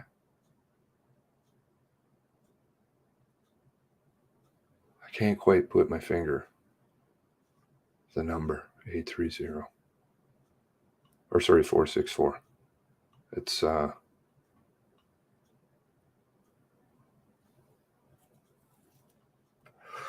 some fucking high level shit going on, man.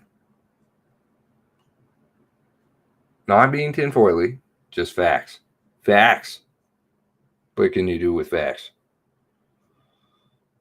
Don't understand, don't know. Just know what I see, which is a shit show. What I've seen for the last 2 years. Every time, and seriously, don't fool yourself. It's all of yous. They're working for the right team doing this.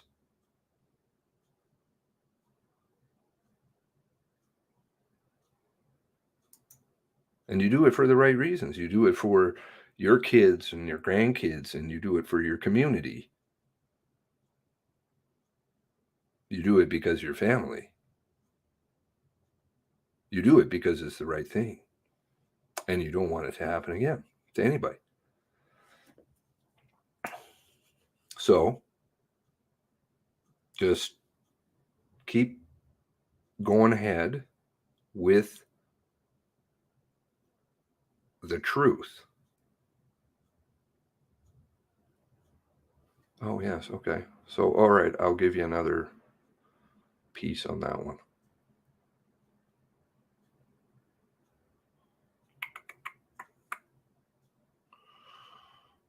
One moment.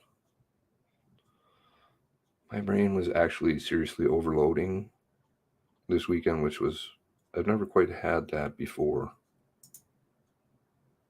in my life. I see a lot of stuff, but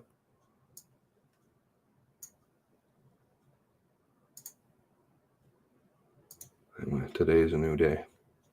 Clayfield Denture Clinic.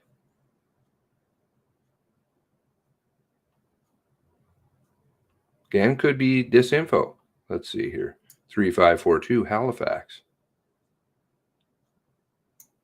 Company name, Clayfield Denture Clinic. Location address, 3542 Nova Lee.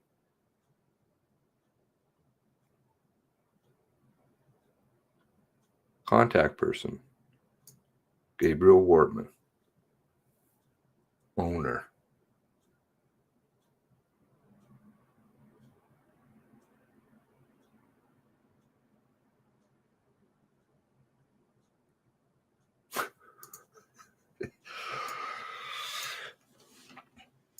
I don't know. Just saying. Just saying.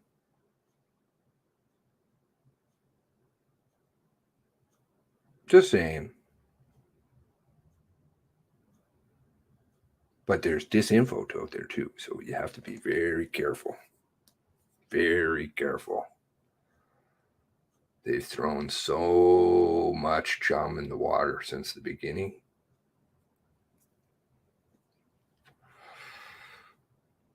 But this is a big one, Canada. A fucking huge one. Don't let it go.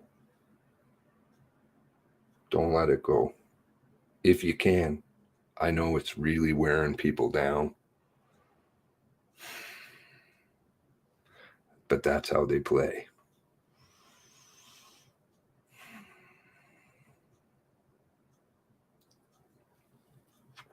I don't know anything about what you're saying they're sending. But perhaps you will enlighten us all.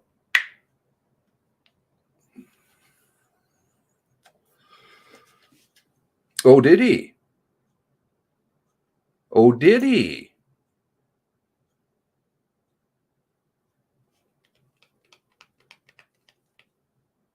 I don't remember the name.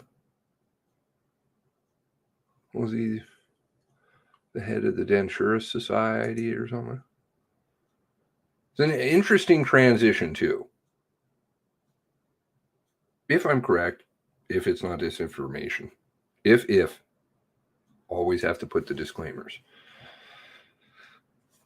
Military, English military to denture in your side room that doesn't have hours to international wealth management. Not sure how those all tie. And seemingly have an association to Gabriel Wortman.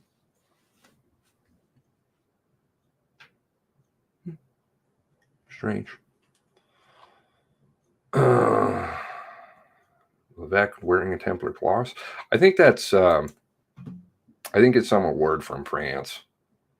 Jeez. And he's in charge of the RCMP graveyard and military graveyard, don't you know? Levesque is also amongst his 30 other positions.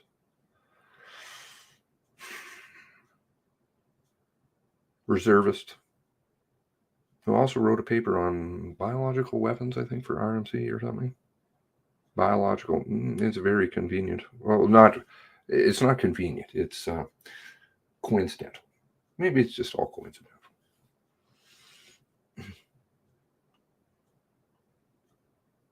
You posted a bunch of screenshots in Discord. I don't know. You got all kinds of elements floating around. I mean, this is why it's such a fucking shit show. But again, what's true? What isn't true? Or what is the closest that you can get to the truth? I think that's the best thing. There is no such thing as 100% truth in life, except that we exist.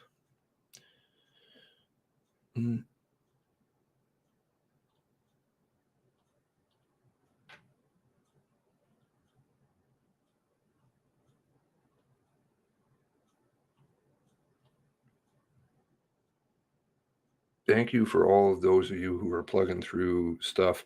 There's so many things in here, inconsistencies and things, multiple cars. Yeah.